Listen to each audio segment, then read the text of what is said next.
Hey, what's up? What's up? What'd you send a guest request to disagree on? Um, um, with you, I just got one question for you. Sure. Um, would you choose, as a gay person, would you choose to live in Palestine or Israel? I wouldn't live in either personally, but are you forcing me to?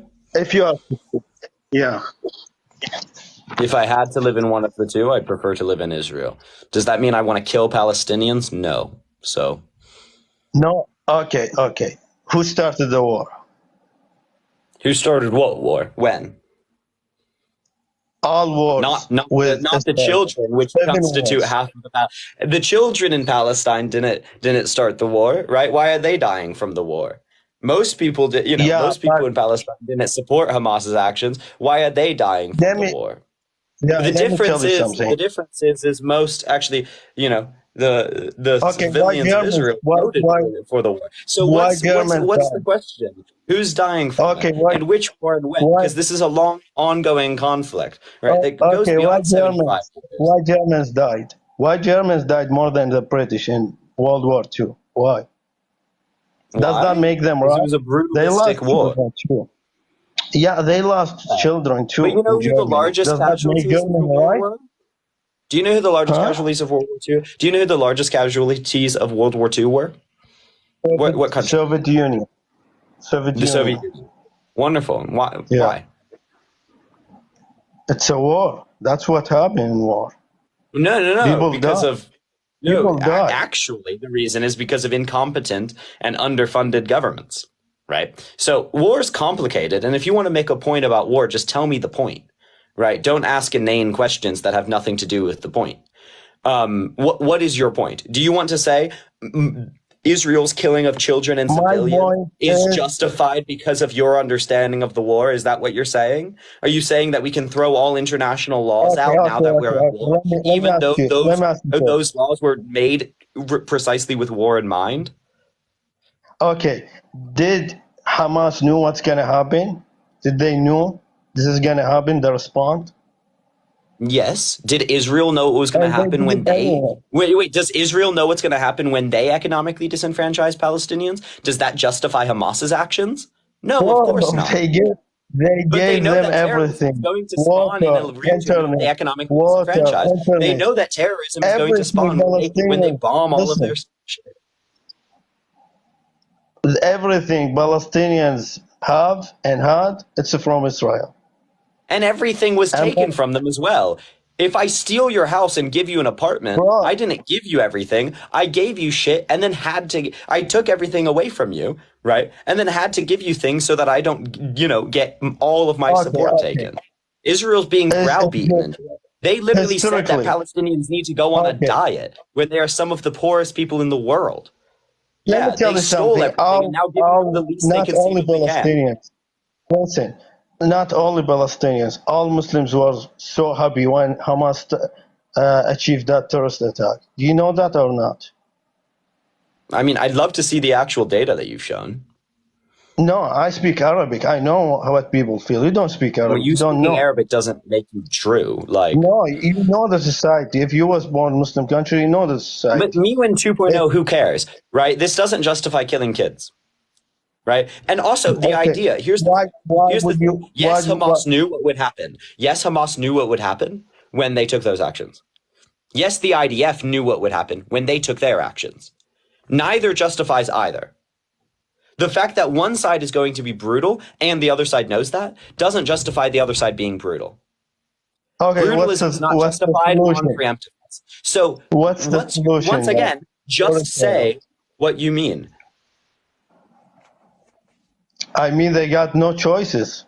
But yeah, that's the only What choice choices they do the got. War. What do you So want the Palestinians to do? I want the Palestinians to stop terrorist attacks. Yeah, okay, great. How should they regain the land that is internationally recognized as theirs under an illegal occupation by Israel? What do you advocate they do? Okay. Okay. Is Jerusalem historically is Jerusalem Jewish or Muslim? No, I'm not talking about Historically. Jerusalem. Let's talk about the West Bank and Gaza Strip, right? The West Bank has been illegally occupied since Bro, listen, 1967. listen. What do The you want them to whole do? I want who? I want Palestinians to just chill out and sit down. That's it. That's worked out so well for them. Yeah, All of their land has no. been stolen. Always been terrorist attacks. Always. You don't know that. You watch Yeah, and CNN. there So have how always you been gonna know that? Zionist terrorist attacks since 1940. Well before that, the Zionist Okay. terror militias, Okay. right, How that many? were Okay. coalitions of Zionist militias, right, protecting land that they stole, right, was happening in the They 1910s. didn't steal. They didn't steal it, bro. I'm atheist, and I'm telling you They this. did. I'm actually saying I'm atheist. Militant I Zionists know, stole land from Palestinians in the 1910s and 20s.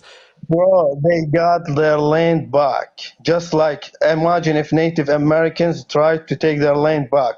Would you call them Zionist? Would you What? call Native Americans Zionist if Bro, they try to take it back? some of the Jewish. Wait, let's talk about that though. No, don't Let's talk about change it. Don't change it. you're jumping Listen, around I'm quite a gonna lot, tell and you this. I'm I'm not trying to match Jewish. with you the jumping around. But you're talking about the indigeneity of Jews to that land. Is that what you're referencing? Bro, 3,000 years ago, this I land was mean, so if we Jewish. were to go, Everybody knows that. I'm atheist. I'm not It was Jewish, not but this so is there was just at fact. no point was it just So Jewish. don't say they stole their land. At It's no not. point that's not They true. got it back. Wait, that's not true. At no point was it just Jewish. Okay. Cool. There have Name one. always been Name other one. ethnic groups.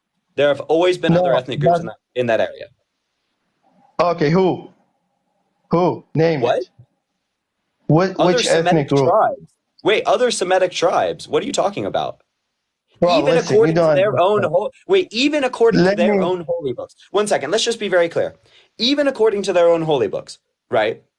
The I don't Jews are care about immigrants holy into books. that I'm area. not talking based Let's on just holy be very books, clear. Even according to their own holy books, right? The Jews are immigrants to that bro. area.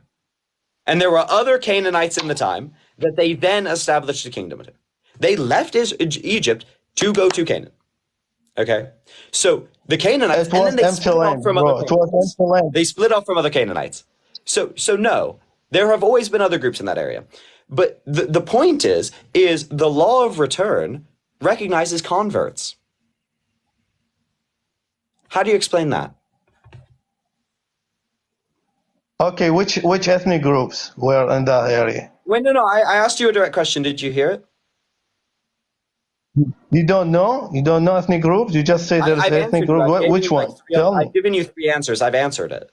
Listen, I'm gonna just make it One second, simple for Tommy. you. I'd love a Listen, direct all answer. these Wait a countries. second, Tommy. I'd love a direct answer. The law of return recognizes Okay, converts. How do you explain that? listen, my English isn't so good. Can you make it So, do like you know what a simple question? convert to a Don't religion use is? this. Yeah. The law of return, right, which is passed in Yeah. Israel, which gives Jews the right to citizenship within Israel, recognizes converts. Do you believe that convert Jews are indigenous to the area? Like their ancestors, I guess yes.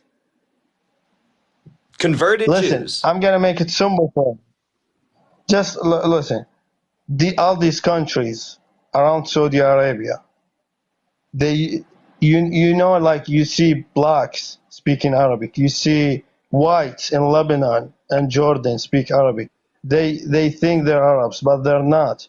It's colonialism. But you guys, the problem with you guys always point what white people did, what other people did. Turks colonized Europe and Middle East for 400 years. You don't talk about this. All this area got colonized, including We don't talk, Jerusalem and Israel. no, wait. We don't talk about a Muslim invasion into the Iberian Peninsula? Yeah, that's the point. Listen, they got colonized. Why do Salah you think, ad-Din. why maybe do Have you you ever think we heard don't talk about Salah about, ad-Din? one second, why do you think we don't talk about a Muslim invasion into the Iberian Peninsula? Because this is Because they when it kicked the became Muslims out, Palestine. bro. This is when it Because became they Palestine. kicked the Listen, Moors out. That's why we don't talk about it, because they're not there anymore. Because they bro. left. Yeah, but This is when it became Palestine, when Muslim Arabs colonized Jerusalem, because all That's these not countries, entirely. like, have you ever heard? Okay, have you It ever heard became about wait, no. Salahuddin? The term Palestine is from a Roman empire. They gave it to That's not the true. Philistines. That's They not gave it to the true. Philistines. The Romans gave it to the Philistines. That's when it got the Okay, moniker when Palestine. The okay, cool. Romans, When Muslims who came, also when also one Muslims second, came, the Romans were controlling Judea at the time. So the Romans moved it from being in control of one ethnic group to being in control by another ethnic group. But both were controlled by bro, the follow, Romans. So, bro. So the Romans chose Arabic name. Why would they do that? but no, wait, are you denying that Palestine was the Roman name for it? No. So, okay, Listen, cool. listen, So listen. I'm correct. Salahuddin is Arabic Muslim leader. He colonized Holy Land, kicked the Christians, the Crusaders, and they got colonized this area for over like 1,000 years till the British gave it back. Just because Muslims colonized it and called Palestine and they lived there, that doesn't mean it's their land. Jewish got Okay, their land what back. do you This say is to just okay, one history, second. bro. What do you say to the Jewish Palestinians in Gaza? Jewish in Gaza, bro, they would be slaughtered. There's no any Jew. You don't know what you're talking about. There are Jews in Gaza. There are Jew? Jews that are in West Bank, yeah. No, no. I Are you mean, they are. serious? You don't know what you're talking about, bro. Listen, any I mean, Jew. There There is are no any Sephardic Jews Jew. that are native to. There are Sephardic Jews that arrived. What was it in the? Oh God, when did Sephardic Jews get it to? Was it the Any Jew would be 1600s? killed immediately. Any Jew would be killed That's immediately. You don't that's know what not you're talking true. about. Uh, Any Jew would be killed. And they're not killing only Jewish, by the way. They're killing ex-Muslims. They're killing atheists. They're killing gays. oh, People in the like 19th you. I don't century. know why you wanna. I don't know why you wanna like lose your head probably if you go to Gaza. Like I wanna see one of you guys, just one, like fly pride the flag in pro-Palestinian rally. Can you do that? You're I dare just any chatting gay propaganda. guy. Like you're unable to. You're actually like if we wrote down what you're No, saying, because you're right? supporting The you're paragraph supporting would the make no people sense. with You're literally just throwing bro, out you're words. Let's try supporting and have a people who discussion kill then. you. Do you think you will be killed or free in any Muslim country? What was your question? Are you gonna be free or be killed for being gay in any Muslim country? Why is this relevant to the topic at hand? Of course, you're supporting people would kill you. That's crazy. Do I wait? Are you saying that I should want to kill people that want to kill me? No, no, but not supporting their case, of course. Why Well, would no, but I I'm support people supporting who their would kill right me? not to die. Wait, no, let's just be very clear. I'm supporting their right not to die. So not I don't want supporting anything. I someone's want right not to Okay. die is wanting to kill them. So you What are if they suggesting do that I action? should think people who Okay. want to kill me should want to kill them. You should want to die. Like I should want them to die. Of course, you wanna treat terrorists with love, I want to kill all. I no, no, sorry. I want to treat all people with love. I'm even a the people who humanist. wanna kill you, My even empathy the people who wanna moves kill beyond you. my own material conditions. Yes, Okay, I think so that's a lacking. I think that's a lacking on your part so if you can't recognize so the ubiquity of humanity. All people are human. All humans deserve respect so and dignity, even those that don't mutually so you're respect it. Jesus It is now, childish. It is fundamentally childish to say, well, if you're going to be mean to me, I'm going to be mean to you. If you're going to disrespect me, I'm going to disrespect you, right? bro. Who's talking It about is being mean? moral What are you to talking about? respect What do all you and mean to be mean? empathetic towards I'm all people. talking. I'm And the talking fact that about chopping the heads fact off. that I'm talking the about fact chopping that heads a off. what? I'm talking about chopping heads off, not being mean. What do you mean mean? What's mean? Are you serious? Bro, you I lost mean, it I when you said said there I is Jews in disrespect. I Gaza. said violate You rights. literally Tommy, you lost seem to it. only want to speak when I'm speaking. Okay, Let's okay. try and change that. You said okay. Would you still love people who chop your head off for being gay? Would you love I them? love them as a human. Even if they want to chop your head off? I love them as a human. Yes. And you know what's funny? Even if they're terrorists? That's crazy, So bro. you've That's asked the stupid. question 3 times. Do you want to ask it a fourth time? No, but you really like believe in that No, no, no. answer? Like If you you like, still love them? you're free to ask it a fifth time. Okay, what do you want to talk So about? did you hear my answer? Yeah, it's stupid actually. It's actually a fundamentally Jewish answer. How come? The It's a fundamentally religious answer. The idea that we were made all with No, inherent you. value, right? Wait 1 second. If you ask me a question, what do I expect you to do? Yeah, go ahead. Let me answer. Thank you. It's a Christian answer. It's a Jewish answer. It's a Muslim answer, right? Because those are all premised, right, on the fundamental value of humans. Judaism preaches against killing ubiquitously. So does Christianity, so does Islam. Listen, Okay? So, all Abrahamic all you Abrahamic listen. religions are evil. Wait, no. I'm going to give you my answer. If you ask a question, that's what I expect. Do you think that's fair? All right. Sorry, go ahead. Well, you're a fully grown adult. Do you think it's fair that if you ask a question, you let me answer? Yeah. Sorry, go ahead. Cool.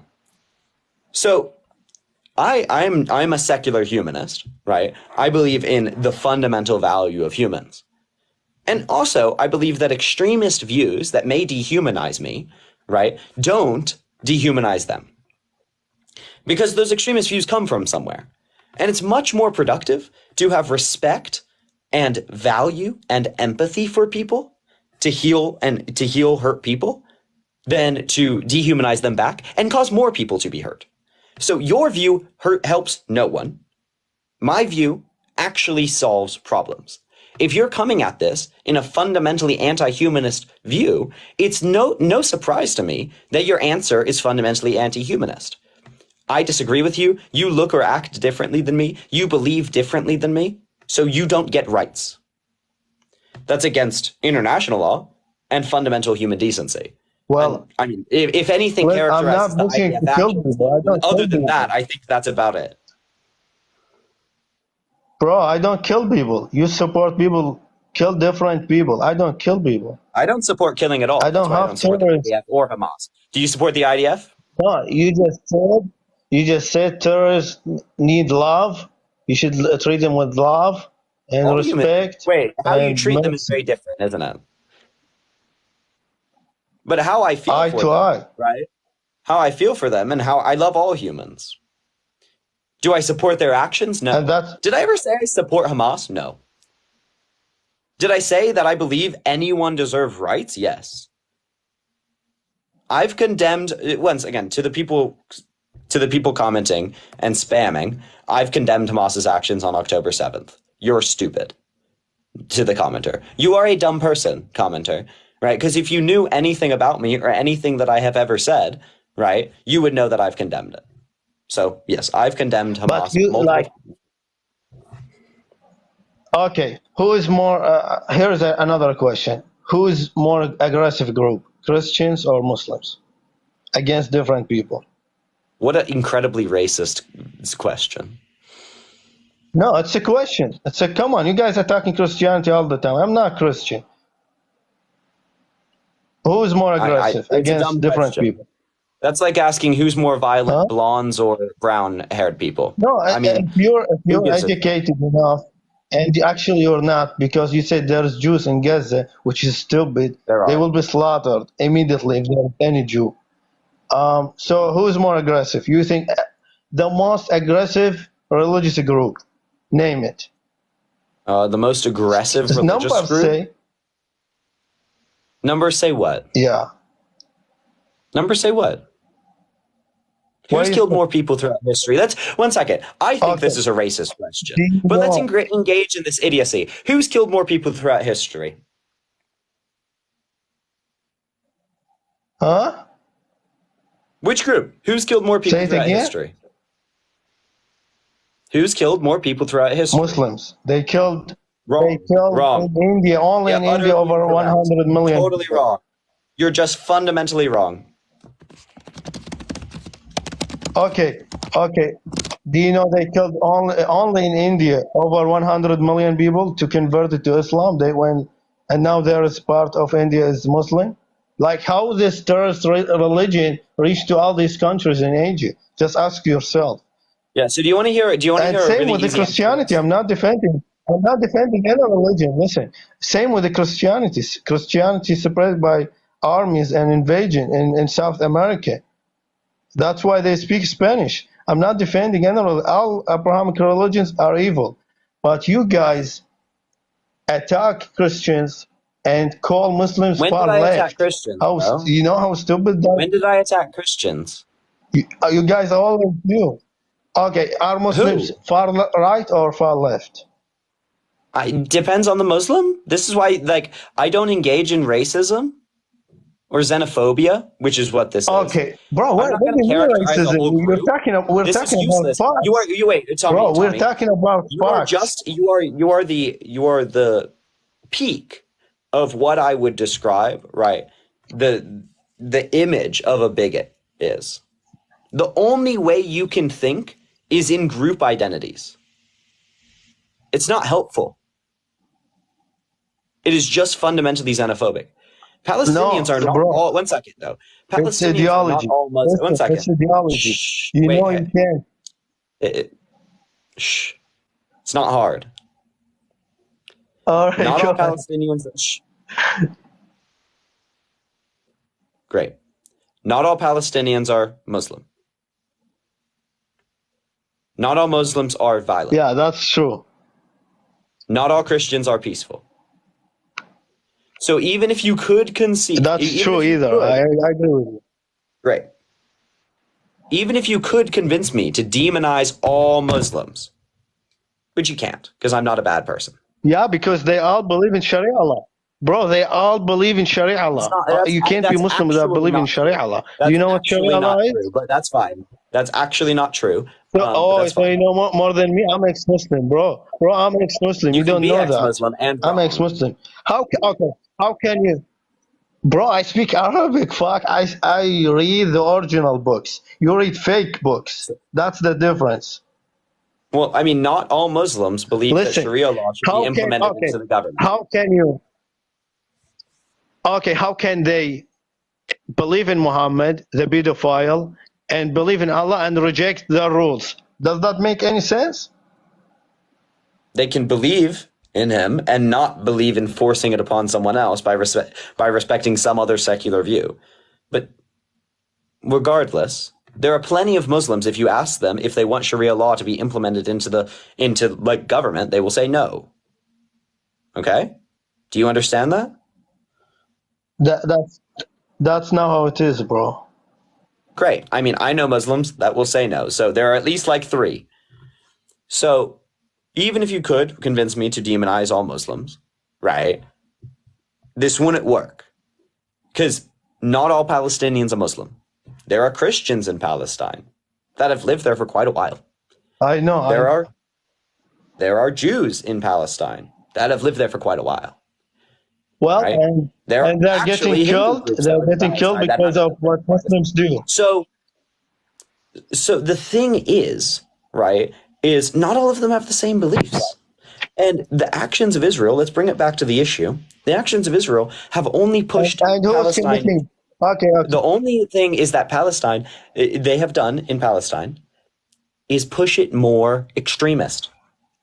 They funded, right, what later became Hamas. They funded what later became Hamas precisely to destabilize the PLO. Right? They did it precisely to destabilize the PLO, which was a more leftist, more secularist organization. So if you want to bitch and moan about extremism in Palestine, right, stop the primary funder and benefactor of extremism in Palestine, which is Israel. Okay, here's a simple question for you. How many wars happened between Israel and Muslim countries, Arab countries? How many? Do you know how many? I think they've declared war now 4 times. Since 1948. I think they've declared war 4 times, have they not? No, it's actually 6 or 7. Who started all of them? I mean, I know in 1967, Israel did a preemptive strike against Egypt, so they started that one. But No, I'd no, say they that didn't start. Israel's They Israel's they Israel's just strike announcement of first. independence in violation of international law is an aggressive move. Is Israel's breakage of the ceasefire during what was it 2008? Was an aggressive move against Hamas, right? Israel's consistent occupation illegally of the Gaza Strip and West Bank was an aggressive move, right? So the question of who started it is childish, first of all, but also not going to benefit the Israelis. Bro, all the wars have been started by Arabs. And Why do you ask me I questions? was one Why of do you them. ask me questions? Why do you ask me questions, bro? Like, what do you like? Yeah, because Why are you asking a question if you're just going to say the bro, same thing? Israel You're not asking Israel questions. gave Sinai back. Why are you asking Israel questions, gave bro? Sinai Like, what back is to Egypt this? for peace. Okay, does Israel want peace or war? What do you think? War. Okay, why? Why do I think they want war? So they can continue to justify their ethnic cleansing Yeah. of Palestinians within areas they believe to be theirs. And now with all this social media, seriously, you think they want to do this now? They could done it like 50 years ago, and no one would have known about this. I mean, they were pretty damn successful 50 years ago. So they got all the land they have. They got all the land after Egyptians and Syrians and Iraqis and all these countries attacked them. So they pushed them back. And yes, they After got a their preemptive land. strike. They got Sinai. They got Yeah, Sinai. they, Then they they got gave Sinai, it back. right? And then they They did it gave with it back Sinai. for peace. No, they gave it back because Huh? they couldn't handle it. They gave it back because there was too much uprising within it, and they couldn't No, afford bro. They security have. over it. They have. Listen, Israel can remove all Arab countries of the map. They have nuke weapons. It's only Israel have nuke weapons in the Middle East. Do you think nuking the Middle East would turn out well? They can. They can. Can they or Do not? you really think so, though? Do you think that would turn out well? Who's gonna stop? Like who's gonna stop them, bro? They want Pakistan. peace, Wait, Pakistan has nuclear weapons that could reach Israel. bro. Pakistan is a piece of shit. Like what they can do? I mean, They can it even does have nuclear handle. weapons that They could reach can even Israel. handle Taliban. I'm not talking what they do. Of course they wouldn't, but they can. You're talking about But they can't ethnic because cleansing. they'll That's also not be true, bombed. That's like the whole thing. bro. Ethnic cleansing. If they wanted, they would have done it like 50 years ago. There would be no Muslim or Palestinian in Israel, but they don't want that. I mean, But they every have time, explicitly said they want a Jewish majority. They have explicitly said consistently that they want and need a Jewish okay, majority to maintain the name status quo one within time. Israel. Okay, name one time Israel started a war. Just one time. The preemptive strike in 1967. Okay, why they done it? Wait, Out you're of just nowhere? okay, yeah. So you're agreeing they started a war. No, they didn't. They Okay, then why listen. are you asking me The why they Arab started a war? countries, just listen. The Arab countries were teaming up against them, though, So so they they felt hurt threatened, them so they like. started a war. No, the war was coming. No question about that. So, but they then so They it was just so tried they first. saw a war coming, so they started one. You see how that works, right? Bro, it was coming. It was coming like after It two was days or coming, so three they days. started it. Let's say they strike first. So you You want know them what to we call wait striking and take first, the. right? You know what? Wait, you know what we call striking first, right? Bro, they were teaming up like border to border. How okay? Do you know what that means? How do we? They are. Okay, who's okay? Let's do a really quick exercise. Who started the Russian-Ukraine war? Russians. Great, but Russia said that they were uh, going into Ukraine because Ukraine was talking with NATO. They It's were not teaming about up. what they say, Russia bro. It's about justified their fact. invasion. It's Russia about justified fact. their invasion because some of the Baltics were joining NATO, and they had NATO right on the Russian door. So, Does bro, that mean that America and NATO you started it? believe Putin? No. No. I mean, we can have this discussion, but you and I, within the context of this Okay, discussion, okay. right, can say, look, wow, whoever Listen, fires the bro, first shot, whoever fires the I first don't want shot, to waste that's your what we're going to time. start. We're Listen, starting the war. okay. Do you think Palestinians deserve to have their own country? Yes. Or I believe they should have the right Yes. to be Okay. liberated Cool. within their country. Cool. Cool. One Cool. second, Tommy. That's 1 second. That's a bit of a Okay. complicated question. 1 second. Let me answer a complicated question with a complicated answer. Ideally, we would have a multi-ethnic democratic country in that area. Okay? Are Ideally, you we would have serious? Democratic? a democratic multi-ethnic country in that So area. the rules will not be based on Sharia law. Seriously? I believe in a multi-ethnic democratic country. Okay? I've said it before. I do not believe in No, no, ethno-states. not multi-ethnic, just So do you want me Palestinian, to repeat my answer? which is 99% Muslim. No, I'm not done with my question, bro. Okay, finish your question. All I'm saying, if right now somehow all Jews left Israel, okay, and Palestinians with their bombs they made their own country. However, now it will be just like any Muslim country. They will have basic like Sharia law rules, punish gays with death penalty, which is they doing it in Gaza. If you don't know, I will send you videos, pictures. They chop gays' heads off. I mean, That's you're what just they're gonna this do is if they okay. I'm have a just going to say country. this is So why would you cool. support Do you have a question for people? me? Why would you support people? Why don't you let me finish, bro? Well, make it a question. Why you just listen? Why would you support people if they got their own country? They would oppress and kill different people. That's my question. Do they deserve this Great. support? Great. Let me answer the question. First of all, you just flagrantly lied about it, Muslim countries, right? Like that's just not true. Turkey, for example, does not have the death sentence for gay people. They're a majority Yeah, yeah, Muslim country. yeah. Because of terrorism. Because of Shh. terrorism, they Hands on live. hands on hips, fingers on lips.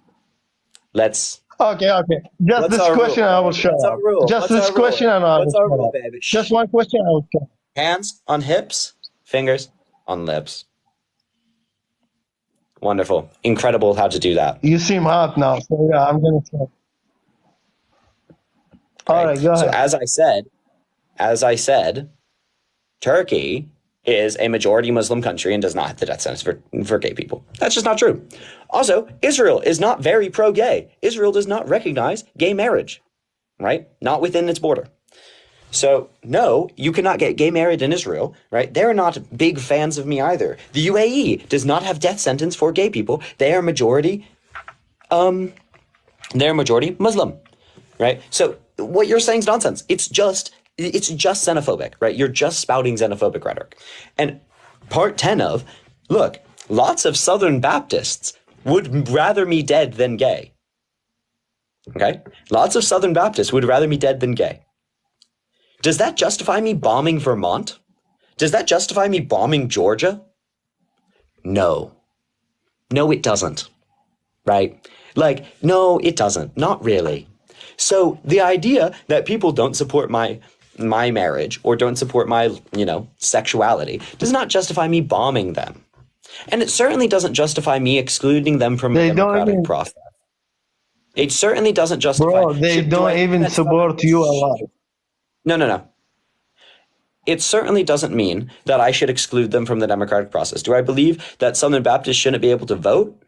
No, of course I believe they should be able to vote because they have a human and civil Yeah, right. Do I believe that if we they should have take? Stop terrorist speaking. ideology, Stop yes. speaking. No, I'm just not going to do this anymore. You're a fully grown adult. Act like it. Do you understand? All right, all right. Go ahead. We're having a serious conversation. You're not taking it seriously Yeah, because bro, you're me not too. attempting to have a conversation. If you give a shit about the lives that are being lost right now and you're trying to, address this issue seriously, I expect you to act seriously. Do you think that's fair? Bro, I don't support people with kill you. Listen, I have seen Okay. people like me It was tolerable getting talking to you, killed. Tommy. Fairly.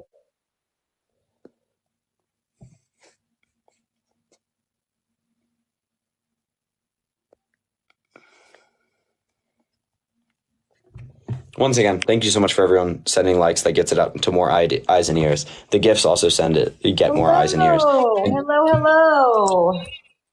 hello. Hello. I'm so glad you accepted me. Absolutely. Why'd you send a guest request to disagree on? So hold on a second. I just wanted to know where you believe that the people in Gaza would accept the LGBTQ community. Where do you believe that? Did I say that? Yeah, you did. You said that Israel doesn't accept it, but the Palestinian. I did say that Israel doesn't accept it. What? So they have the second largest gay community in the world. Why would they not accept it? Well, I mean, gay marriage isn't legal in Israel, so. Okay, so gay marriage isn't illegal in many states in the United States of America, but people are still gay and they're still married. That's not true. There's not a single state. Many states do not accept gay marriage, but a lot of gay people live in America. What state can I not get gay married in?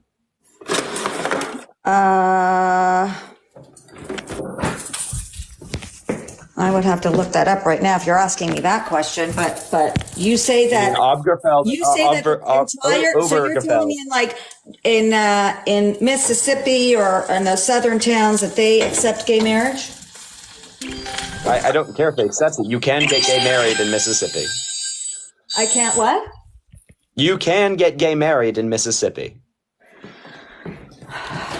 Okay, so I don't understand your point, though, because you were saying that Israel doesn't accept the gay community. Because he was saying that Gaza doesn't accept gay people, right? And I was like, well, actually, it's irrelevant because and you disagreed with him. I disagree that so we have to move beyond like kindergarten level understandings of language. I disagreed with him, right, on the basis that it wasn't relevant. Okay. So I don't think that the people of Gaza are the most accepting people, but the people of Israel are also not the most accepting people. And the governments of Gaza are not very accepting, and the governments of Israel are not very accepting.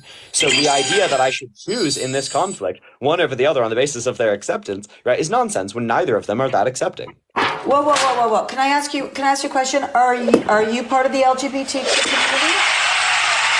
Oh my gosh. This is like wait. Are you part of the LGBT community? Yeah. Okay.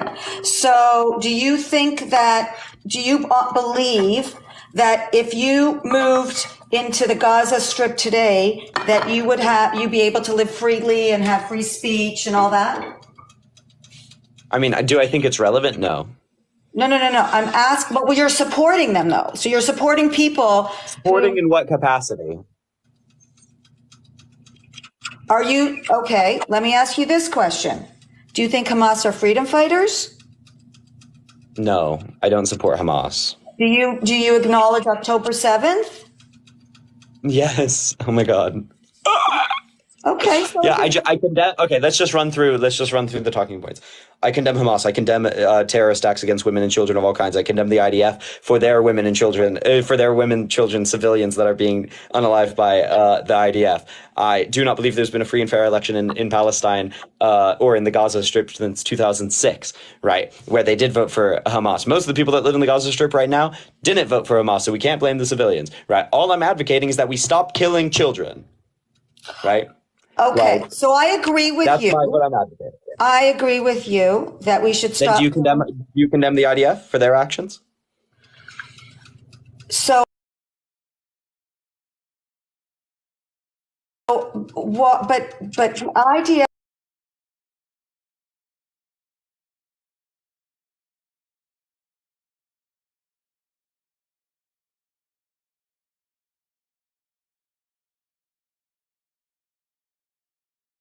Put some pantries or put The Christians that are killed. Why are we not hearing about all the That's massacres? fascinating. Why are we only focused on Israel?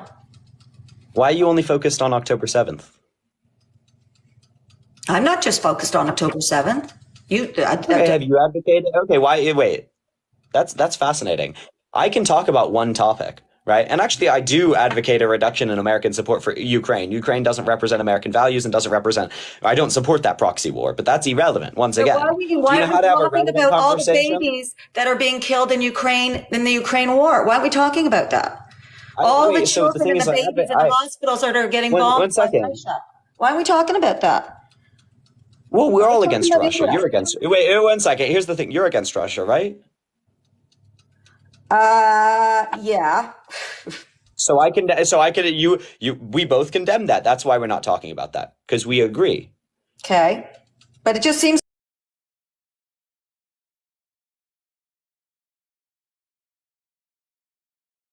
Happened within the past year.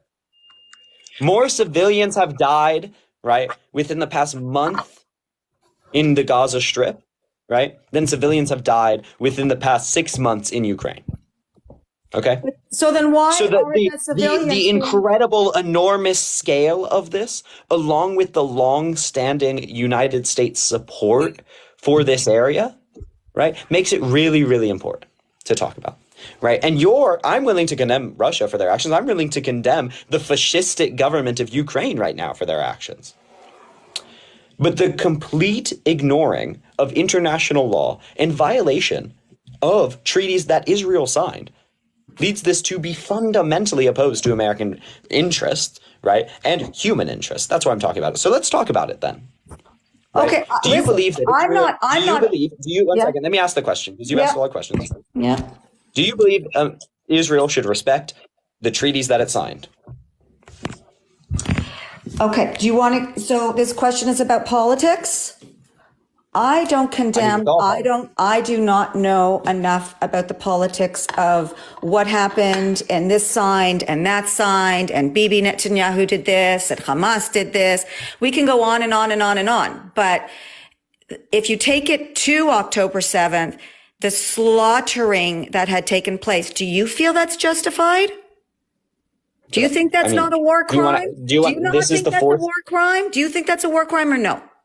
It's obviously a war crime. Because if you want to blame Israel, then you got to talk about when it started, this war. Like this war that's happening right now. So 1 second. I've already answered that question. Did you hear me when I said I condemned Hamas? So, but why are you blaming Israel for killing babies? I don't understand. Why are you taking that side? Why don't you go? Why aren't you preaching on your? Why is this? Of course, them. I'm against all killings. But you're not saying that. You're not saying. I mean, I did say that. You're not saying that though. I said that I condemned. Wait, no, Israel is killing did babies. though. Wait, but I did say that. No, you didn't. You are claiming that Israel is doing all the killing. You're blaming Israel, and I want to know why just Israel you're blaming when they put babies in ovens and made the parents watch. What is that? What is that? The thing is, 1 second. Let's try and have a conversation. You think that's not a war crime? 1 second. 1 second. Normal behavior. Would you like to have 1 second? Would you like to have a conversation? Absolutely. Wonderful. Does that mean I have to speak sometimes when you ask a question? Go for it. Go on. Thank you. You flagrantly lied about what I said. That's why we have to establish fundamental civility here. I did condemn all killings of civilians. Mm-hmm. Okay. I did condemn Hamas's actions on October 7th and prior to that and after that. Okay. So I've condemned those. Those are war crimes, right? And they're despicable. I've said that many times. The difficulty here is I've condemned the IDF and Hamas. You've only condemned Hamas. You're accusing me of being one-sided. Do you see how me accusing or condemning both, while you only accusing one, makes it difficult for me to be the one-sided person? Why would I accuse the IDF? Why would I condemn Because the they commit IDF? war crimes. So they're putting war crimes on people that did war crimes on them first? So they are I mean, considered. did the children of Gaza do war crimes on them? Did the children of the kibbutzes do crimes on the Hamas? Like, I don't understand your point. No. Your point is not making sense. Wait, no, You can't come exactly. to me Wait, with a exactly. good- No, You no, got to exactly. come to me with a valid point. You can't come to me with a point saying Israel killing the babies. What do you expect them to do? What do you Not expect kill. them to Wait, do? not. I expect them not to commit war crimes. Oh, so you want them to just sit down and go, no problem. Here's the next kibbutz that you're going to want to attack. Go for it. Is that what you want No, them no, to no. do? So, do you know what? Okay, like, do you know what a war crime is? October 7th was a major war crime. Great. What qualifies as it as a war crime?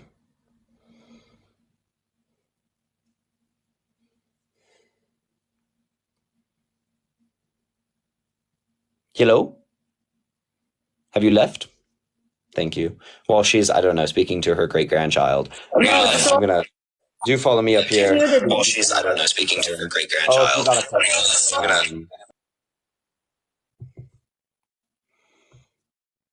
She got a call. She can re-request. Thank you so much for everyone following me. Thank you so much for everyone sending gifts. I really, really appreciate it. And we will try and get her back up if we can. Send a re-request, girl. Wow. 32 guest requests. Incredible. Well, let's try and get someone. So I just want to say it's going to be really awkward. Right? It's going to be really awkward for me if you agree. It's going to be really awkward between the two of us. So I would appreciate if everyone in the guest request who agrees with me drops out. That'd be great. Disagree with me, send a guest request. Agree with me, I got dropped. send I didn't do it. Somehow I got dropped. No, I dropped you because you were causing echoes. Great. So let's just work through this. Right? Can there be wars without war crime? Can you engage in a war that doesn't violate international law? From what I've seen of past in history, I don't think you can. Great. Do you know what a war crime is? Yep. What qualifies something as a war crime? When the aggressor goes after children, elderly civilians, people who are not fighting for war, I believe that it's supposed that to have a war that, I don't know how you can even call war fair. War is not fair. War is never fair. So Great. So taking unduly civilian casualties, right? Attacking civilian areas, residential areas, attacking hospitals, Right. churches, right. All of those things are war crimes. Attacking Red Cross members, that's a war crime. Attacking news agencies, that's a war crime. Right. All of these are things that the IDF has done. Right. Every single one of those. So you're and the UN, almost every single member of the UN, except for the US and a few people that abstained, recognized those as war crimes and condemned them. Illegal occupation of a land, as has been happening since 1967, is a war crime as well. So, well, yes, absolutely, right? Can do despicable things. What's the actual best way to get rid of militant extremists? Is it to continue the violence that motivated them in the first place? Or is it to stabilize the region, right? What actually stabilizes a region from your view?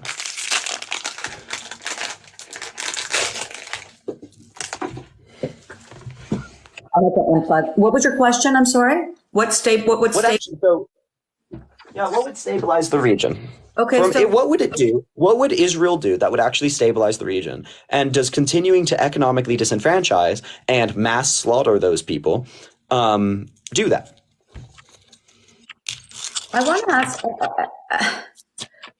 the question is just, your question is insane. Your question is insane. What, the idea that I actually want peace? No, your question, when you roll into how can there be peace when Israel does this, that's insane. That's insane. You know that's insane. That wasn't my question. I can't answer that question because the question is actually an ignorant, very ignorant question. Well, if the question you just said, which is something that I didn't negotiate with terrorists? Would you negotiate with? Can you negotiate with terrorists? I mean, the U.S. did, and they got 2 hostages out. So, Is it known that you can negotiate with terrorists? I mean, do you want to ask it a third time? Yeah, because you're not answering me. You're not answering me. You think that you think that people can negotiate with terrorists? What was the answer that I just gave you? They didn't negotiate They didn't negotiate getting those terrorists out. The Hamas released the terrorists to delay. Okay, they didn't negotiate. There's no negotiating with terrorists. Israel is not negotiating. That's actually not true. So they did negotiate with Hamas. They negotiate. The U.S., Hamas, and Qatar sat down and negotiated. So. No. When the secretary and when the president of the United States came to Israel to speak to Jordan, he got rejected.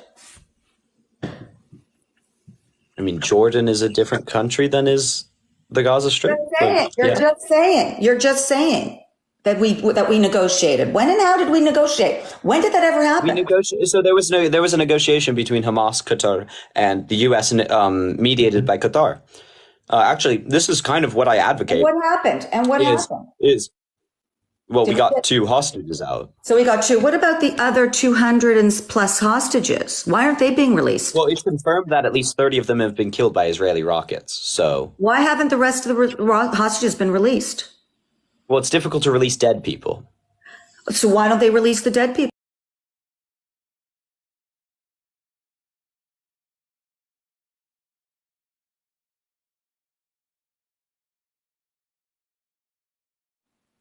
You think taking hostages of innocent civilian lives of children, you think that's a war crime, or is that not a war crime? They're justified in doing that. No, that's a war crime, and that's why I condemn it. So why are they? I also condemn. Intriguingly, so here's the thing: why are they doing it? Because they're committing war crimes. Intriguingly, Israel also has hostages. Okay. So if they're committing war crimes, why are you blaming the IDF for committing war crimes? They're trying to get the hostages back. You don't want the hostages. I don't think anyone should commit crimes. You don't want the hostages to come home? You'd rather hang on to the hostages for negotiation? So let's talk about hostages. Okay. Let's try and solve this issue. Okay. Right.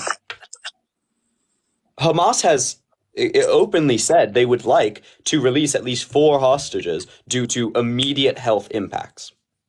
They've since come back to Israel. They released 4 hostages due to welfare concerns. But that was delayed by at least 4 days. Oh my God. Do you know why? What you're saying. Think about what you're saying. I'm thinking, one second. You're not thinking. One second. No. I'm not finished with the sentence I was saying. So I can't think about what I was saying because I'm not done saying it yet. And you certainly can't think about what I'm saying, which is what I would like to think you're doing. Right? Because I haven't finished saying. Trying to prove the point that you don't know what you're talking about. Can I say you're a fully grown adult? Yes, I am. Thank you for saying that. Can I please request that you act like one? But it's hard to listen to the rhetoric. If you're unable to have a two-way conversation, you're welcome to leave. You are really welcome if you cannot emotionally hold yourself, right, to have a two-way conversation in what is meant to be a good faith discussion. You're welcome to leave, and no one will blame you for that. But if you can't, I would love to see it because I do think you want to solve issues at some point. So can you have a good faith conversation? I'm trying to. Then let's do that. Let's talk about the hostages, right? There was a delay in releasing hostages, right? Do you know why there was a delay in releasing hostages? The 2 hostages, the 3 hostages. Well, first of all, the four Israeli hostages that were released. The 4 Israeli hostages. I believe. Do you want to know what I believe? Is that it was a tactic on Hamas's side. It had nothing to do with negotiation. It had nothing to do with demands. They released them because they needed to delay so they can rearm. Why was there a 4-day delay in releasing those hostages? Well, I don't know. I'm not sitting on the round table. Great, this is fascinating. The reason there was a 4-day delay in releasing the hostages. Are you sitting at the round table of Hamas? No, I'm just saying what literally everyone reported. How do you know, though? How do you know this? Well, how do I know? Because Israel and Hamas said it. Okay, go on. So I believe something when both people say it. Both of them said that it was because the IDF was launching their land invasion and had so many both airstrikes and land invasions that it was not safe for the hostages to pass through the border of Gaza, right, into Israel. They had no through route. So what this tells to me is it would be a hell of a lot easier to get hostages out if they were not almost indiscriminately bombing everywhere that the hostages would be. Oh my God. Oh my God. I'm sorry. I'm sorry. I do not know where you are getting your information from. I mean, they are hostages. Why do they Israel, not just release Hamas, the hostages? Reuters. Come on. They tried and it was delayed They don't because of want to Israel. release the hostages because, you know, the leader of Hamas actually came on the video is viral, and he came on public saying that an Israeli life is more valuable than a Palestinian life. Do you understand what he's saying about his own people? An Israeli life is more powerful than a Palestinian life. And that's why they're keeping the hostages, because they know Israel that by also keeping the believes that. hostages, they keep this war going, and they're the ones who want the war, not Israel. They want the war. They are setting this all up. And that's why I can't understand where you are getting your information. To what end? To what end? To what? Why do they want this war? Because they've been planning this for a very long time, and they've been using social media and Snapchat and TikTok to mobilize. I'm not asking their tactics. Let's just be very clear. I'm not asking their tactics. Why do they want this war? When they were the first to come and say, I am happy to sit down with negotiations and call for an immediate ceasefire. Yeah, but it was too late. After they did what they did on October 7th, it was too late. So their actions seem to suggest they don't want an elongated war. That's what it seems to suggest. Yeah, but they started it, right? They did start it. They started this war, right? Great. So, okay. Well, they attacked Israel after a long form illegal blockade on their land. Right. So Israel had been committing war crimes against their people this whole time. It's difficult to say that they started this war. Why are you saying that? Why are you saying that? I don't understand why you're even saying those things. That's what I don't understand. Why am I saying true things? Wait, why am I saying the truth? No, they're not true. They're lies 100%. Was there a blockade on the Gaza? Was there a blockade on the Gaza strips? Was there a blockade on the Gaza strips in 2014? I'm sorry, say that what? Difficult to hear, isn't it? Was there a blockade? Was there a I bet that your email looks something like this right now. And if so, 14. I found an app that I think you're going to love. A Unroll blockade Me to is an app Israel? that lets you instantly see a list of all of your email subscriptions and by clear the Israel ones that of you the don't Gaza Strip. want. Why Once do the you list is think populated, Israel you can built the select wall? all and then choose to unsubscribe. Can you answer my or question? use the roll-up feature all at once. Okay, so you you're can asking me download if in Unroll Me on the App Store 2014 as they well had a as the Google Play blockade? Store, and best of all, it's They free. set up a They blockade. had a blockade against Gaza? Yeah, Okay. it was a question. Why did they do it, or if they did it? Did they do it? I'm not sure if they did it, but if they did it, they had a reason to do it. I don't understand what your So point you is. just said that I was lying when I said that there was a blockade against them. No. On what basis did you say I was lying? That's not what I said you were lying about. So what did I say was a lie? What did you say was a lie? That you were saying that Israel has committed crimes on their own people for so many years, and that they are the one you were Nuclear against Gazan people, yes. So what happened when Israel left Gaza in 2005? All the Jews were kicked out. All the Israelis were kicked out, and the That's IDF not were entirely kicked. true. Not all the Jews were Israel kicked leave in out. 2005? Answer me that. Why did Israel leave in 2005? Primarily due to international pressure and cost of security. So if they left in 2005, okay, how are they, where are Also, they coming to cause occupation and brutally abusing Gazans? If they left in 2005. Yeah, they left in 2005. First of all, I just want to correct something you said, because something you said was wrong. Not all the Jews left Gaza. all the There's not one Israelis. Jew in left Gaza. Gaza. There's not one Jew in Gaza. There's not It's one not true. Jew. In 2005, not one Jew was living in Gaza after 2005. That's incorrect. Not even Israel says that. Look it up. But- Look it up. Look it up. Do you use Wikipedia? Or are you against Sure. Wikipedia? I mean, bring me a. What would you like me to do? Go up on Google, or you don't want to use Google because it was invented in Israel. Google was invented in Israel? It was, my friend. Google it. Google it. Google who invented Google. Where did it come from? In Stanford. What? Who invented Google? So Where I did don't it know come what's going from? on. I mean, it has its origins in Backrub, a research project from Stanford. And then it was supported by the National Science Foundation, which is American. Come on, you can do it. And then it went to the Stanford's homepage. And then google.stanford.edu was the original search engine. So Google came from Stanford, California. My friend, it did not come from Stanford. So, I mean, your own source disagrees with you. That's Google. Waze is from Israel, and so many other things that you use in your life is from Israel. Where do you use anything from Gaza? What has Gaza invented? Wait, Where does one second. You're just a liar, and I don't speak to liars.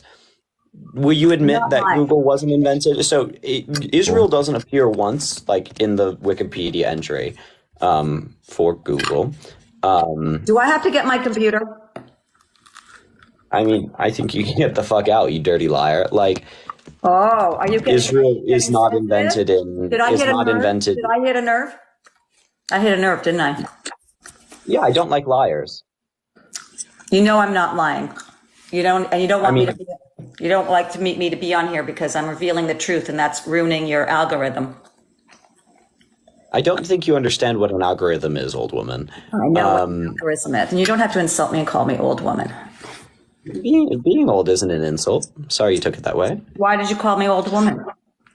Because the reason you don't know what an algorithm is, and it sounds like every QAnon, like, old woman, is because you're an old woman. And it's hilarious. Oh, those children on them Snapchats. Yeah, the truth will ruin their FYPs. The Facebooks are making my children leftists. Like, what are you talking about? So can you give me a single source that says that Google was made in Israel? Yeah, do get your computer. If you can figure out how to My computer. open Google. Look up google.com on Bing. Anyway.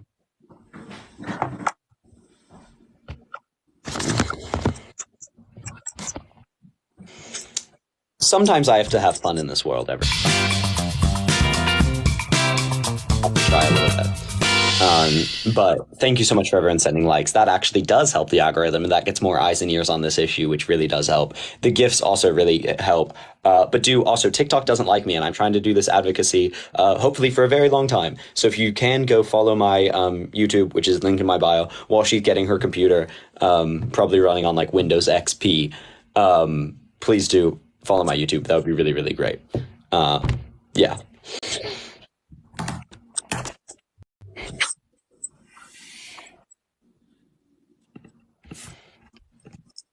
Have we got Microsoft Edge up?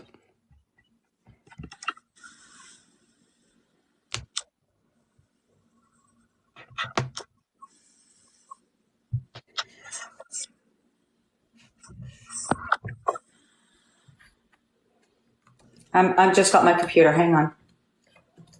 Oh, also, the person said, where should I leave an actual message to you? If you want to actually contact me, you can DM me on TikTok. I read all of those. You can also DM me on Instagram, and I will try and respond to you as best I can. My Instagram is in the link in my bio.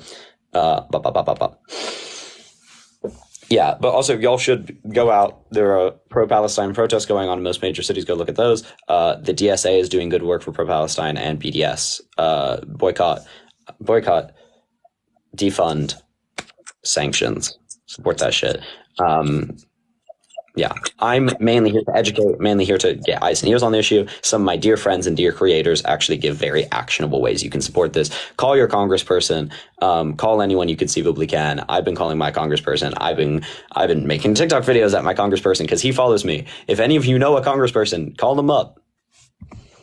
Oh, okay. My live has been flagged, so I'm going to end it so as to not lose my live. But we're going to go on for 2 seconds. Wait, I'm glad they gave me that warning. This has been a lovely live, everyone, but I do have to go. But yeah, thank you so much to everyone. I'm going to be on hopefully tomorrow as well. So love you all. Yeah, peace out. Do follow my YouTube. Once we get off, please do follow my YouTube. It really, really does help the most. And I'll try and post this on YouTube if I have it after the thing. So yeah, peace out. Slay. We're going to take just 2 seconds to kind of round out. And do follow me up here. Follow me up here. Slay. Peace out.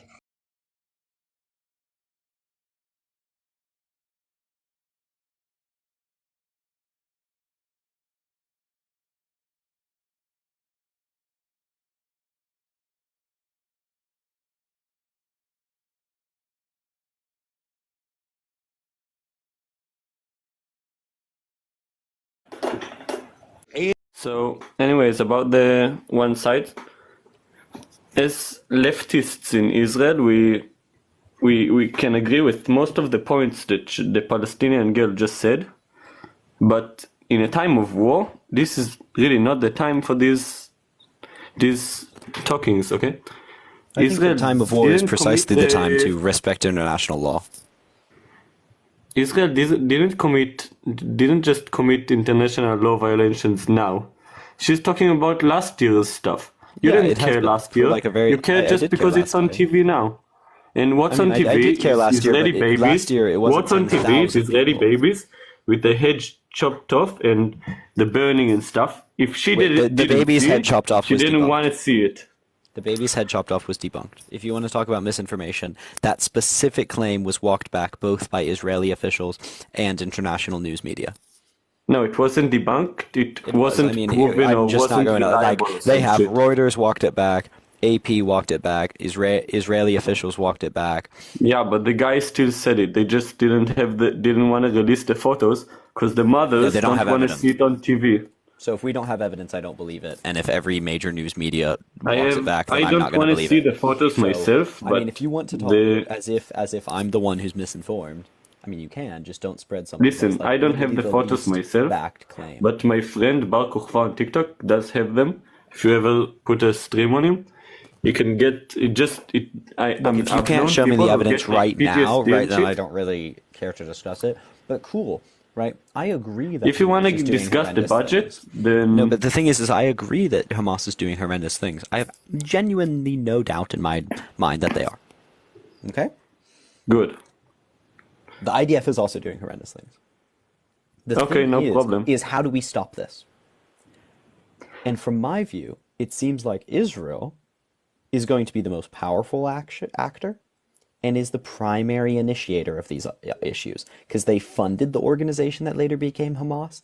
They tacitly admitted to supporting Hamas in Gazan politics, right? Yes, and then Netanyahu did Netanyahu that. explicitly said that his strategy was to incite jihadists within Gaza to destabilize the PLO and PA. Yes. So I agree the thing completely. is you get if you the look at my bad video faith actor from the out, 7th of and the October, bad you faith can actor see is that Israel. the video condemning Netanyahu from like 3 weeks The thing ago is, on you're my still in profile. power, right? So Yes, and I've been fighting cool. him for 6 But it's been- months. I have megaphones and stuff. yeah, the thing is, it's been the strategy of Israel for quite a while, though, to consistently incite violence in Gaza to justify further genocidal actions against, Palestinians. And do further No, land grabs and further no. violence against them. They have. I mean, it No, was the before Likud- Netanyahu that they funded what later became Hamas, primarily for the goal of destabilizing the PLO. So it's been part of their strategy for quite a while. So my question to you is, where's the disagreement? If you claim to agree with most of the Palestinians, the solution seems obvious. The solution is obviously that Israel stops violating and further radicalizing the Palestinian people. You know what would stop that? If they had a state. We tried that. And then Israel funded an extremist party within it to destabilize the state. Isn't that No, wild? they've never made a state. They just made I mean, they have the PA. organization. It was It's not the a closest state. they've gotten. So they tried to build up an institution, right?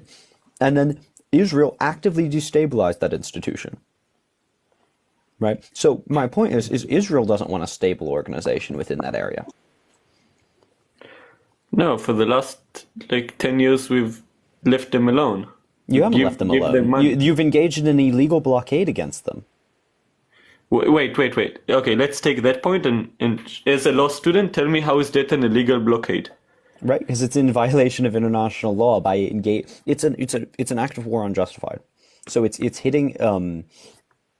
It's denying Unjustified? normal. So okay, so the rights of Unjustified? okay, so it qualifies Israel. If we want to go, it's law, right? If we're going to go international law, it qualifies Israel as an occupying force to engage a unilateral blockade upon them. Right?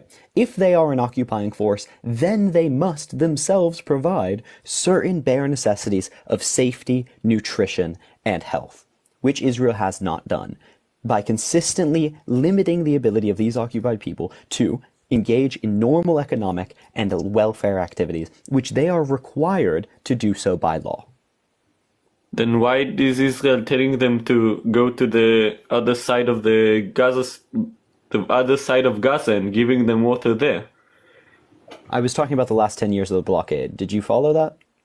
The last 10 years when we've been letting the people from Gaza go into our country, which is not something normal countries And do. illegally ending and illegally limiting most of their normal economic activities via an air, water, and land blockade. And granting extremely you're limited saying work they visas. couldn't make their own water? They couldn't desalinate their own water? Or make... I said Listen, that you we just engaged in don't a water understand how blockade the- on them. Do you know what the a water things work in blockade the is? Middle East. The only thing Israel was blockading was weapons going into Gaza. No, they For the engaged last in a 10 full years. Right economic now, it's a blockade different and story. then determined all things that went in there, limiting explicitly the amount of humanitarian aid that went Right in. now or right? 10 years Israeli ago? officials 10 years ago verbatim said Palestinians need to go on a diet. They were controlling all economic activity within that area, just from afar, so they didn't get as much blame. So they didn't let Egypt get supplies in? What? They had almost unilateral control, even at the Rafah crossing. Almost. right? Israel Almost has you can- you partial could- control over the Rafah You crossing. see how as that well. doesn't comply with the law you just said? Wait, are you suggesting that Israel also violated, or Egypt also violated international law? Because I'm perfectly No. comfortable with that. Yeah, that's pretty much Cool. fine. Egypt is also. Multiple people can be wrong. But that's just not how. It's also not the refusing law I to said. It's the trade law with that Gaza Israel signed on and- to. Right? This and isn't like doing a, like this a is blockade this is so is something childish. different. Israel signed on to the international accords, right? That suggests that literally verbatim say that occupied peoples, right, have certain rights. They're not occupied. You just They said are- I mean, by the they had definition their that own they signed country on to, they're 10 years occupied. ago. The people in Hebron and the West Bank, they're occupied in like B areas and like. Do you what is deny it? that the IDF has? Do you deny that the IDF has violated international law in at least within since October 7th? Since? Yeah. No. Okay, great. So they violated international law then. Why should America be supporting a large violator of international law? No, I said they didn't. Oh, okay. So I asked if you denied it. Said But, after They didn't. So the usage start of the war, white they didn't. phosphorus, which has been illegal for the past 13 years, Since or after? after. After Well, the since 7th and of after. October? That's Yeah. so since October 7th. No. They haven't violated international law. The people saying we violated, the people in the UN who are saying we violated You're a international member and law. signatory of the UN, bro. But you know what countries stand in the UN like Human Rights Committee? I mean, what? Look at the list of the countries. I believe America stands in that commission, which is your largest ally. Look at the other countries. They have like dictatorships and stuff. They just hate us. Wasn't there action by the UN that was affirmed by some ridiculous number, like 172 other countries, that condemned Israel's violations of international law and called for an immediate humanitarian ceasefire. So are you telling me that all 170-something countries are corrupt and anti-Israel and just hate Israel for no apparent reason? No, I'm saying it's kind of weird Okay, that then Israel this has rule, 50 this violations argument this fails, last year, though, when it's like and everywhere. China and North Korea only have one. What? It's kind of weird that we have 50 violations in the UN this year, and China and North Korea only have one. I don't have those numbers immediately in front of me. Also, yeah, so the Human Rights Council consists of 47 member states elected directly with a majority of 193 states. Let's see who stands on it.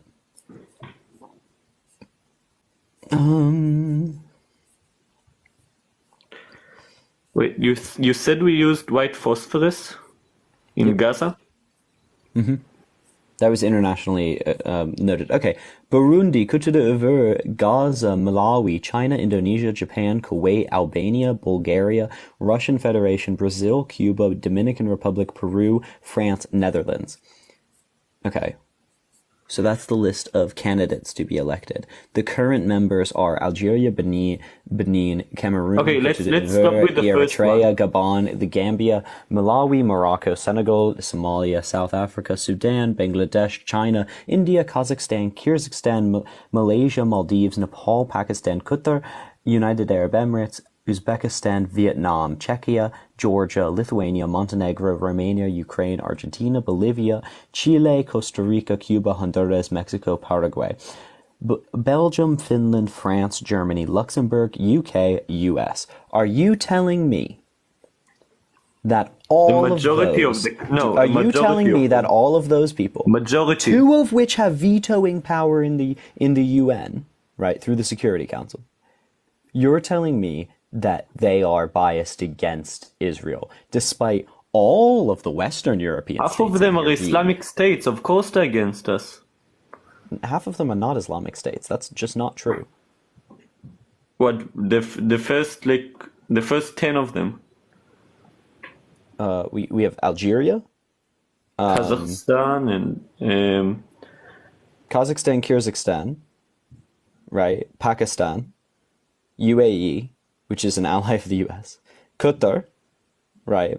Uzbekistan. But then we have Czechia. Georgia is partially Islamic Muslim, but it's not entirely. So we have Czechia, Lithuania, Montenegro, Romania, Ukraine, Argentina, Bolivia, Chile, Costa Rica, Cuba, Honduras, Mexico, Paraguay, Belgium, Finland, France, Germany, Luxembourg, UK, US. South Africa.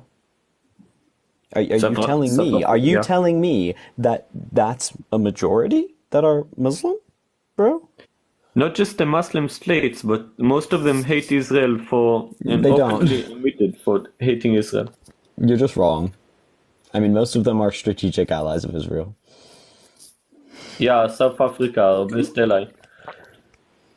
I mean, we do we gave not them know nukes at numbers? I some mean, they're point. not. They aren't biased against Israel, right? Like, we know that. No, they like us. We gave them nukes.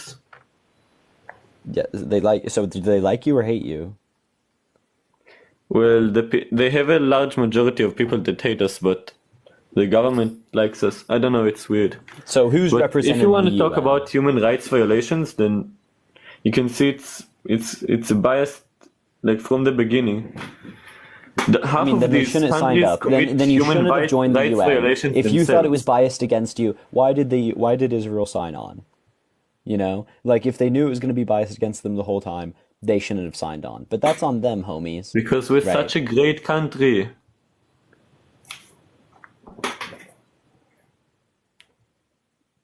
What?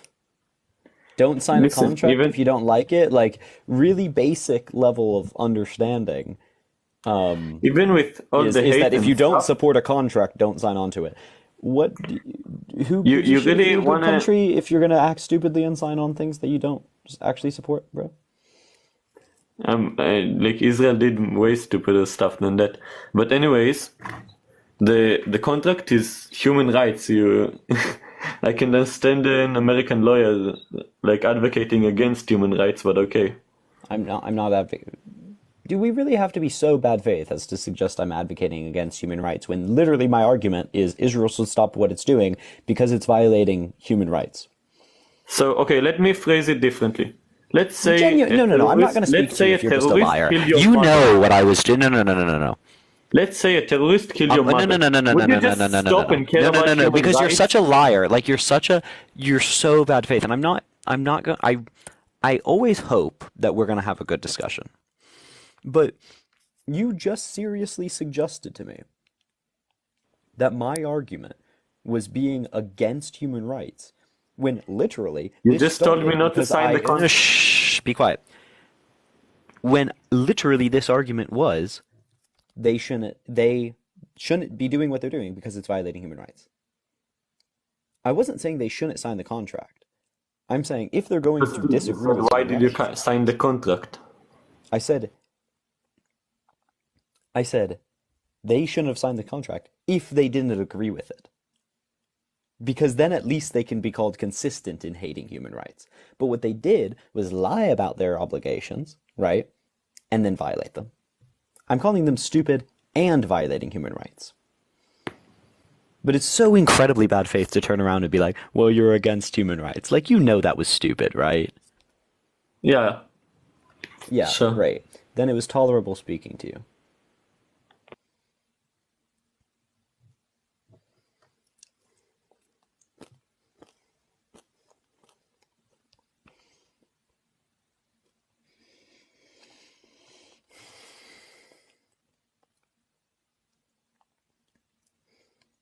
Anyway. I am so rude. I am so rude when someone lies about me and says I'm violating human rights and then calls on my education to lie about that.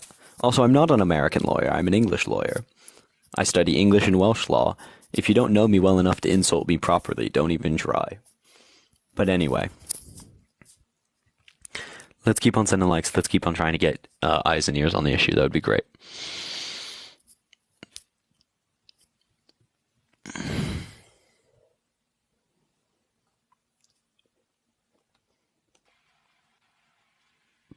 Hello. Hello. Hello, how old are you? Good. How old are you? I'm 20. What year were you born? 2003. November. What did you send a guest request to disagree on? Why are you assuming that I'm going to disagree with you? Because the request is to disagree. No, I'm it says hoping you disagree. disagree or discuss. Do you disagree? Yeah, I mean, personally, I just wanted to ask about just like the fact that people kind of like don't find it weird that Russia and North Korea are supporting Hamas. Like, I feel like it rubs me the wrong way, and I don't understand how people don't talk about that. I think they do. They support Hamas. No, I said I think they do talk about it. They really don't. I think people Who's they? like people like mainstream media, people on TikTok that I see. And why like, would they talk about it? because it says something about Hamas as an organization. It says something I about think the people. but the prima facie thing, yeah, but like the thing about mainstream media is they're already against Hamas. So it's like, Not at well, we're all. against Hamas for this reason and this reason and this reason and also this reason. Like it almost just becomes like the question isn't whether you're against Hamas because pretty much everyone in mainstream media is. Are you against Hamas? I do not support Hamas, no. Okay. So I mean, that isn't obvious. Like, unfortunately, I mean, it isn't is obvious when at all. I consistently and actively, vocally say I condemn Hamas. I just joined your live not so long ago, so I didn't like. I don't know you, so I just Yeah. hear a lot of people saying. So it is like, obvious, freedom yeah. fighters. It's just you didn't watch it, which is fine. Okay. But I the thing about this is who cares that they support them when everyone is already against them? It's like, and also the people that are pro Hamas, right, are not going to be compelled when mainstream media says, well, look, North America and Russia are behind Hamas, or Iran is behind Hamas, right? The thing is, it's the same people that are like on the left. Sorry, it's really hard for me because I speak Hebrew, so like English isn't my first language, but I'm gonna try to say what I want to say. Basically, like, I think it's weird because it's the same people who fought for the Ukrainians, the same people on the left wing, the liberals, and then like when it comes to this issue, they call Hamas like the freedom fighters, and I think it's insane. We're talking about, you know, a terrorist organization and people who are I just think that the thing is a lot of the heat is like aimed towards Israel instead of As it should Hamas. be, yeah. The richer, more powerful, American-funded organization should receive more heat when they do things wrong, because they're acting as an agent, at least in part, by America. So if I pay someone to do something, and then they go do it in an evil way, I'm going to be more critical of them than another person who is evil. Of course we're going to be more critical of Israel. Like, obviously, they're richer, they're more powerful, they've consistently been more powerful, and they're funded by the West. Hey, I'm the West. I should watch out where my funding is coming from, or going. Do you think the state of Israel is evil, or certain... I mean, like, saying the word evil is kind of crazy to me, because you could say the same about your own government. You could say the same thing about your own government. Yep. When my government kills children, they are being evil. When they fought in Afghanistan, when they fought yeah, the fight in Afghanistan was evil. So what did you do as, like, how do you... I mean, I was not alive for most of the fight in Afghanistan, so... Yeah, but, like, the thing is, first of all, they still have their... I don't know much about American politics, but I'm pretty sure they still have their American, like, base in Iraq and in Afghanistan. In Iraq, and it not was just Afghanistan. We've pretty much unilaterally pulled out of Afghanistan. So. But, like... I'm sorry, I'm getting off topic. I was going to talk about Israel. But I was going to say, like, I just think that I don't think that Israel or the IDF is evil. I don't think that they're committing war crimes. Well, they are. Like, wait, those two could be different, though. They are committing war crimes. That's not a subjective opinion. I mean, you look at the actions they're taking, compare them to the internet. No, you don't have to even ask the UN, right? You can literally read the treaties that Israel signed, right? And say, wow, look, you committed yourself to not kill reporters. Well, you've admitted to killing reporters. That's a war crime. You committed yourself to letting humanitarian aid into war zones. Before you say, like, can you give me an example for that? Because I don't. Them killing reporters? They admitted in Hezbollah attacks to killing reporters. Israel. Under what circumstances? It actually doesn't matter, as long as they knew that there was a risk to... It actually not does really, matter. as long as they took that action... You have no choice. Wait, like, they don't have no choice. They do. But so so the AP is reporting 34 journalists have been killed in the war between Israel and Hamas. And Reporters Without Borders called it a war crime, calling on the ICC to investigate it. But it actually doesn't matter, right? So as long as they knew that as long as they were not in immediate risk, right? So if the reporter was not literally next to an active, like, bombing, and they knew that it would kill a reporter, that's a violation of international law. But more clearly, right, they have an obligation to let humanitarian aid into war zones, which they violated. Right? The thing is, they admitted they committed themselves to letting the Red Cross into war zones, and they violated it. The problem with that is that they use it as ammunition.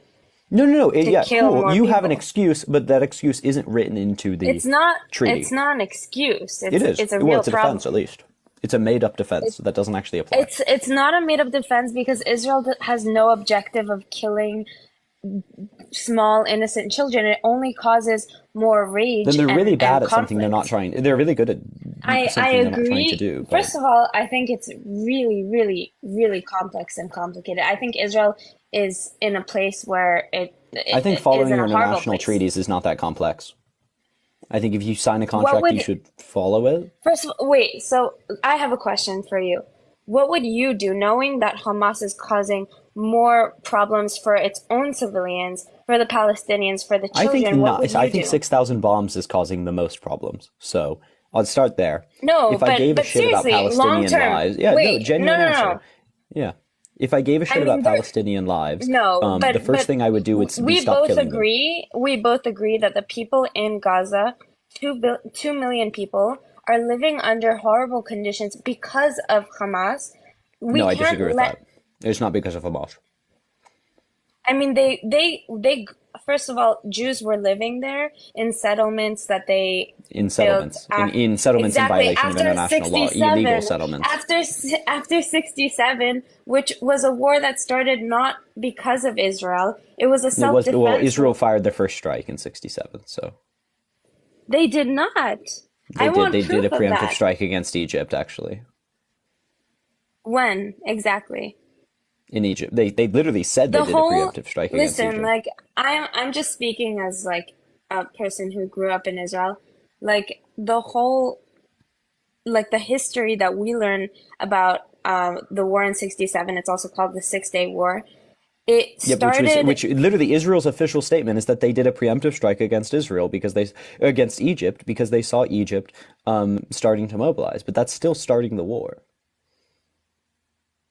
starting to mobilize, meaning they were doing something that was going to potentially Israel felt harm. threatened, so on the basis of their Exactly. feelings. Well, Yeah, when no, you're I know, but the constantly, point is we need to live in the truth.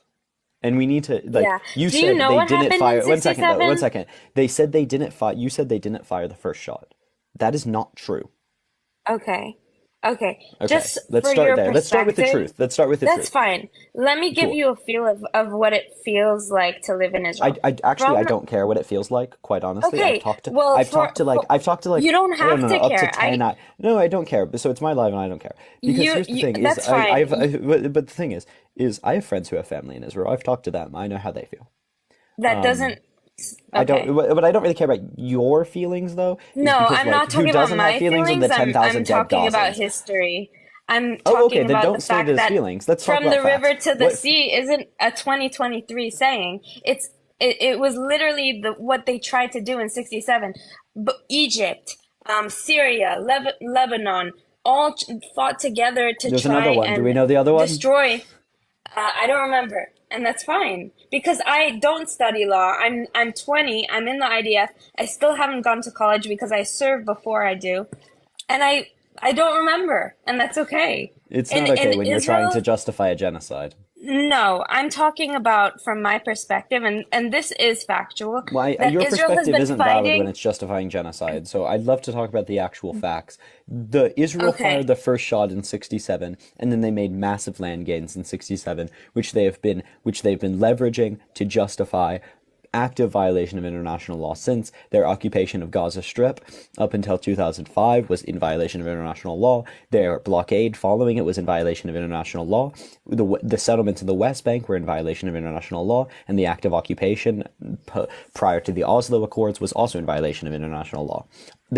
They are a extremely criminal state, and I say that coming from a criminal state. According right? to the UN, According which to is their a own bunch goddamn of statutes. idiots. No. First of all, Israel's part of the UN. Second of all, they signed Exactly. up. So if they thought the UN was a bunch of idiots, they shouldn't have joined, right? But if Israel's they're a tiny state that needs to be part of the UN.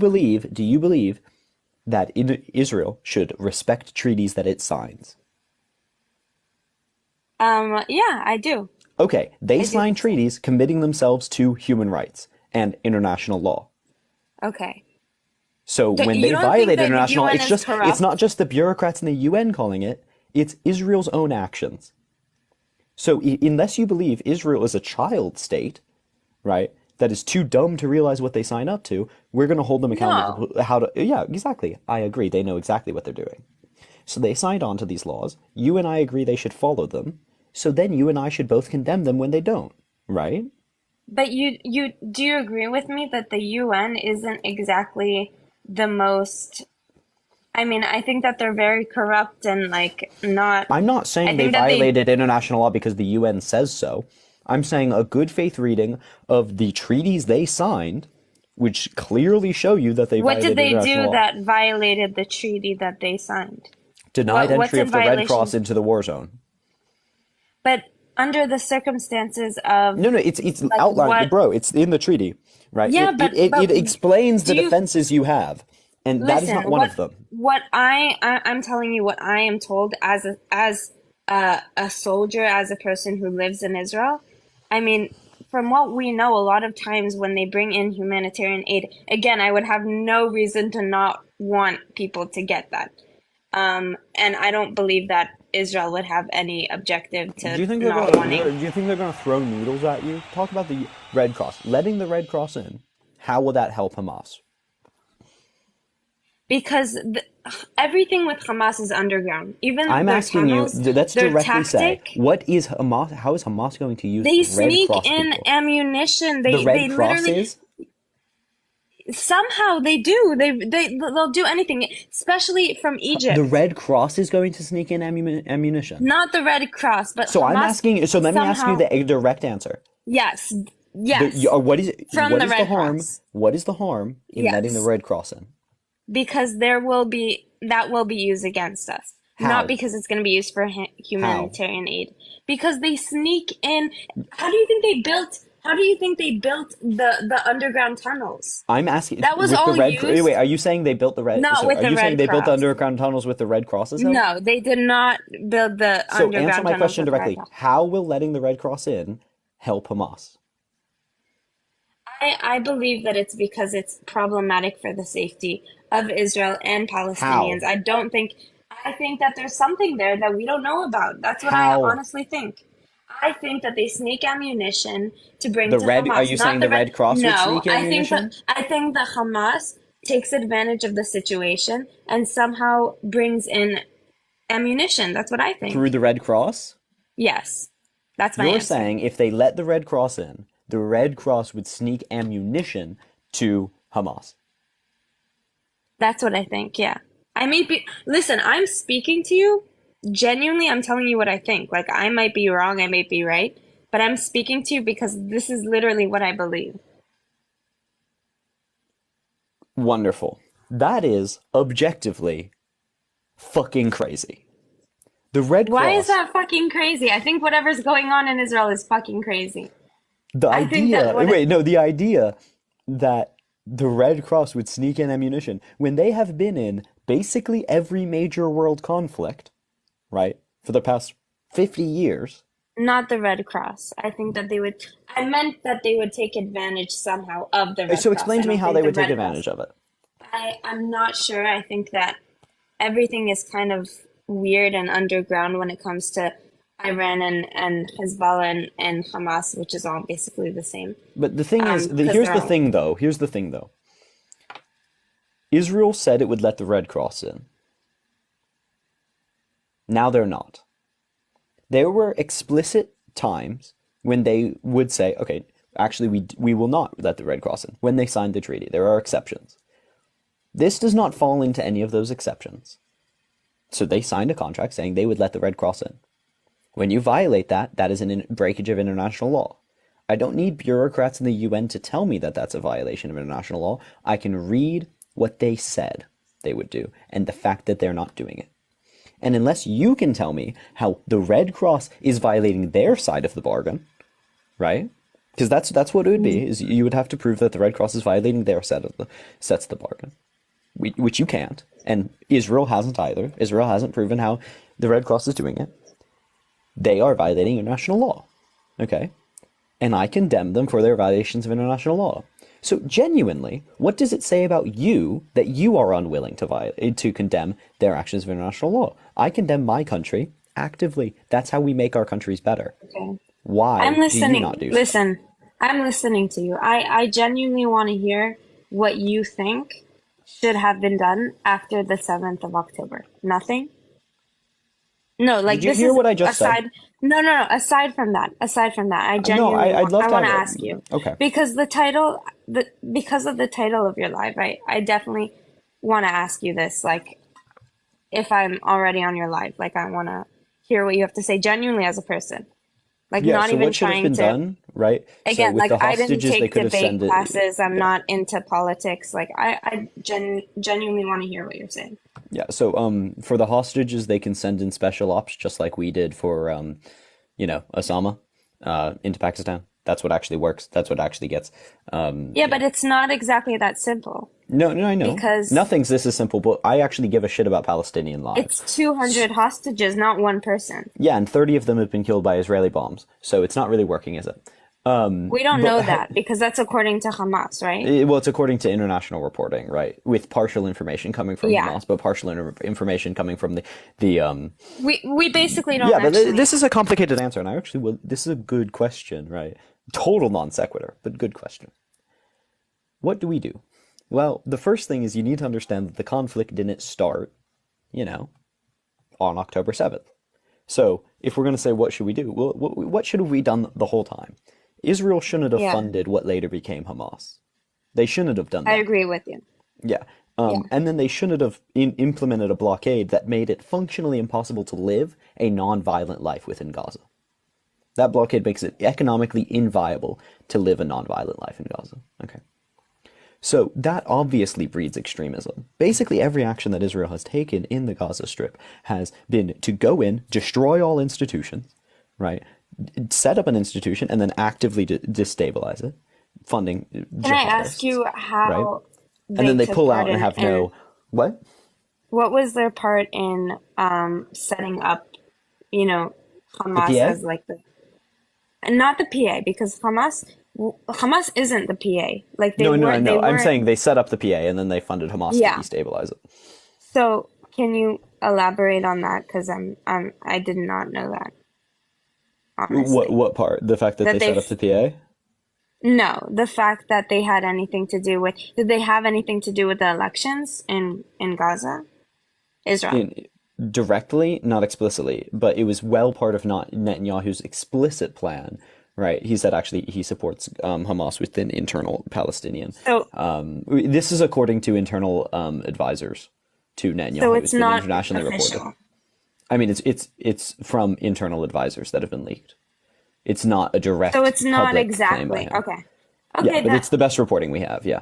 all right. So it's not 100%, but Nothing's 100%. yeah. most people agree also that most Israelis agree that Netanyahu is not a good leader. Yeah.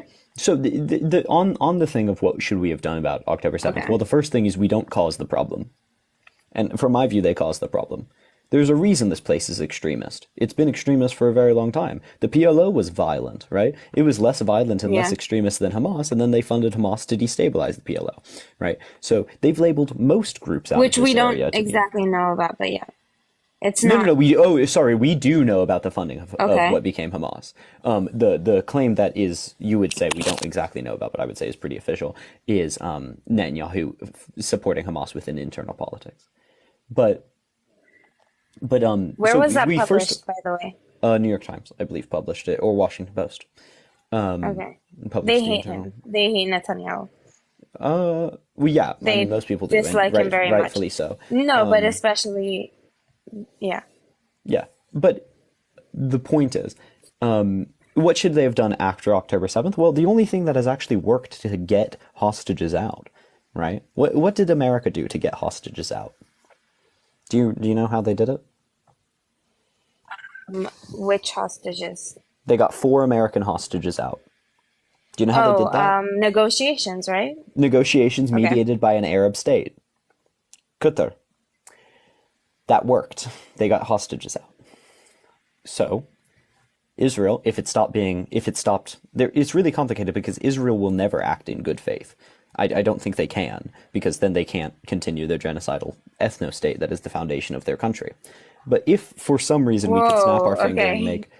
I mean, yeah, we can talk about that, but that's pretty accurate. So if we snapped our finger and could make Israel a good faith actor, they would start negotiating with the Arab neighbors and Arab countries like Qatar, right? And then they would reach out to the European countries and actually have an even playing field between those two. But they're not interested in that, right? That's why they've said that the hostages are secondary priorities. For them, the first priority is getting rid of Hamas, which they won't do, and then they can work with Arab neighbors to set up a trustee state within the state of Palestine to allow for equal negotiations in the territory. right? And And just ultimately, I forget would about advocate a multi-ethnic. I would advocate a multi-ethnic one-state democracy within that area.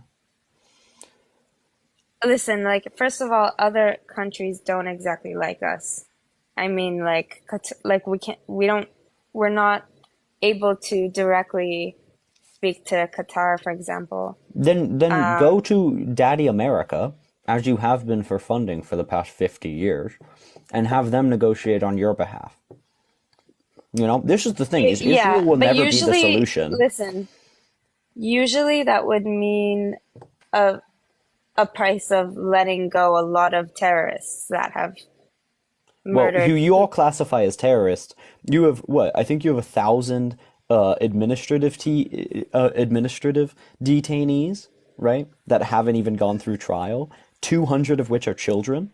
So, like, if that's who you want to let go, like, okay, good. I would like for you also not to have hostages. You something like Yeah. 5,000 effective Okay. hostages of Palestinian people. So yeah, if that's the negotiation. But my thing is We have fundamentally. hostages? You have 5,000, I believe, administrative detainees that have not gone through trial. Are And they the trials that they children? would, Are 200 at they least are children. under the age of like 18 or Yep, even 200 of them at least. children? Children. Like, where did you get that information from? I mean, the AP. Okay, sure. Honestly, I really want to know if that's true because I find it very hard to believe. Yeah, and then But they okay. go to military tribunals that have a 99.9% conviction rate. So that is a hostage situation if I've ever seen it. So yeah, if that's what you have to release. But from my view, Israel can never be the solution here, because at least the current state of Israel, how it looks, is built on this premise of a Jewish majority and a maintained ethno-state, right? And ethno-states can't act in good faith. They're functionally not able to, right? Because the whole entire foundation of it is contrary to the idea of a multi-ethnic functional democracy. It does have multiple ethnicities. But it's not a multi-ethnic functional democracy, right? So there's multiple ethnicities. Yeah, They have not consistent like America, yeah. policies. No, I don't think America. I hate America and how it functions, right? So I'm not. How do you I'm live not in the. America hating I mean, America, I don't live saying in that America, but you don't? I just no, assumed. yeah. Where do you live? Can I ask you? I mean, I live in the UK. Okay. Okay, go on. But I can critique my own country, right? And it still be I my mean, home saying that and you where my hate your family is. own country is Yeah, I do a hate bit I hate the extreme. actions of my country at the very least. So when we're talking Okay. about the state, I hate the colonial state of the U.S. Absolutely, 200%. But America, right, functionally, or like Israel, right, has actions that attempt to maintain a Jewish majority. That's an explicit policy goal, right? At least of the current The government, and it has only been for a while. action that they do to like let's say to maintain a Jewish majority is that if you are Jewish, you can automatically get a citizenship. If you're married But to they someone who's also Jewish, denied the Nakba refugees. And the reason they denied the Nakba refugees was because of a demographic threat. Right. So what's the I demographic threat? It's a demographic threat to the Jewish majority. I don't know what Nakba is with that accent. I don't know if someone who speaks Hebrew can write to me what that is in Hebrew because I have no idea what you're talking about. When you go I off the just app, I can't see or hear you. Yeah. yeah. You don't know what Okay, the sorry. Nakba is? No, maybe in Hebrew like I'll know what It's the that is. mass exodus of Palestinians that was caused by the war in 1948. Okay. Is that when there was like everyone's telling me to go get educated. It's really hard for me to speak English, guys. And I'm speaking as a normal 20-year-old living in Israel. So if anyone wants to hear the point of view of someone young and maybe who doesn't study law or doesn't take like debate classes, I then don't you're take welcome debate to hear classes, me. but yeah. Okay, but it's not the same. It's not the same type of education Yeah, but in like, Israel. so the thing is like there are 750,000 at least direct refugees of the Nakba that are Palestinian and were kicked out of Palestinian A lives. lot of Israelis died too. A lot. In 1948, in the War of Independence. Are you talking about before the declaration of the State of Israel or right after? Right after. A lot of Jewish people died. A lot of Israelis died as well. Yes. The Yeah. point is, we're talking about the refugees of the Nakba as a reason, as a evidence of them being an ethno state. Okay. I still don't know what you're talking about, but So let's move on. when Israel declared independence, and then Okay. the Arab countries, it attacked the Arab countries in declaring independence violently, and then the Arab countries Violently? retaliated. Why? It was voted in the UN. We had the Well, right it was to proposed in the no, so it was proposed in the UN, Okay. and then it was accepted by What? one party, and then the other party didn't accept it. So That's, I'm sorry, both I'm parties sorry, but if that's both such parties don't bullshit. accept it, then it didn't We go had through. Crazy how that works. one chance after the Holocaust to have our own independent state. It was one chance. I mean, I don't know. Is it your view that the Palestinian colonial, the Zionist colonial project started after the Holocaust? Come on, don't do that colonial bullshit. They called themselves We're not- colonialists. Colonists. They called No, themselves they- colonists. There's a huge difference when you translate something in Hebrew to English. I don't think They were no. I'm talking about the English direct Jews. I'm talking about the English Oh. Jews. Are you talking about the British Mandate, or are you talking Yeah, about? I'm talking about the British Mandate. So Okay. the Zionist colonizers, right, that called themselves colonizers in English because they were English, Okay. that moved into the British Mandate and lobbied the UK government to allow, right, for that colonization. Yeah, those people who called themselves colonizers were colonizers. And that, right, is what that's a history relevant, at least, to the foundation of Israel. It's not like Israel was a creation just directly after the Holocaust. That's not true. Like the lineage and the increase Yeah. in Jewish migration to that area started well before then. It started Yeah, in the 1880s that's true. or so, and then it went massively grew. So I mean, literally, it started as a colonizing movement, and it continued as a colonizing movement. And also, where they could go after the Holocaust, it was actually, this is fascinating. Even during the Zionist colonizer movement in the early 1900s, talking about it in the UK, they advocated multiple different options. The UK actually offered Guyana to the Jewish people as a safe home. And when they landed on Palestine, the one Jewish MP within the parliament actually disagreed with this. He said, no, Palestine is our holy land, but it's only our home when the Messiah comes, right? So it's against his theology. So, is it a good place? Well, it was Uganda, Guyana. No, there was Uganda. There was one in Guyana. There was an offer in Russia. There was an offer in America, Madagascar, Tanzania. There were a lot of offers. Let's just be very clear. Yeah. Yeah. So lots of places. So, and then Palestine was actually kind of on the B list as who was the Egyptian comedian that came on. So, no, you didn't have one option. You had many options. You chose, the Zionist the colonizers chose, arguably one of the most violent options, but also something that fell into their theology. It was a theological choice. It wasn't just a choice of safety. Yeah, until it became a choice of safety But they had other choices. at a certain point. They had other Not choices. really.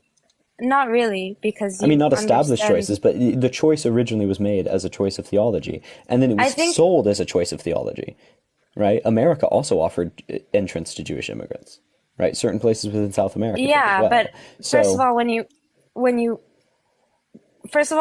when you go through a trauma of like understanding that you're not safe as a Jewish person in any country or any state, then you understand that, maybe you don't want to go and live in America and then experience the same thing after I mean, 100 America's years the or 200 second years. safest places in the world for Jews Listen, currently. And after honestly, October 7th, it's the safest place. So, I don't think so. I think that I mean, I don't think statistically it America's is.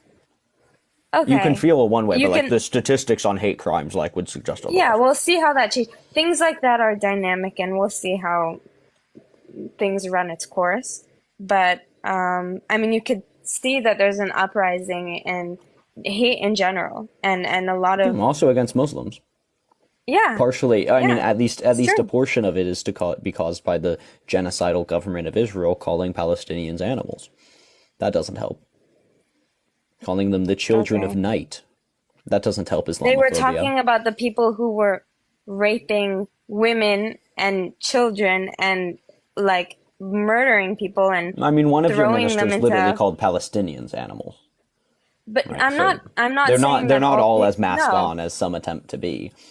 But no, that those there are extremists, but we all dislike them as is like we literally tried to get them, you know, dismissed. So like it's not like it represents Israelis at all.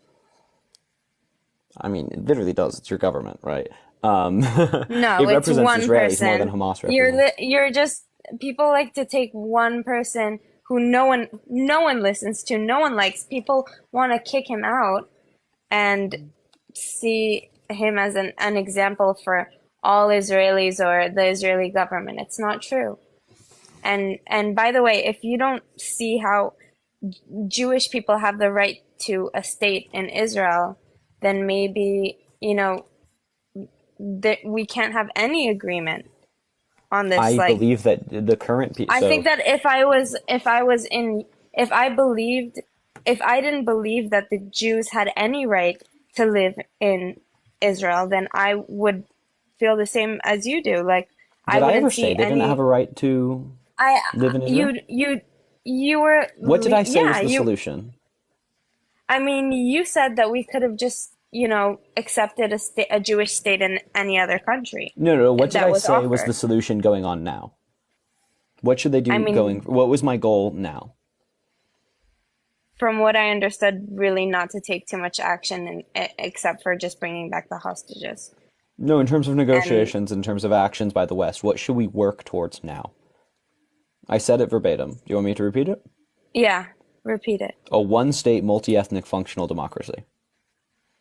Okay, and what about all the hate that So, people does that have? include the Jewish population currently in that area?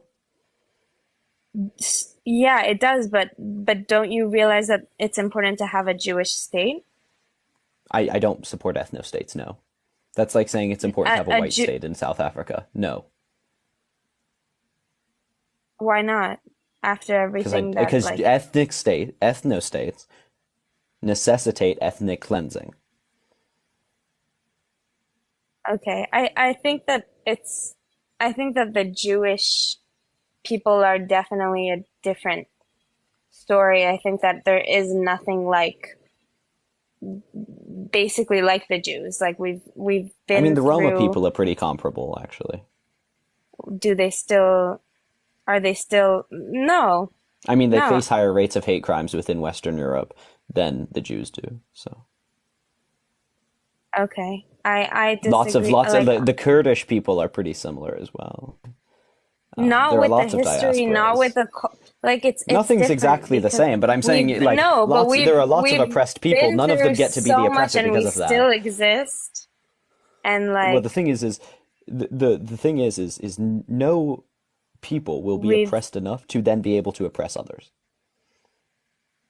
I don't believe in oppressing others. But that's I what an don't. ethno state is. I agree that there are complications with having both a Jewish and democratic state. Like it doesn't it's really problematic. They're I principally think that opposed. exactly. And it So has been a no, an problem ethno state since cannot function in a well, functional good world. what technically what you're saying is true, but ever since the declaration of Israel, it has been a problem because technically that's how we declared Israel as a Jewish state, a Jewish like democratic state. Yeah, So and it's been it's a been failure. It's been a disgusting genocidal failure. I'm not disagreeing with you that there is a problem. I don't think it's a genocide. I don't think that there is intentional. I think that we're in a really, really big problem. I think that there's a reason why and it's called this current state of Israel. The biggest. That's the problem. I don't think it's as simple as you put it. I don't think that it's pure evil. I think that people like to simplify things. I didn't put it simply, nor did I say it was pure evil. You were implying that it's just, it's like an evil state that like. I mean, it is an evil state. I disagree on that, and I think it's complicated, and I want other people to live here in peace. I don't think that it's possible right now to just because there's a lot of hate and rage. I don't think that you could just let people, you can't just like, I'm sure a lot of people want to murder. Rage? I think that if you had, I feel like I wouldn't, I don't know, I genuinely feel like I wouldn't be safe if someone was like, I don't know, I mean, do you know what especially increases hate and rage? What? One group of people forcefully oppressing the other. That's where we disagree, because they were given the Gaza Strip, and it was a place that was prosperous, and it became what it is today because, again, Hamas, a terrorist organization, is ruling over the people. It's not like what people say that it's like some open air prison. Like it was an open air prison. It wasn't intention. It wasn't like and now it's they an were open just air, given land. They were given autonomy. Given? What do you mean given? Everything else was taken. What do you mean given? What? That's such a dirty lie. That is such a disgusting way to put it. No, what Israel didn't conquer land. It literally went into a war the next day after and the conquered declaration. Land. Because it literally, like, we were in a war. That's what happens.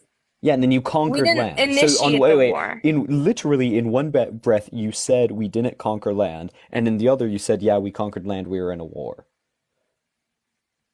No, I mean by we didn't conquer land, we didn't go into a war, us going into a war to conquer other people's land. Then we you were did pretty happy damn having well our going own, into a war conquering land. Trust me, when you have, like, people were very happy to have even a little bit of land. No, they weren't. They agreed to. Yes, they were. No, no, they weren't. Zionist militant groups, right, throughout the foundation of Israel, because once again, this history didn't start in 1948. This history didn't start on October 7th. Prior to the foundation of Israel, right, Zionist militant groups consistently bought up, forcibly dispossessed, right, and actively committed violence against Palestinian natives to steal land and dispossess Palestinians that have been working on that land for tens of generations. No, you were not happy.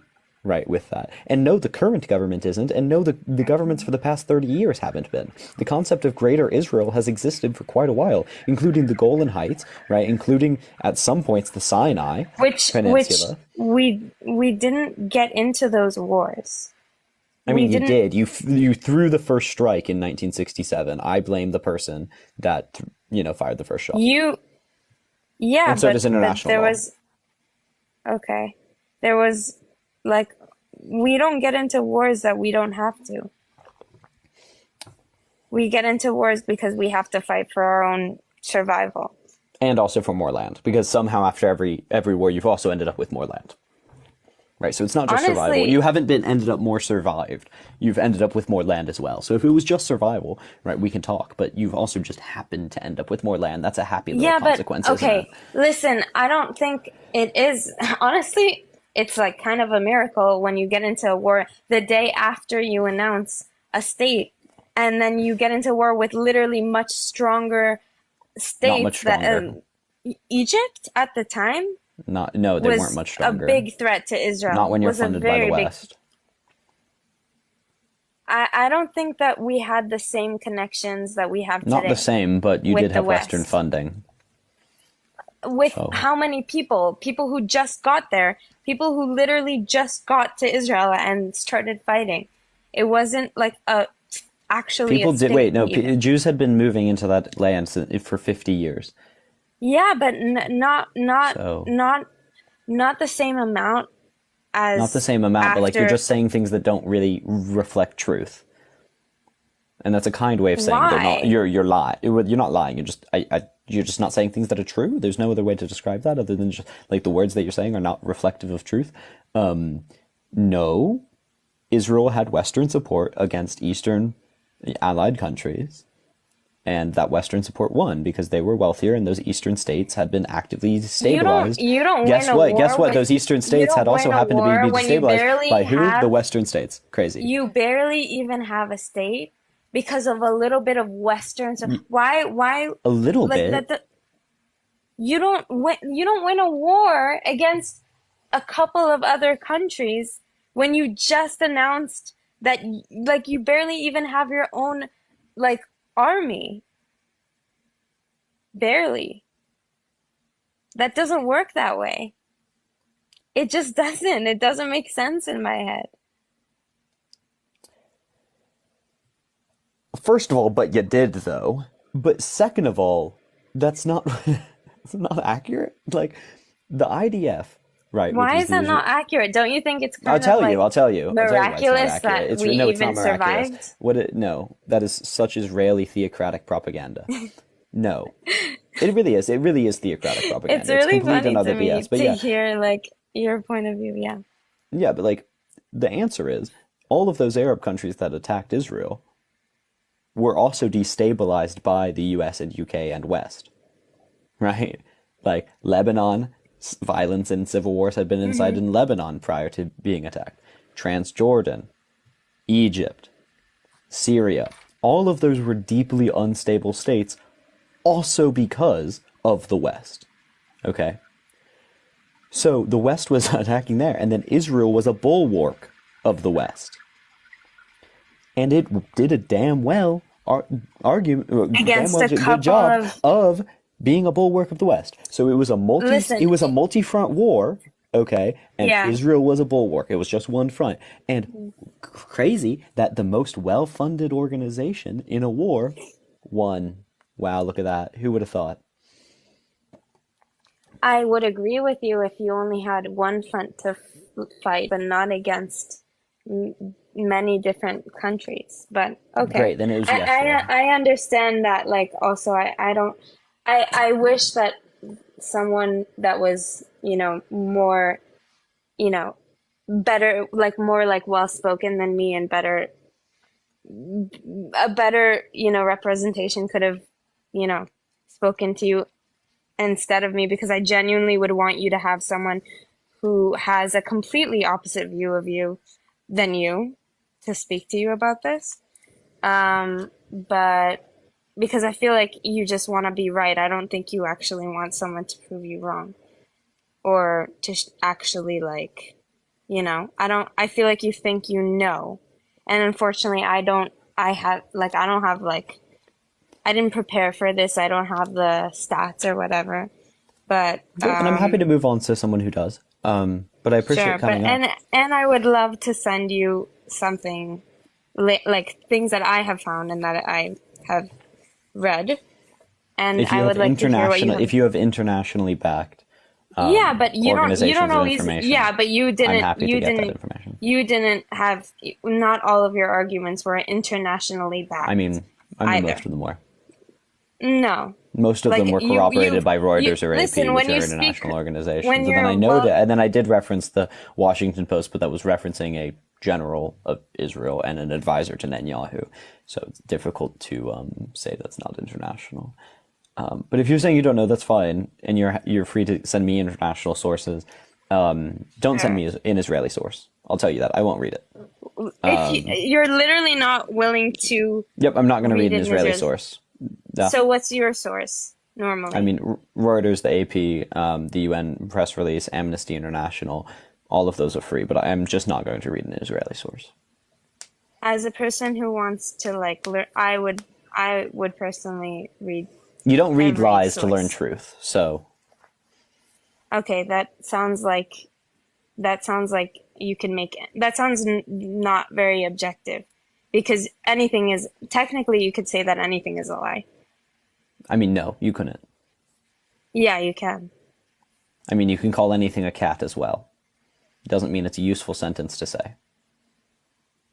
Yeah, I mean, technically though, that's the problem. But okay. I mean, technically it's not. Thank you. But peace out. Okay, bye. Have a good one. Bye.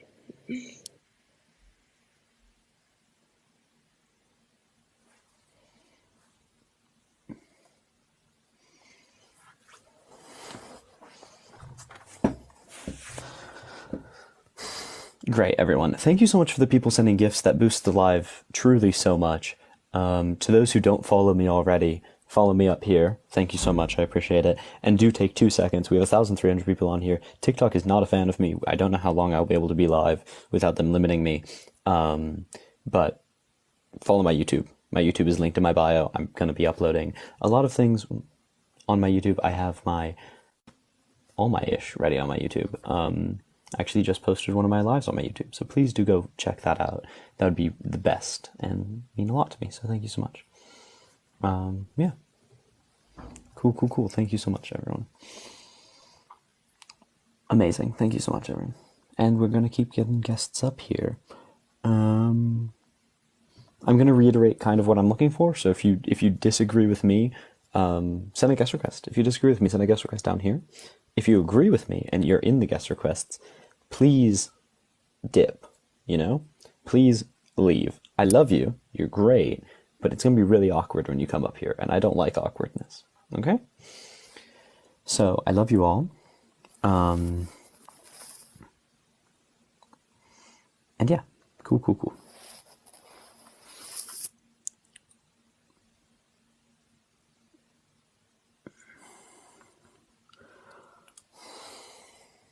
Thank you so much for everyone. And I do appreciate it. Also, I do have my Patreon on my bio if you want to support me. Also, my Cash App. Much love. Hello, Brad. Hey, Will, what's going on? Not too much. What did you send a guest request to disagree on? I'm not disagreeing. I actually agreed with a lot of your points from your last conversation. It's just I'm not sure that person was the greatest speaker, to be honest with you. Fair enough. However, I do had a couple questions for you that I wanted to discuss, and Sure. I kind of wanted to see from, your point of view is from the now with military funding and things around that nature. I kind of want to understand where your basis was coming from the beginning. And so I just had like a few questions I wanted to clarify before we kind of dig in with any disagreement, right? Sure. And so I kindly asking, could you provide me with, just 1 year? And I'm not being biased because I don't support any like killings or attackings or anything like that from both sides. But from an unbiased standpoint, I was wondering if you can provide me with just like 1 year in human history when the current Palestinian Arab identity had complete sovereignty over the land they, believe is rightfully theirs. Oh, I don't think you need prior sovereignty to justify sovereignty. So why do you say that? I mean, you don't need prior sovereignty to justify current sovereignty. Well, I'm saying like just from a basis or fundamental standpoint, I think that's something you should be able to answer. I mean, I did. In that it's irrelevant to the question at hand. I was just curious in what way? I said I answered it in that it's irrelevant to the question at hand. It is so when we're talking about the justifying sovereignties of a people, you don't need to justify them getting sovereignty on the basis of them having had sovereignty. Yeah, them having had sovereignty is an irrelevant consideration, right? Like just because they've consistently been able. And also, it's really important to note the current Jewish peoples never had sovereignty in that area as they do now. Right? Yeah. I've had friends that are Jewish growing up and also Palestinian in college, and saw the family values from both sides, right? But my point is the challenges come from the very foundation of the conflict, right? And that's what people are having the arguments about. So if you can't really tell a foundation, don't people usually You're pretending perceive like that this as is like ignorance? I answered you. They don't. The current Palestinian identity never had that claim. Right, but it's just not relevant to the point, unless you could make it relevant. Why you would need prior sovereignty? Well, I mean, from my understanding, it could be evident that the land has rich history of Jewish heritage, right? And archaeological. And it also has rich history of Arab and Muslim heritage. Hold on, I'll finish. But, I would say from an archaeological standpoint, strongly support the connection between the land and the Jewish identity, right? And if one were to and the land of the other Semitic peoples. Right. Okay, so if you dig anywhere in the land, traces of Jewish history would undoubtedly be unearthed, right? Wait, we know the history of this area. Yeah. And even according to Jews, they were not the first peoples in this area. So, hold on. My point is, though, with the current surge of violence, right, filled with like hate and jealousy and envy, and it's deeply saddening to witness, right? And I believe that we must not ignore the truths that history reveals, because it's vital for us to acknowledge and respect the historical context with striving for a future peaceful coexistence, right? Who was striving for a peaceful coexistence? I would say both parties. I don't think the Israeli colonial project was ever striving for a peaceful coexistence. Why don't you think that? Because they explicitly violated that consistently throughout all of the foundation, right? So they founded Zionist militant groups to steal and dispossess Palestinian land, right? They engaged in Jewish-only labor activities that were only inciting of violence, right? They were a fundamentally racist group that founded this country, right? And I believe how do you say so? How do you say that though, real fast? Like, how do you say something like that when? Well, when you advocate a labor union for only one, when you advocate a labor union for only one race, you're a racist. No, you're tanging off the point. My save for the foundation of the conflict was over land, right? And if they can't justify the identity of Palestinian Arab identity to complete sovereignty over the land they believe is rightfully theirs, what are they going off of then? Wait, as I said, you're assuming that prior sovereignty is needed to justify current sovereignty. That's not true. Land, so let me just be very clear. That is not true. Okay, so justify it. What's the answer to that? What justifies? So I don't support the modern concept of a nation state, but let's work under that idea. Talking about nation states, the only connection is a strong historical or cultural connection to this land. Okay, that's the qualification. The Greeks have strong historical connections to a land. The English people have strong historical connections. That's what justifies their connections, right? Okay.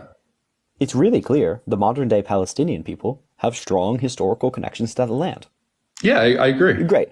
And so do certain Jewish people. Okay. Great. So what do we do then? When multiple ethnicities have strong historical connections to a land, we found a democratic, multi-ethnic, genuinely, co-party state in it, right? But that wasn't the foundation of Israel. Israel was founded as an ethno-state and continued to be. Right. So I advocate a multi-ethnic, democratic state in that area.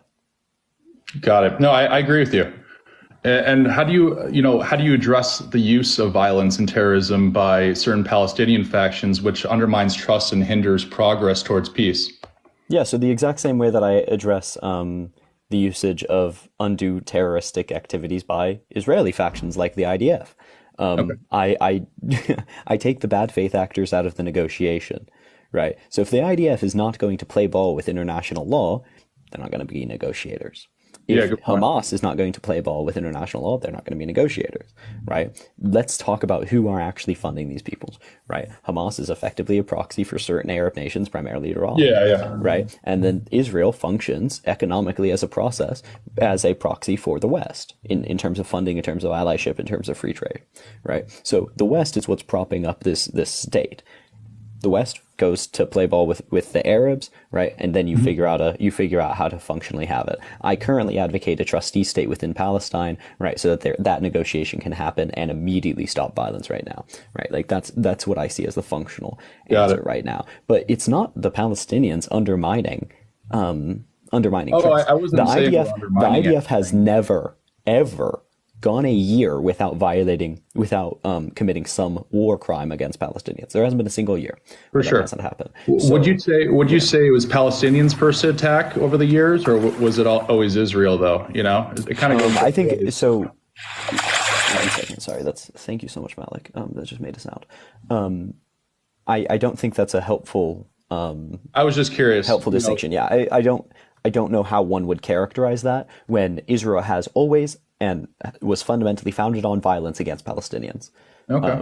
So the question of who hit first, when it's my grandparents or like when it's like, their Yeah, for grandparents, like sure. okay, but like if there was one guy that lived from the foundation, from the first movement of the Zionist colonizers in like 1880s to now, yeah, he hit first, right? But that's not really how countries Got it. work. Can you provide like examples of like instances where Palestinian leaders though have unequivocally recognized Israel's right to exist as a Jewish state?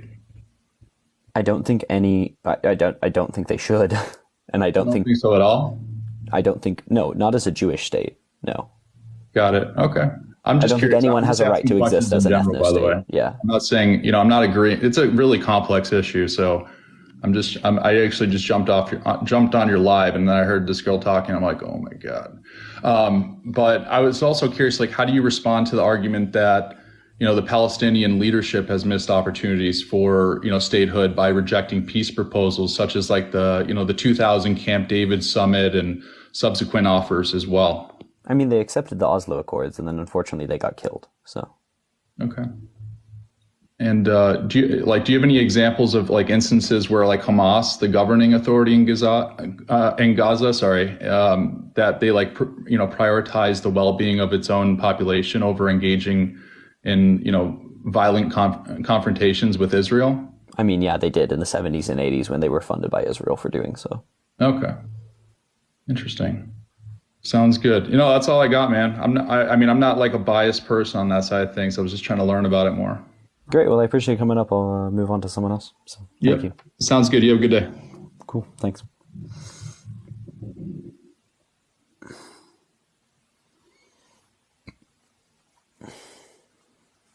Hi, mate. You all right? Doing well. How old are you? I'm 25, though. I'm 25. Wonderful. I Well, just what did you sound send a like guest a request to baby. disagree on? I think I have a guess, but Sorry? what did you send a guest request to disagree on? I just feel like when you look back in the last 100 years, like, my opinion is anti-Zionism is founded on the basis of anti-Semitism. If you look at the Arab extremist leaders in that land throughout the early 1900s, there were even such like Amin al-Husseini, who created allegiances with the Nazi Party. He was that set on the eradication of the Jewish religion. Now, this is before 1948.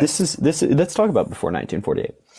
So the Jewish member of parliament that voted against funding of the Zionist colonizing movement in British Mandate Palestine, he was anti-Semitic? I'm talking about Amin al-Husseini. I know, but you're talking about the foundations of anti-Zionism, so I'm talking about the foundations of anti-Zionism. So, answer, I'd love to know, was the only Jewish member of parliament in parliament at the time who voted against the funding of the Zionist colonizers within British Mandate Palestine, was he anti-Semitic? Well, not necessarily, as I say, I don't know his base. But that's the foundation of that's what right. But that's an earlier version. So if we want to talk about roots, right, why don't we talk about the huge amount of rabbis that actively condemned Zionism as it being heretical to their Jewish faith, because they believed that the only return of the Jewish people to Palestine should be when they find the Messiah.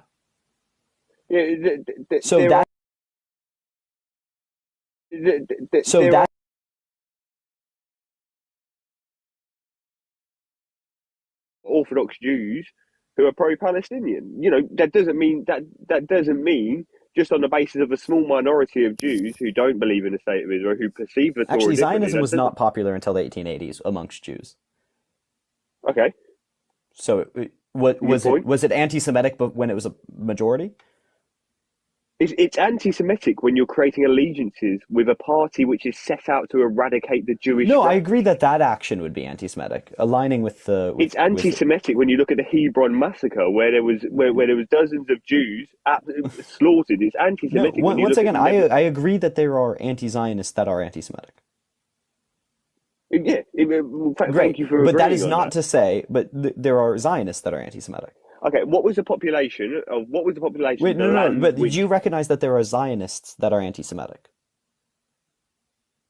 No, I don't. Would there a Zionist anti-Semitic? No, of course. Why would there be Zionists? Evangelical Christians within America who supported Zionism because they wanted Jews to leave America, and verbatim said that Zionism was the solution to the Jewish problem. That's obviously anti-Semitic, but they are pro-Zionist. Okay. And the British members of Parliament that originally supported the Zionist movement within England because they wanted Jews out of England. A huge push for Zionism within both the UK and US, which is where a huge amount of Jewish immigration to Israel came from, was from anti-Semitism. Was because they wanted the Jews to leave. Okay. So your point being that there are anti-Semites on both sides. I actually think if we look at anti-Semitism if we look at anti-Zionism within at least, I don't know, the 1900s to the 1940s, right? A huge portion of it was actually founded on anti-Semitism.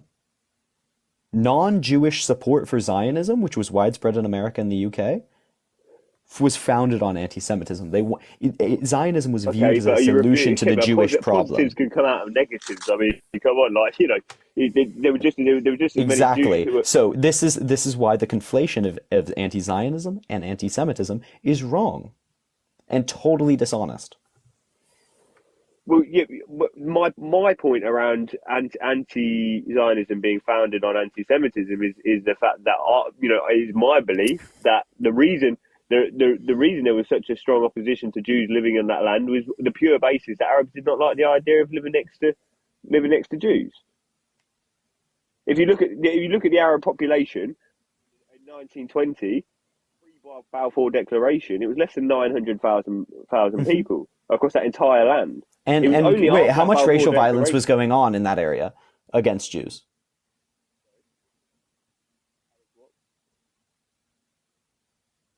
Are you there? Can you hear me? There we are. Now I can hear you. You're going in and out a little bit. Can you repeat the question? How much racial violence was going on against those Jews that lived there at the time by comparison to when Zionist colonizers came in? Did the Zionist colonizers increase the rate of violence against Jews or decrease the rate of violence against Jews? If you look at in between 1920 and 1940, there was an influx of post Balfour Declaration. There was an influx of Arab and Jewish conflict. Crazy. Who would have thought that colonizers coming in, being of a certain ethnic group, might build animosity against those? But what you forget is that there was comparatively very minimal violence against the native Jews in that area. The Sephardic Jews within that area, right? The Jews that had lived there for 700 years prior, right? They are Palestinian Jews. Mizrahi, that was the term I believe I was looking for. Mizrahi is the term for the long-term Jewish people that live there. They were primarily accepted into Palestinian society. So, no, there is certainly anti-Semitism built in to certain rhetoric by a lot of Arab countries. I agree with that, right? But to suggest like their primary motivating factor is anti-Semitism is totally dishonest when you actually look at the history of Jewish people living in that land for 700 years prior.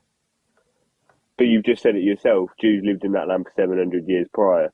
So they haven't swooped. And they were treated comparatively pretty good. And then the European Jews came in, and the European Jews came in and stole their land.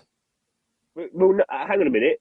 That land fell under the Ottoman Empire pre 1920s, pre World War One, did it not? No, the European Jews came in during the British Mandate and stole Palestinians' land. Some of whom were Sephardic and Mizrahi Jews.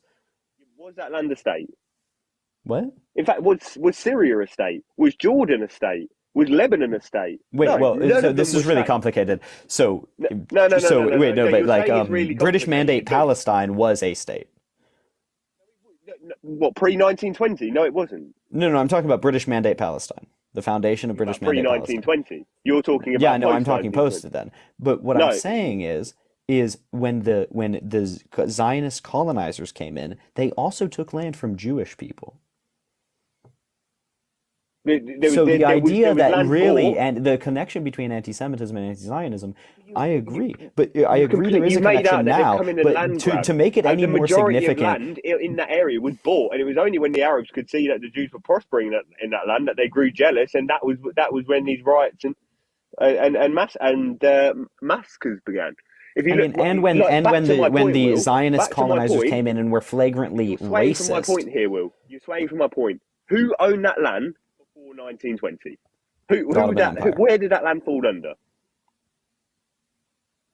The Ottoman Empire. The Ottoman Empire, which fell during World War One. Correct. Mm-hmm. Okay, so then that land then became disputed between the British and the French. No, it didn't. Not really. Yes, it did. Yes, it did. There wasn't a violent dispute. Okay, there wasn't a violent dispute, but there was a dispute, was there not? Who cares if there was and not really. They kind of came to a pretty quick agreement. I said it became disputed. I mean, kind of. Not really. Like, in the same way that Africa was disputed between all of the European nations, it was just kind of split up between the two. It was disputed between the British and French, wasn't it? Along with Syria, Lebanon, Jordan.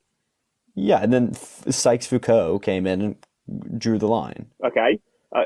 Now, were Syria, Lebanon, and Jordan, were they states with official borders pre-1920?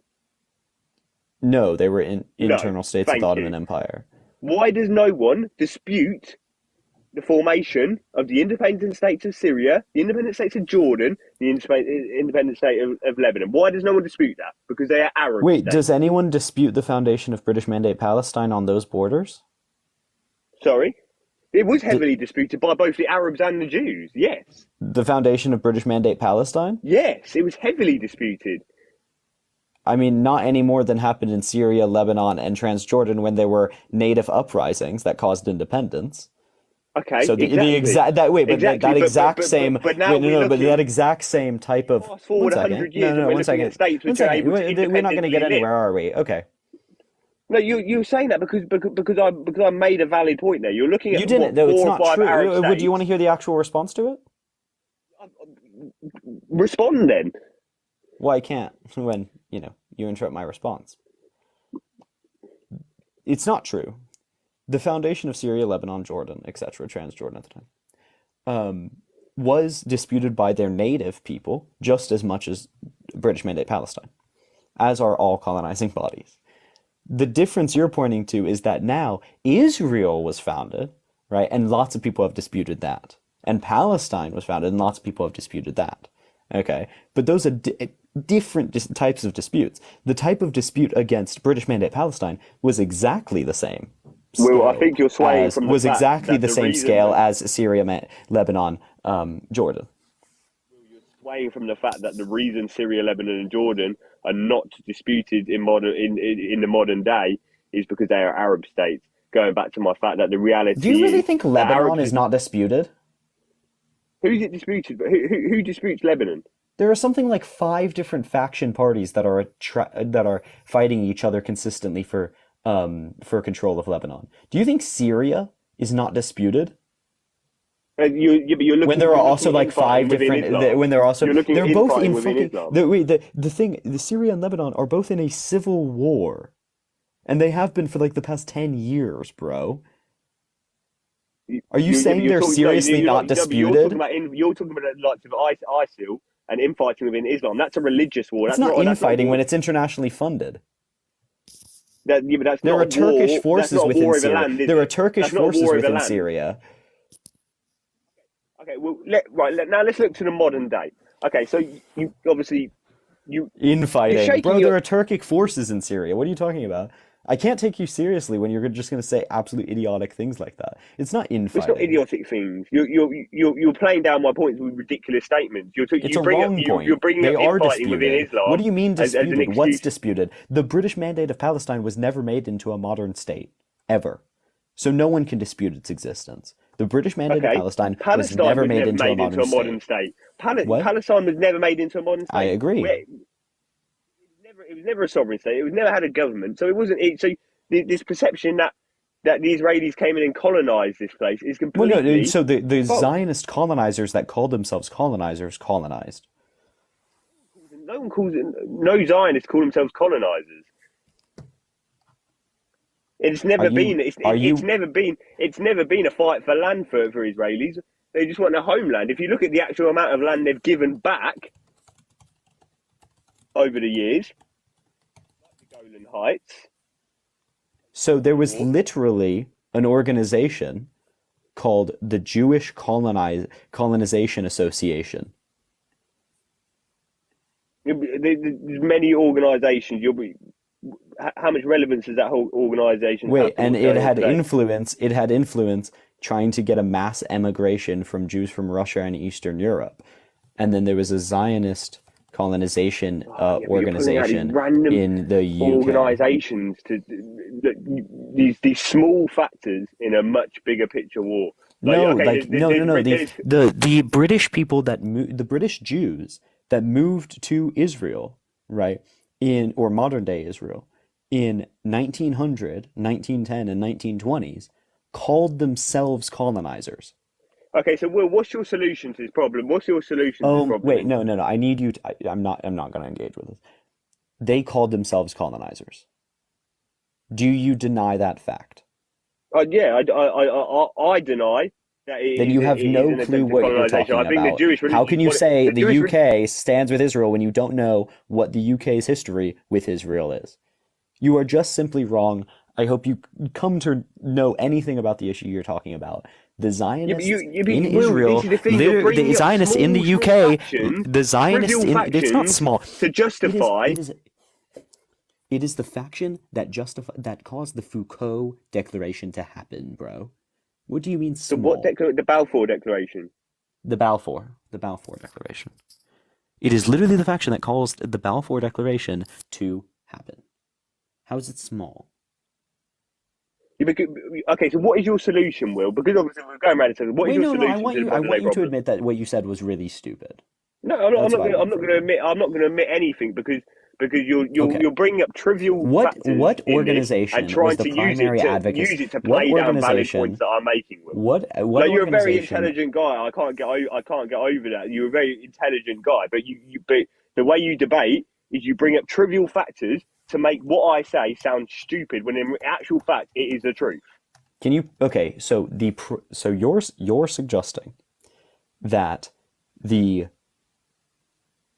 main organization that led to the colonization of Israel by British Jews and led to the support of the UK, one of the largest military bodies in the world at that time, supporting this foundational state, them calling themselves colonizers, you think that that's trivial?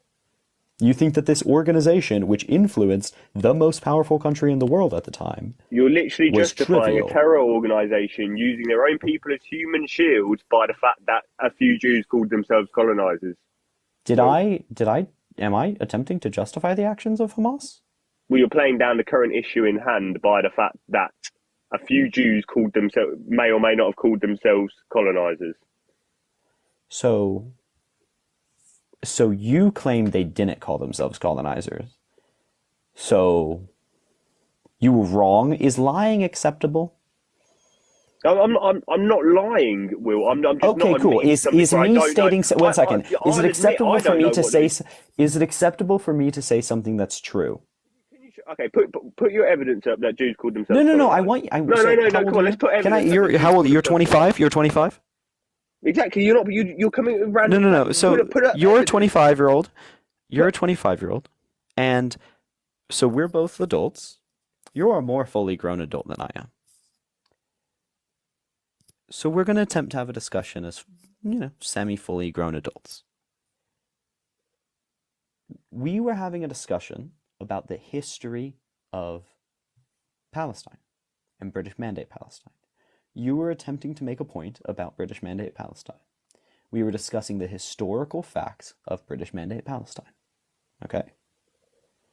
And then, when you run out of facts to point to, the difficulty is if I disagreed with you at all in any of your historical facts, what you will say is, you're disagreeing with this fact means you are supporting Hamas. Do you see how that is so bad faith? I didn't say I said you're justifying. No, I know. But is there any way I could disagree with your historical analysis in which you would not accuse me of downplaying Hamas? Well, I think the general rhetoric of even the statement that you've got, end all U.S. military funding of the IDF until the No, I heinous want an acts of the answer. IDF are done. Is there any way that I could disagree with your historical analysis and not be seen as downplaying Hamas's actions? No, yes, you can How? disagree. Sorry. How? How is it acceptable that I disagree? Well, I because you're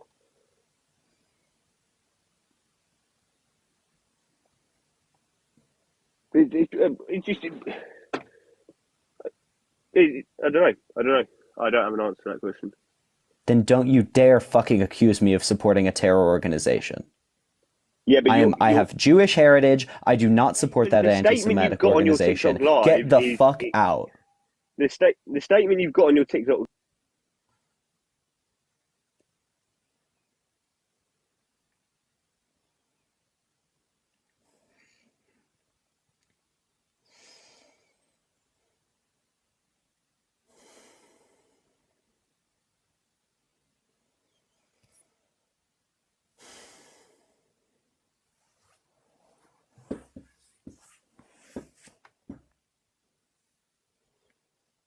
Okay. I do sometimes get worked up about that. But I'm gonna take a second. I appreciate everyone watching. I hope to get more eyes and ears on this issue. I'm gonna go get more water for 2 seconds. I really do appreciate everyone being here. Thank you so much for everyone sending gifts. It means the world. It also gets the live out to more people, right? Follow me if you don't already. Take this 2 seconds to go on my YouTube. Follow my YouTube. I'm going to go fill up my water. Love you all.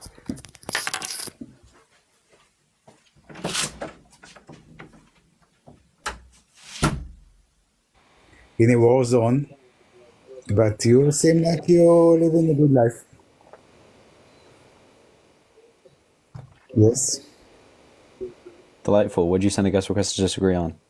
Because I see in the abstract you want to stop the military aid for Israel, but you don't say anything about Qatar helping thousands of billions of dollars to Hamas, and you say you are not one-sided, you're not supporting Hamas, but upstairs you say US stop helping Israel, but you don't say about hundreds of millions that Qatar gave Hamas and all the leaders of Hamas sitting in Qatar. I don't know if you support Hamas, you support Israel, I don't know. All the leaders of Hamas sitting in Qatar right now in the hotel of Qatar. Every month, Qatar give Hamas $30 to $60 million. That you can check it on Google. And you don't say, stop funding Hamas. Stop funding Hamas. You didn't say it. Why? Oh, 1 second. Yes. Iran also founding Hamas, but you didn't say nothing about it. And you say don't. So the U.S. So let me directly quote from state.gov, U.S. relations with Qatar. Yes. The U.S. provides no developmental assistance to Qatar. Its U.S. have a base, the biggest military base in the Middle East is in Qatar. I agree, but they don't send direct military aid to Qatar. So while I disagree with America maintaining, 1 second. So here's the thing: is yes. I didn't say nothing. I agree. We shouldn't be funding either side. No, you don't say. No. I didn't say you found in Qatar. Qatar didn't need found. Qatar is one of the richest countries in the world. Qatar found Hamas. Great. Found Hamas. So do you want to talk about me? Because why am I advocating this? I wanted to stop founding Israel. Can you maybe for 2 seconds think about why me, an American, would be talking about how American funding is going? No, because it's you can't figure out why me as an American would be advocating what my government should do. Yeah, I can think about it, but the answer is okay. So then maybe we could think about why your point about me telling what another government to do. Well, yeah, I can tell you. I can just a different conversation.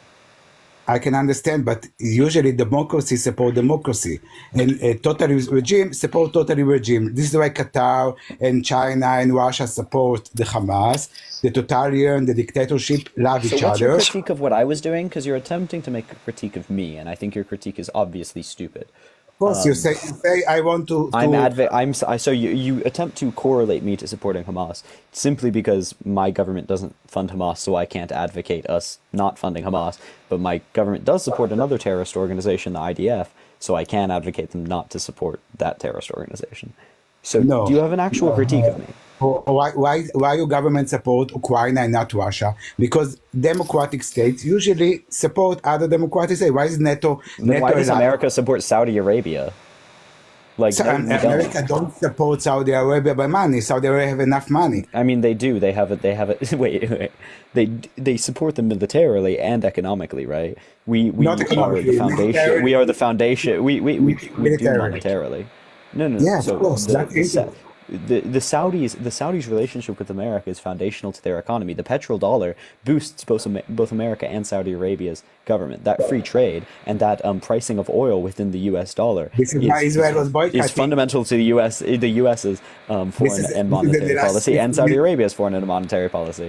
That's the reason. 50 years, first 50 years of Israel, everybody was boycott Israel because we don't have any oil and nothing. We don't even here have Pepsi and not cars because we are a very small country, just 10 million Israelis, from 70% are Jewish.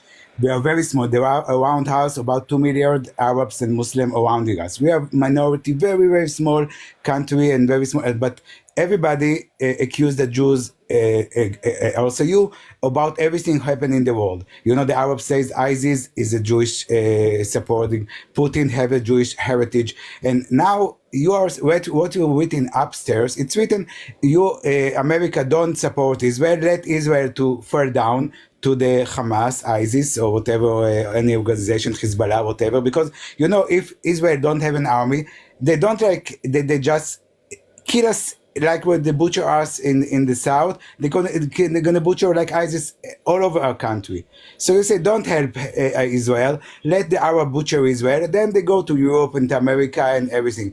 You have to support us because Israel is the only democracy in the Middle East, and this is why you have to support us. You don't think so?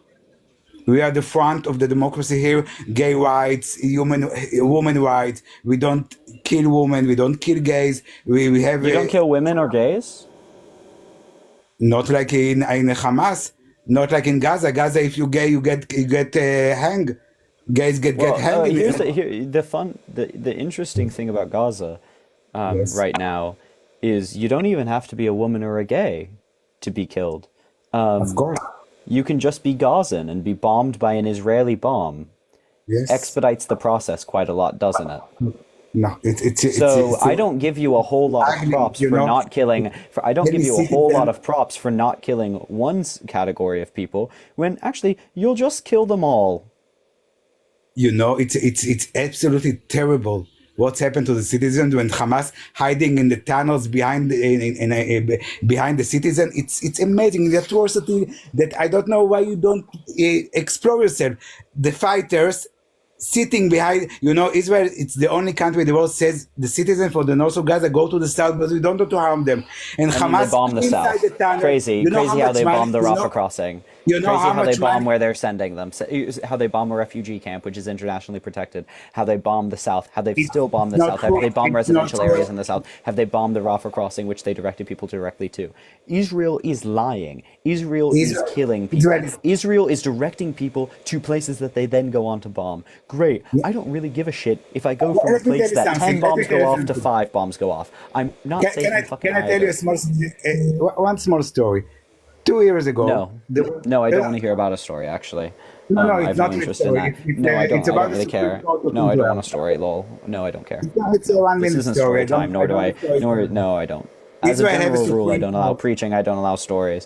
No, I'm not preaching. Never is preaching in my You're life. also a little annoying. But yeah. Yeah, great. No. I do just have a rule against preaching. So, yeah. Thank you so much for everyone supporting. Thank you so much. If you want to directly support off my Cash and my Buy, that's helpful. But this also boosts the live quite a lot, so thank you. Do follow me if you don't already. I do these lives quite often. Do my Patreon where I upload all of them, but also my YouTube, which I upload all of them. Thank you so much. I love you all. Let's keep going. Let's get some more disagreements. Thank you so much, everyone. Love, love, love, love, love. Hello, David. Hey, Will. How are you? Doing real well. How old are you? I'm 37. Wonderful, wonderful. What did you send a guest request to disagree on? Yeah. So I heard you were arguing about why U.S. needs to support Israel, and I can give a brief, a slightly different perspective than what the previous person was talking about. Sure. Yeah. So you know who else is lying in the world? It's Russia. And Russia pretty much supported Assad in Syria to unalive 500,000 people to prevent Gulf countries to export gas, natural gas, into Europe. You know who exports natural gas into Europe? Russia. That's 200 billion out of 500 billion of their exports is natural gas into Europe. And you know who really, really, really wants to put sanctions on Russia? The US. And, you know, I'm not going to get into why, because the list is super, super long. Give me the thesis first. What's your thesis? Recently has been... Yeah. The thesis is Russia is behind what happened on October 7th because Israel was about to normalize relations with... Yeah, that's fine. And that's the reason why US needs to support Russia, Israel. No. You know exactly what happened right now. It isn't. Cool. If we say Russia is funding Hamas, right, we can talk about Russia funding Iran, who funds Hamas, maybe. Like, cool. That doesn't justify America. That doesn't justify America supporting a terrorist state, and it actually doesn't justify America continuing a proxy war. If this is a proxy war, right, first of all, Russia's losing.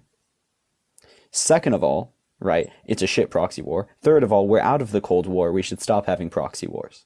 If Israel wants to drop all other claims and just say, hey, we're going to be a proxy for America, if America wants to be a proxy war, it can end the way all the other proxy wars we did. Either Korea, right, which is now just in a cold standstill, right, or in Vietnam, which was, you know, America left Vietnam, or in Afghanistan, where America has now left Afghanistan, right? Let's look at all those old proxy wars. It's costly, it's useless, we should stop engaging in them, right?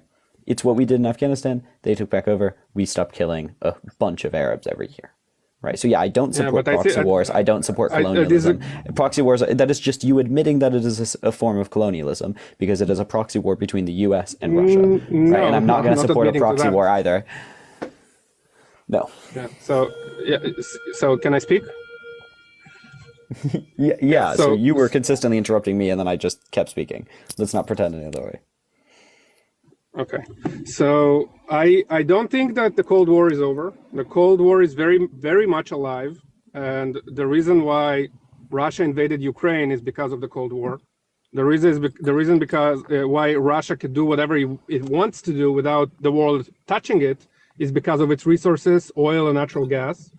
And the reason why the US proposed Saudi Arabia a very compelling case to normalize relationship with Israel is because of the Cold War. Saudi Arabia would have otherwise never would have done that because of the front that's being built in front of them with Russia, China, and Iran. That is the Cold War, and it's very much alive and kicking. And it's it's not a Cold War, though. Like, I disagree that it's the Cold War. It is. That's what it is. It's not a frontal war. Russia is not I just don't believe it's a Cold war with the US. Because I don't think that's an accurate way to describe it. Because it's not bipolar. It's multipolar. Right, like, we have China in the mix as quite a prime economic power. We have India in the mix as a prime economic power. We have Indonesia as a developing economic power. We have the increasing economic might of Africa and the economic fight of control over Africa as an emerging economic power, right? We have a fall of the European powers within it, right? France is kind of the only one left there with a strong military power. BRICS is a multipolar idea, and it's a multipolar war. And the idea that America should just fund anything that Russia's funding the other side of, right, is an extremely one-sided and bad understanding of foreign politics. And second of all, it doesn't function as anyone, right? Western Europe, which is also a major ally of America, has interests that actually align with Iran regarding natural gas and oil. Right, they are Western Europe is dependent upon because they require natural gas and oil exports directly from Iran, right? And if sanctions, Iran, how are they aligned with Iran's interests? I don't understand. In that, if Iran stopped trading with them, they would be fucked. That's how they align with Iran's interests. But they're not buying Iran's gas; they're buying Iran's oil. I mean, they go through Iran for they rely on Iran for gas, and then its relationship with Qatar for oil, but also LD what is that called, frozen gas goes through Iran as well. But they are dependent fundamentally on Iran, and that's why you see Western Europe starting slowly to call for normalization within Israel, right, and stopping supporting unilaterally Israel as a bulwark of the Cold War, because Western Europe's interests have been separating from America's. America has the natural gas it needs, has the oil it needs. Western Europe doesn't, right? So we're going to see it a little bit different. But so this is the thing. First of all, we can talk about strategic interests in the area, okay?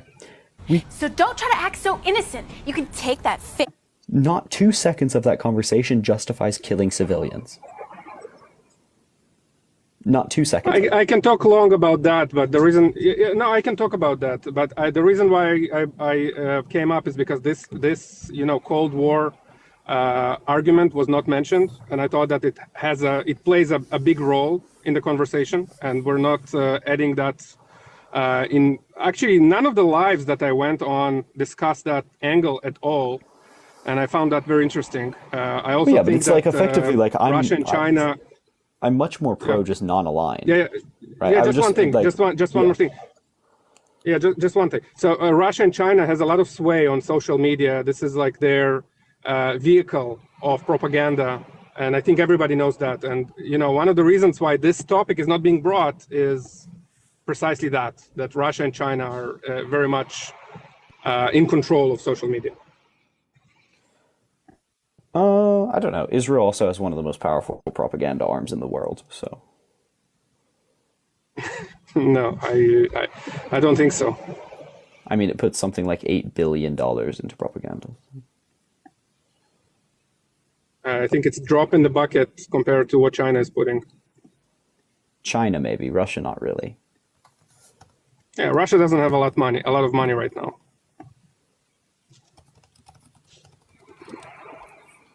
$800. Yeah. So with respect to bombing innocent civilians, so I think it bogs down to the question if we don't agree on that, I don't think we can have that conversation. But it bogs down to the question whether there's a place for Hamas in Palestinian leadership, and whether no. I don't think it boils down to that. I think what Israel's doing right now benefits. Well, that's my opinion. Well, that's not. Yeah, actually, you know what? That's a good point. That's a good point. You know what you just said? It was true before October 7th. I totally agree that Israel, for many years, have supported Hamas because it lost hope over normalization with the Palestinians. So it wanted somebody that was, not looking forward for peace, to continue and manage the conflict and, have the world on its side, to not have to sit at the table with Palestinians. I can agree to that, but this has changed after October 7th. And I can also explain how we got to that point where, where Israel had to behave like that, like they managed the conflict and they had to have somebody, on the other side that doesn't want to sit at the table like Hamas. That totally makes sense, and that's actually I really much believe in that. The reason we got to that point actually is because in 2000 we proposed Palestinians a state. And when we did that, Yeah, but at no point was it ever, even in What do you terms mean? of population and arable land. Yeah, What? but you Sorry, proposed I couldn't a hear you. shit state to them. Yeah, you proposed a No, it shit. wasn't. Like, are Hold you on, talking Let me just a Camp finish. David Let me Accords? just finish that point. Talking. What are you Let me talking just Camp finish David that Accords point, and for? then you can talk. Yeah. So we proposed almost 67 borders, right? 67 borders is all of Gaza, the West Bank without settlements, right? And Jerusalem is, is kind of a multinational city that is controlled by the UN. And we didn't propose the right of return. Now, what is the right of return? The right of return is No, allowing all those I know what the right people- of return is. Yeah. No, but I'm not going to let a monologue go. First of all, you never proposed a full international area over Jerusalem. That's not true. Over the old city. That's true. You can check A it out. total of zero Check it. times. A total of 0 times did Israel propose an international fund. El-Aqsa was fully supposed to be international Jerusalem. international. El-Aqsa was supposed to What? be international. El-Aqsa, where El-Aqsa Mosque is, the holiest place No, for I Jews, know, I'm aware, but it was supposed to be never international. all of Jerusalem, like the Israeli. No, it's not. the It's not original all of UN Jerusalem plan. because Jerusalem is divided into 2 parts, where most of Jews live today, and Eastern Jerusalem, where most of the Arabs live. So the east of Yeah, but Jerusalem was it's also supposed to divided be, vertically, right? You have the mosque, and then you have the Yeah. old So wall. It's yeah. like, So the Eastern Jerusalem was supposed to be Arabs, Palestinian. Western Jerusalem was supposed to be Jewish, and the old city was supposed to be divided in a way that the Arab quarters are supposed to be Arabs, the Jewish quarters are supposed to be Jewish, and the place where the Temple Mount is, where Al-Aqsa Mosque is, that was supposed to be international. That was what proposed. You can Google it, you can fact check it. no, I'm And aware, what but they you never. did So the the thing day is it was after- never proportional to population. It never gave equal arable land, right? And then when you did end up agreeing with something in a certain representations, right? Extremists that were partially funded by Israel, right, ended up either attacking the politicians that happened or were killed the Jewish politicians. So it never really went through. There were a series of reasons it never you didn't really let went me through. It wasn't finish just the bottom Palestinians line, being and you unwilling. interrupt me. I need you to be. I need you to have a discussion with me. I need you to not reiterate points that, in Yeah, fairness, but my chat my is pointing bottom out very line, strongly. I didn't say is it. Israel? Have you read the Israel Project 2009? Hold on, I didn't finishing my argument. You know, it's very hostile. Have you? No, that but you if you're, interrupt me. this I know isn't that this it's isn't your this isn't a speech. Have you So read it's the not a Israel discussion. Project? Okay. No, it's a discussion. It's not a speech. Have you read the Israel No, Project? it's not really a 2009? discussion because I wanted to say that I wanted to talk about the Intifada that broke. During that time, Israel had 50 But you're not talking. Knesset members You're not that are talking about. left-wing. You're talking at me. Okay. All right. Yeah. I'm gonna go down because if you want me to talk, bring me up. You can also, I don't want you to just talk. I send want me you a to have message. a discussion with me. No, Yeah. but I'm trying to bring a point. You don't allow me to make a point. You just Then make a divert point. to another. Then make a point, and then we can discuss it, right? But that's not what you Yeah, did. You went yeah, on yeah. very long. You went on I- very long monologues. No, it's not a very long monologue. I cannot just summarize everything in one sentence. It doesn't work like that. You're talking for very long sentences, and you give me only one sentence to say. It doesn't work like that. So I mean, I don't give you one I wanted sentence. to I sat say- here, listened to you for about 2 minutes. Okay. All right. I'm not going to count how long I spoke. Anyway, so at 2000, after we proposed that, they started slaughter us in an intifada. After that, our left wing what sparked the collapsed intifada? completely. Yeah, collapsed completely, right? And this is like my rationalization that they don't really want peace and they want everything from the river to the sea. They want us in the sea. What sparked the intifada? And what? Sorry. What sparked the intifada? Why did they say they did the intifada? Well, I'll tell you what sparked the Intifada. The Intifada was sparked because of a right-wing Sharon that went on the Temple Mountain to try to instigate an Intifada to break the peace. But he was a minority. It was a left-wing government. Are Palestinians that stupid to break a chance for a country because of one guy that goes to the Temple Mount? Come on. This is what we're dealing with. I So don't you're accept that saying answer. That this is what this is the reason why there's no peace because one come on, guy bro, went on a David. Temple Mount. Yeah, I'm here. So you made this very, very long point that culminated in the idea that the Intifada was actually just because they had no interest in peace.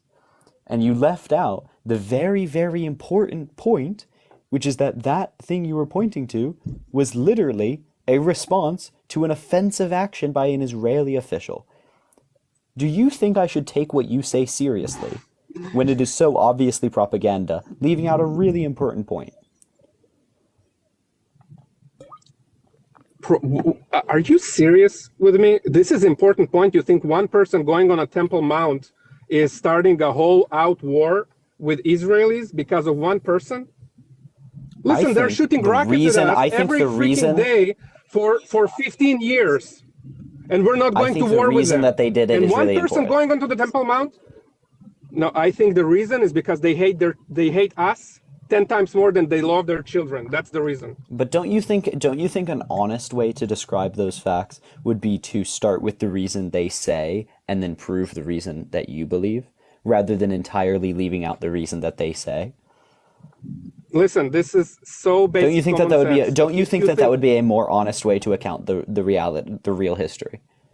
No, you know, I've been living at that time in Israel, and I was in the army when that happened. And you know, I've been living there.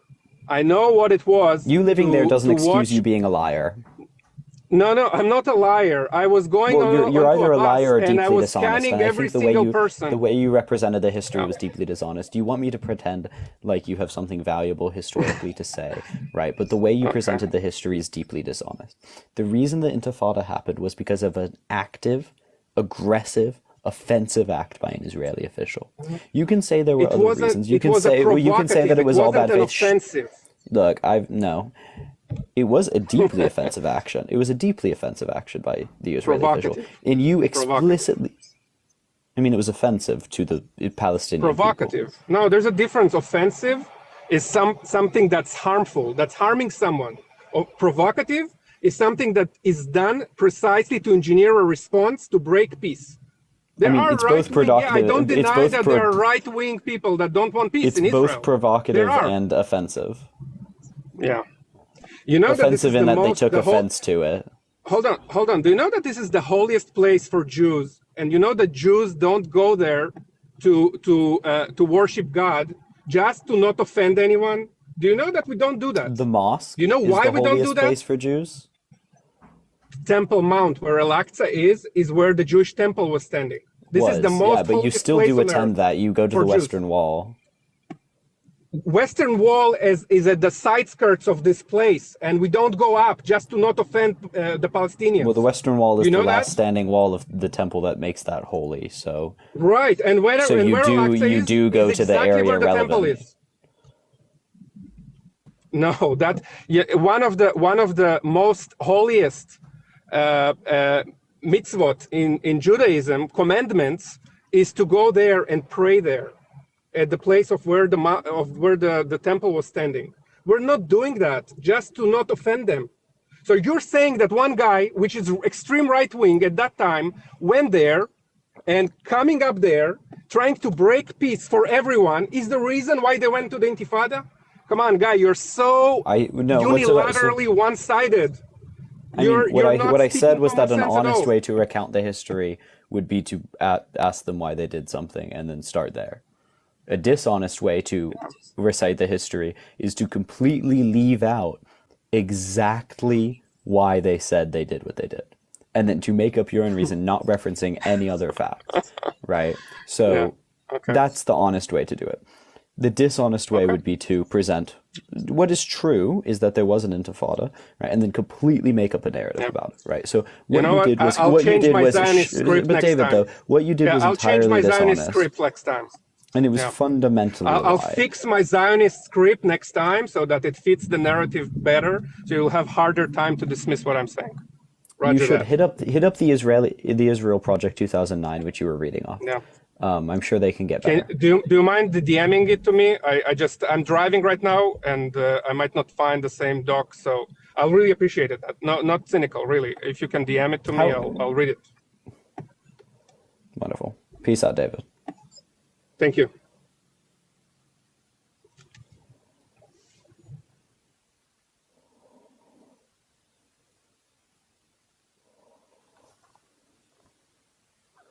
He was certainly a guy.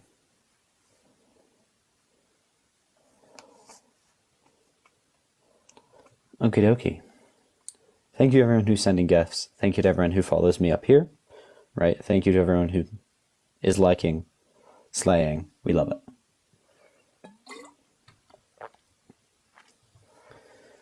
We just want to get this live to more eyes and ears, get this issue out here, because not enough people are talking about it. It is owning our airwaves, but still with massive media that we don't love. So, let's keep on going.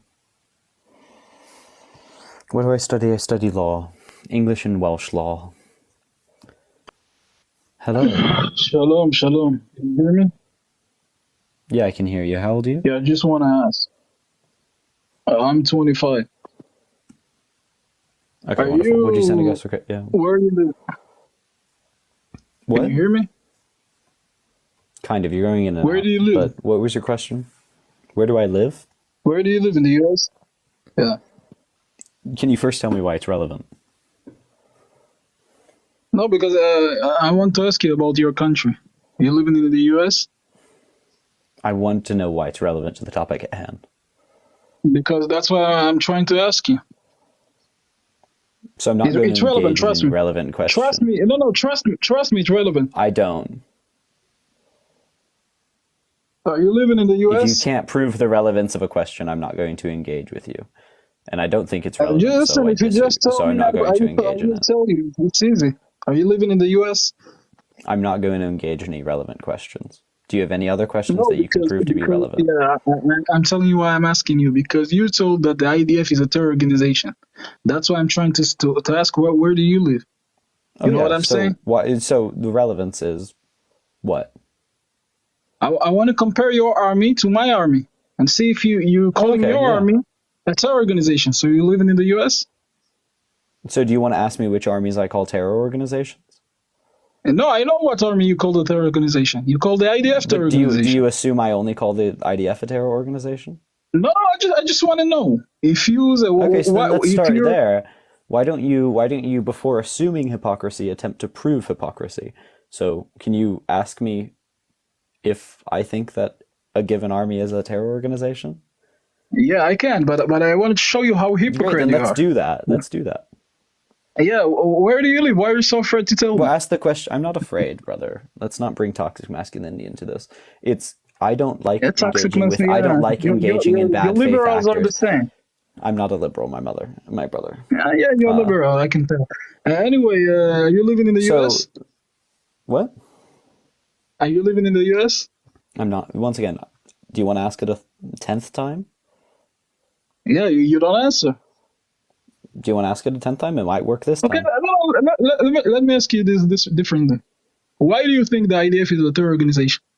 Because it fits the definition of terrorist organization. If it looks like a terrorist organization, What's acts like the a terrorist definition? organization. I want to know what is the liberal definition for. I'm not a liberal. Once again. Okay, so why do you think the IDF is a terror organization? We Just can get the because people international are dying in definition of Gaza? terrorist organization. So. No, tell me this in your words. Stop with the definition. You know why I mean, you're I saying want to that. get the direct definition. No. I want to say. I want to tell. I want to know why you're thinking that. Stop with the definitions and all that. Well, I believe it because I I use words because I believe they fit the definitions. So, terrorist definitions: international terrorism, violent criminal acts committed by individuals and or groups who are inspired by, associated with, designated foreign terrorist organizations or nations. Domestic terrorism: violent criminal acts committed by individuals and or groups to further ideological goals stemming from domestic influences, such as political, religious, social, racial, environmental natures. So I would class against who? under. So you basically, by your definition, you basically can classify all the armies in the world as a terror organization. I mean, this is the FBI's definition. Yeah, so by your definition, you can put under this definition, you can put under every army in the world. No, not non-criminal So armies. what's the difference? Well, the IDF is criminal because they Yeah, violate you international said laws. you already said that. Well, I want to know what's the difference between the IDF and another army that people get killed by their attacks. Well, actually, you do make an interesting point, which is that the vast majority of laws, or the vast majority of armies in the world, are also criminal. Oh, okay. And I would view most actions. No, that's by, a good point. Can we stop That's a good speaking point. for 2 seconds? Let's. Yeah. So You're the funny. fact. That's why. The fact that they violated international law makes them criminals, right? And the IDF then is a criminal, violent organization, right? Who are associated with foreign terrorist organizations or nations. I would classify Israel as a foreign terrorist nation due to its actions violating the international rights of the Palestinians. Yeah. So do you want to attempt to prove your hypocrisy? Let's get back to your ad hom. No, again. no. Do you know what an ad hom is? Do you know what an ad hom is? Do you know what an ad hom is? An ad hominem? An ad hominem, no. Okay, it's when you attack a person rather than an argument. When I attack ad hominem. Yeah, I know what you're saying. I know. Yeah. That's not the case because you're the one who come in here and saying things that are not true, not me. But anyway, okay, so I'll play your game. I play your game. I condemn the U.S. military also as the terrorist organization. Yeah, so basically, it's good that you're saying that because now everybody can see your hypocrisy and everybody can see that basically every army, by your definition, because every army, by your definition, is a terror organization. Is that just hypocritical? Let's make things clear. Is that hypocritical? Yeah, from your side, because how is it when it benefits you, because when it benefits you, it's all okay. You don't put you don't say that. First of all, you don't make an TikTok live about that. Wait, I don't say that. Wait, I don't say that the U.S. military is a terror organization. Yeah, I want you to open a TikTok live and said it because I do say that, and I've said it for you the just past say 3 that, years, but you don't open TikTok live and say, hey, the U.S. Army is a terror organization. But that's fine. I know your hypocrisy. When there is a new, obvious, immediate threat to hundreds of thousands of lives, like is going on in Gaza, I will advocate against that. It's an issue by issue basis. It's the same reason that I was against the Afghanistan war, right? And I wasn't really alive, or I wasn't functioning during the Gulf War, but I would have been against the Gulf War and the Vietnam War. It's about the relevance and immediacy of the issue. Nothing's hypocritical about that. And actually, it's precisely because I don't trust. It's of course the fact that I don't trust the U.S. government that leads me to be against the U.S. funding of Israel, because I believe that Israel's fund is at least in part acting as a proxy of the U.S. government. So it's not hypocrisy. It's actually quite strict principled. Yeah, the same army who fought for you living freely. Okay, they're a terror organization. Okay, but do you think that Hamas is a terror organization or just those armies? Oh, that's good to know. At least that. You could have just asked these questions at the beginning. No, I asked you. You never asked me these questions. You asked me about my personal nationality. So the thing is, I never actually answered your question. I don't live in the U.S. That's why it's a strange. That's what you said, but okay. I never said I live in the U.S. Okay, I thought you said you living in the U.S. So basically, I think everybody should know that by your definition, basically every country that is defending itself is a terror organization.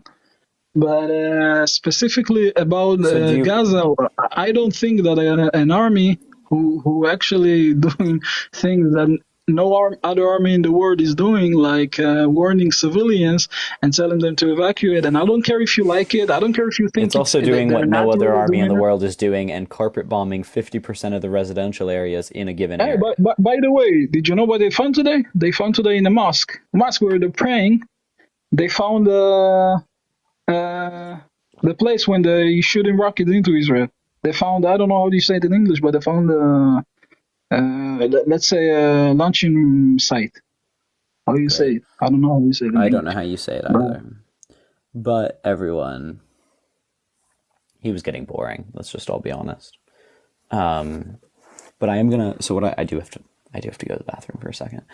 So what I'm gonna do is I'm gonna let a.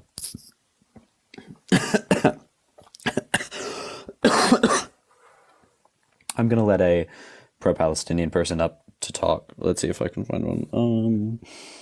And we'll just take 2 seconds and kind of listen to them while we wait. I just asked them to not, violate community guidelines.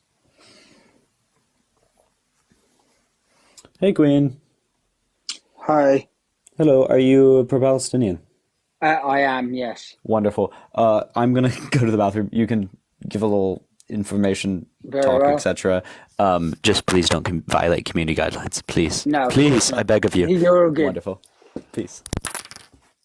So, I've got everyone here. I'd like to point out the British guy that was on about 3 people back was completely wrong in everything he was saying. The British people do not support Israel. I've seen so much activity from everyone across the board, from Muslims to Sikhs to Hindus to actual just plain old English people and Christians coming out for Palestine. The Balfour Declaration was done by Zionists, and the Zionists, if you Google it, were behind the lobbying that led towards that, which is shocking. I didn't know until recently that Zionism was about long before the current situation we're facing now. It is, from a lot of people's point of view, partly based in racism, why no one is speaking up against it. And we are seeing so much hate towards Palestinian people. And the aggression that we're seeing from our own governments is partly, in my opinion, personally, due to geopolitical and partially old school colonialism views led predominantly by America, because it is predominantly an American thing. They've centralized themselves around this idea that they need and must have a white Western support within the Middle East, which is what's led to Zionism and has led to the colonization of Palestine from the British. It's a mix of two. So while, yes, the British were responsible, as a British person, I can speak on that. We did take over from Turkey after World War I. We took that from them. And we then proceeded at the end of it to have a discussion, like we always do at the end of major wars, with all the major powers who won. And Zionism at the time was still here. And they lobbied hard, along with people who were already in our governments, to have an establishment of an Israeli state. And unfortunately, we're now all sitting here today witnessing and experiencing the after effects of that. Absolutely. Hey, well, I appreciate you sharing that. Thank you. I'm going to move on to someone who disagrees. Yep. Have a good one. Appreciate you coming up. You too.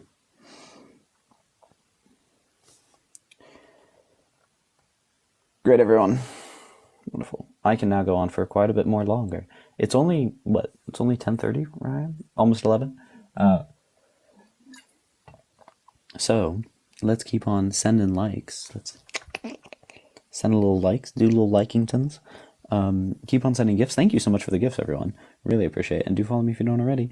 And we're going to keep on sending people who disagree. If you agree with me, do follow. Drop out of the guest requests. Love you all, but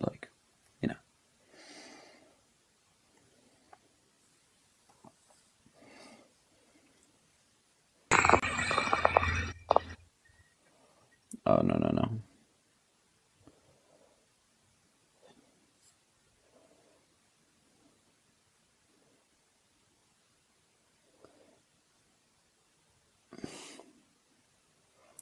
Mizrahi Jews. That's what I need to remember that. I always forget what Jewish people that had been living in Palestine for like a very long time have been called.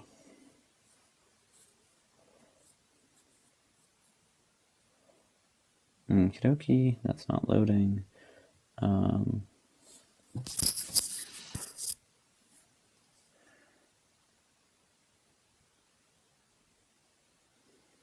Ako imal. Na-enter ng email ako. Money. Oh, Mizrahi. Okay. Cool. Wait, I don't know who this is. Okay, there is a term. I don't know what Mizrahi is. Let's see. Yeah, it is. Wait. By the creation. Yeah, we're the first to the diaspora throughout the Middle East. Okay, intriguing. Anyway, I should do more research for that. But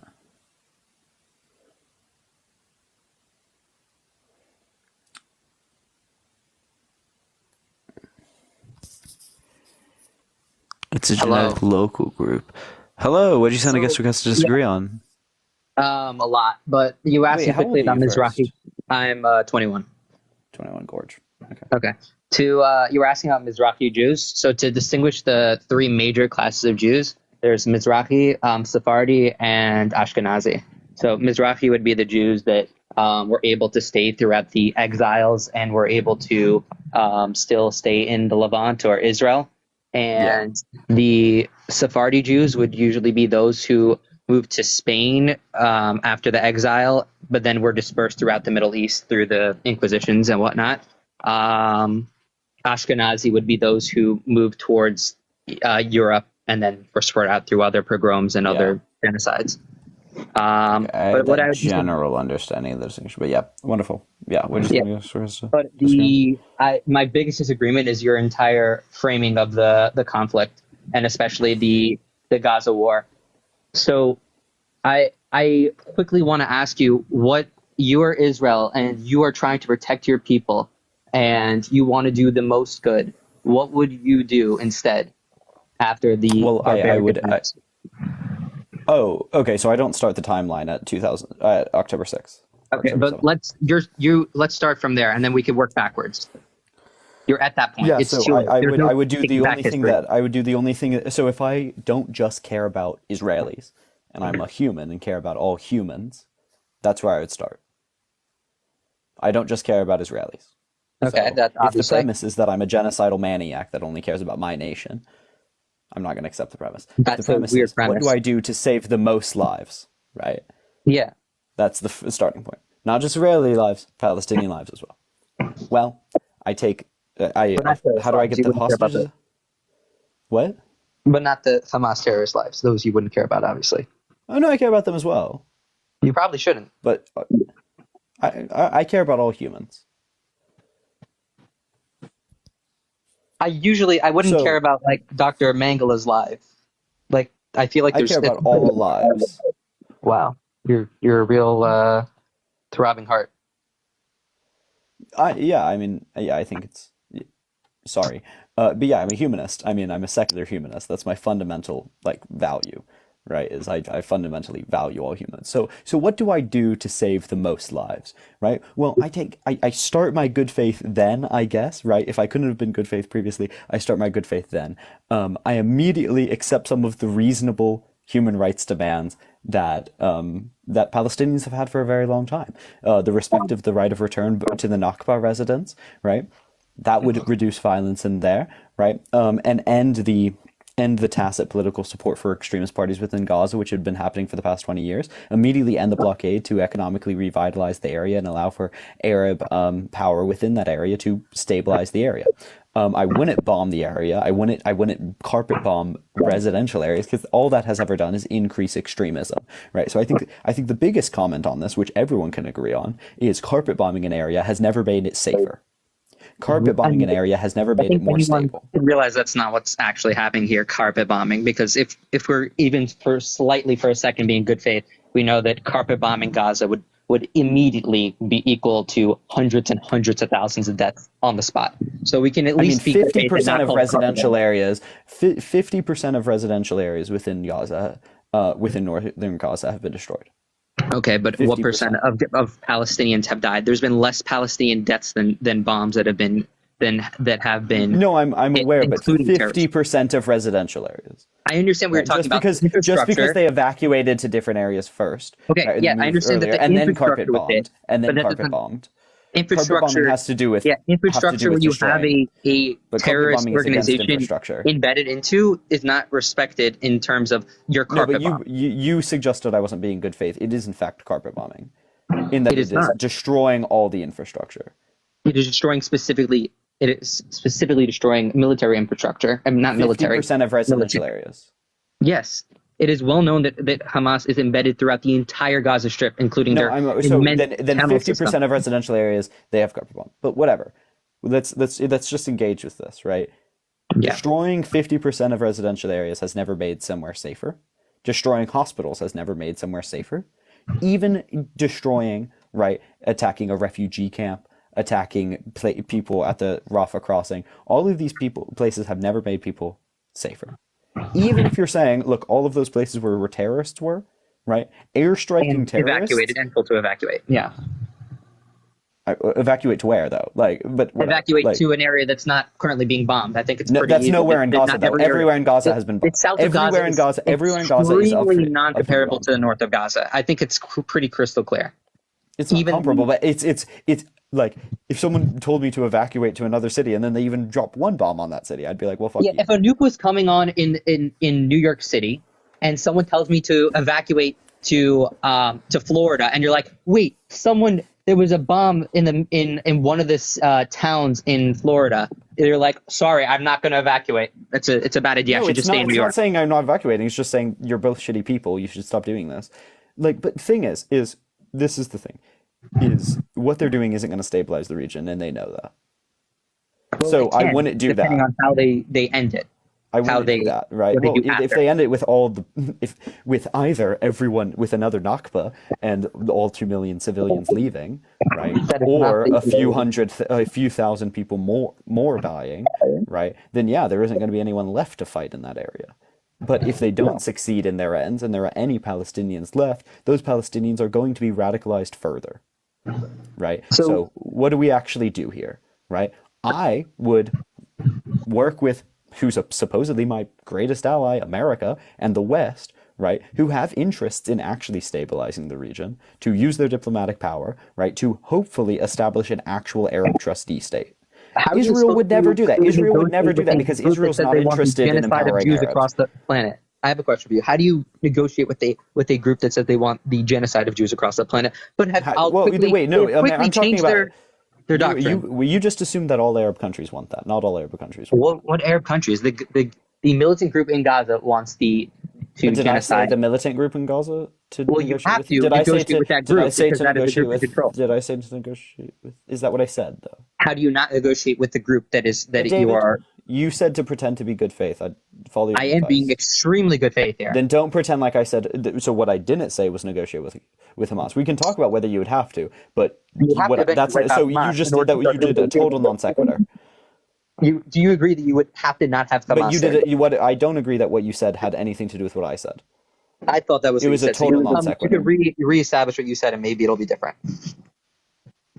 I mean, I said negotiate with Arab nations to establish an Arab state within that country. Yeah, how would you negotiate with Arab nations if you still have to deal with the Hamas problem? You can't ignore the Palestinians. You can't just go above them. I mean, you can, first of all, but I'm not suggesting that either. But what I'm saying is let's see. Well, I agree we have to deal with Hamas. Who's best at dealing? David, please. You go for it. I'm sorry for cutting you off. I'm just like, you seem to want a proper answer, and I have a proper answer. Yeah, I'm going to let you speak. I'm sorry. Who's best at dealing with Hamas? People who have diplomatic relations with the people who are funding Hamas, right?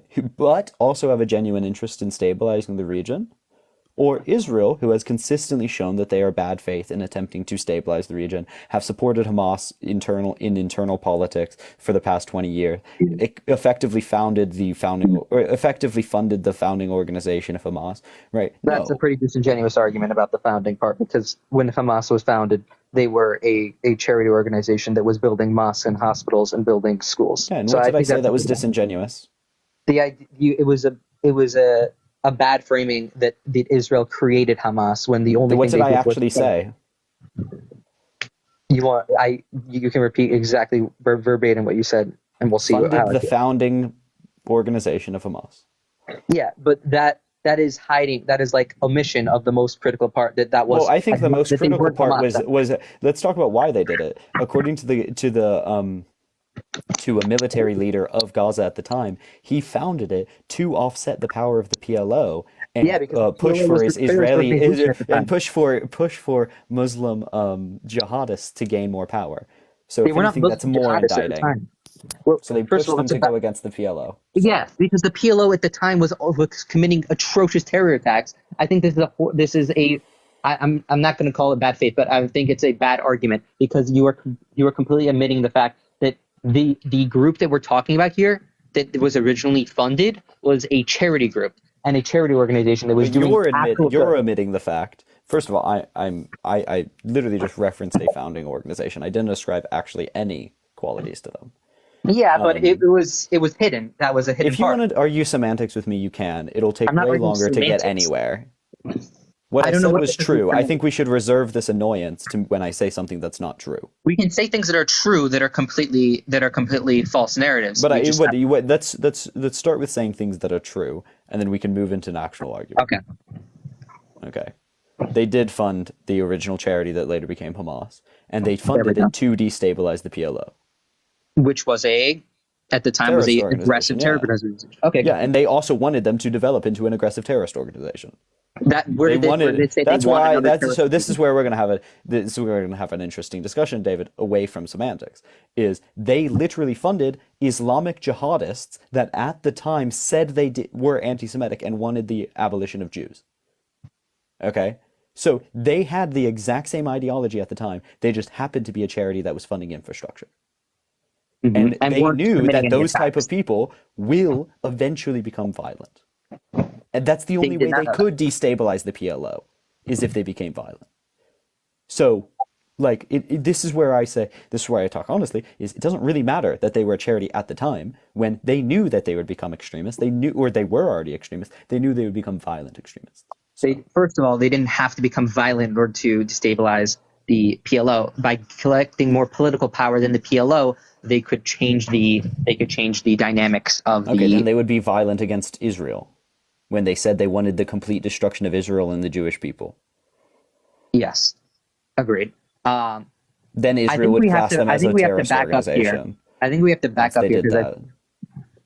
So, what do you think of? First of all, does Israel have a right to exist in any form? In some form, yeah. In a multi-ethnic democracy. What would happen if Israel became a multi-ethnic democracy? I'm trying to see if you're being honest here. The same thing that happened to South Africa when it became a multi-ethnic democracy. It generally comparatively thrived in racial violence, peaked for a little bit, but then troughed pretty consistently. So the same group that says they want to genocide the Jews, and since the beginning, since the 1948 war, has claimed that their goal is the eradication of the Jewish people. I'm supposed to believe that now, even though they haven't actually changed their rhetoric whatsoever, once we all become citizens together, they're going to change their ways, and we're going to have peace and kumbaya. Did the PLO advocate the eradication of all Jews? When they started, yes. Hold on, I'm getting. Wait, David. Did the PLO actually advocate the full eradication of all Jews? Eradication of the state of Israel. But did they advocate the full eradication of all Jews? When I said eradication of Jews, I was talking about the PLO. I was talking about the Arab-Israeli war and the coalition of the Arab League. The answer is no, they didn't. They did not advocate the full eradication of all resident Jews within Israel. Okay. They committed attacks against civilians. I agree. And I mean, the IDF commits attacks against civilians. So targeted attacks against civilians. I'm talking about. We can talk about culpability, and you can change your wording, right? But let me just make the point clear, which is you assume that these are just violent people. They have told us Israel has too. Tell me where Israel said they Netanyahu's ministers have called Arabs dogs, have called them animals, have called them the children of the night. Right? Yeah, one minister said that nukes in Gaza was an option. Yeah, and that guy has been suspended and it has been censored by the entire Israeli government. Is Both are racist. Yeah. Okay.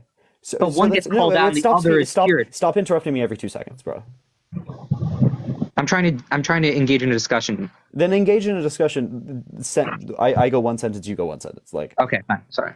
Like, they're both racist. What do we do about both of them being racist? Okay. Like, it's not just like, it's so like xenophobic to just say there's racism on the Palestinian side. There is so much racism on the Israeli side as well. Okay. I understand, so but what one do of we them do is about that? accepted. One of them is a completely population-wise accepted position to have. And even if you look at the Gaza and the West Bank population, the amount of Holocaust denial is at the 90+%. Is at 90+%. You're literally arguing for an ethno-state. I'm not. Yes, I am. I am arguing for an ethno-states are racist. I am.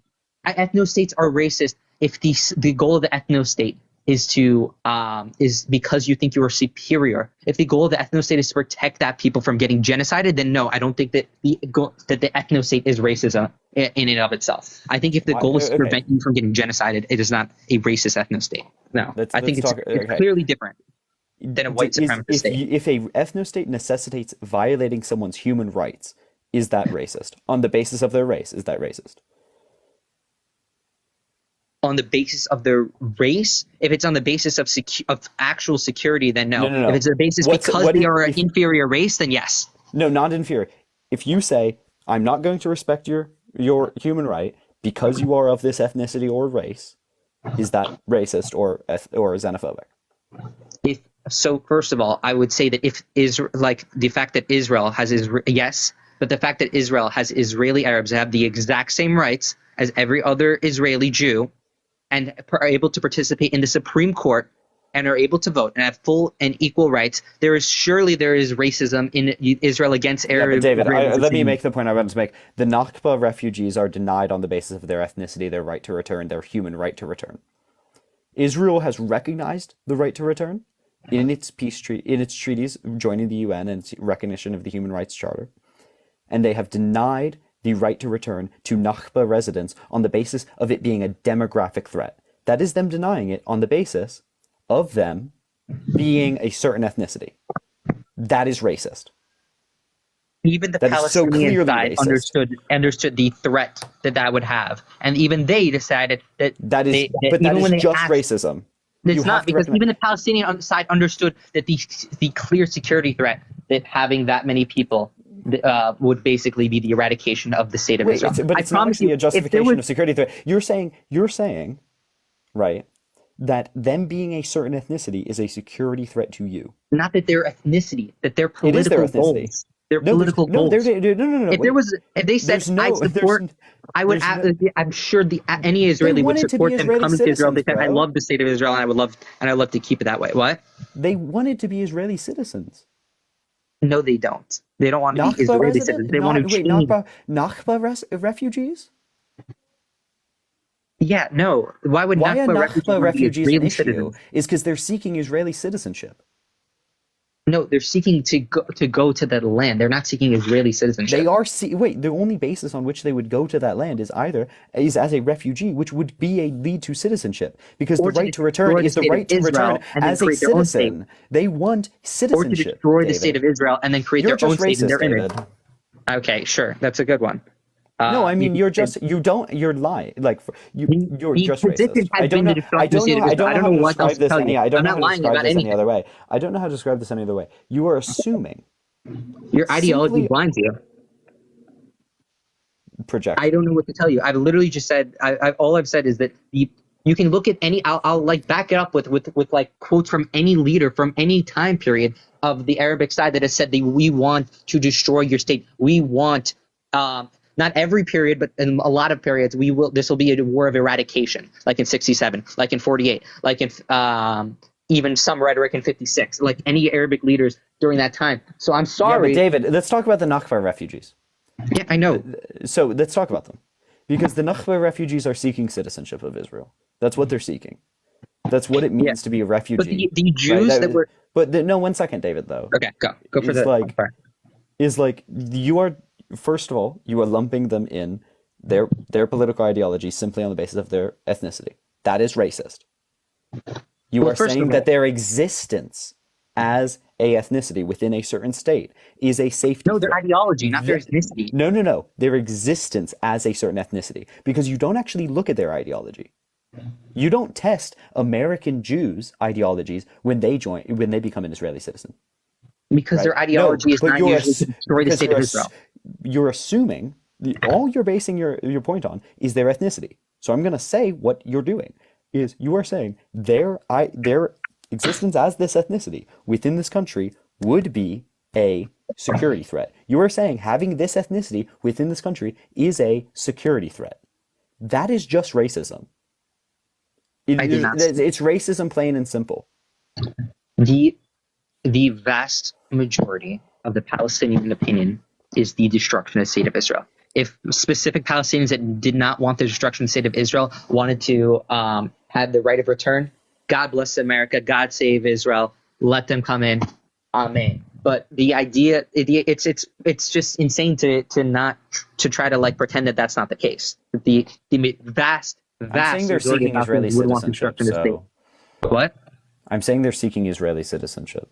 So. Yeah, but they want to then destroy the state of Israel. Well, once it gets citizenship. So I think it's strange. It's strange to want to destroy the state that you're. Yeah, you want to really change it so that it's no longer Israel and that it becomes. That's interesting, isn't it? You want to change Israel, not destroy it. Change it. Change it in what way? So that it's a multi-ethnic country. To turn it into country. Palestine. To call it Palestine. Crazy. And then to change it into a multi-ethnic Jews state. were under a real apartheid under the Ottoman Empire, a real apartheid in the entire Middle East through Iraq, Iran, Syria, they weren't Lebanon. Under apartheid. They were just expelled. But I mean, they weren't just expelled. They were literally in an apartheid where they had different taxation systems. They had different rights, human rights. They had different. Yeah, they were not able to in sue Europe Muslims. as well. Like, yes, we're aware of that the Jews were oppressed. My point is what you're literally just justifying. So, okay, a few things. If you want to make this argument, get the fuck out of Palestine and go to one of the 10 other places that were offered to you. Okay, y'all need to justify to me. This is the indigenous land of our people. I don't know why you think are different. If it's indigenous, why does the right of return for Jews include converts? Because it's so a Native American culture. You can also become indigenous by becoming a part of that community. But zero rights are recognized by the federal government of converted Native Americans. Zero. Well, they should be, because that is considered a rightful conversion into the Native American tribe.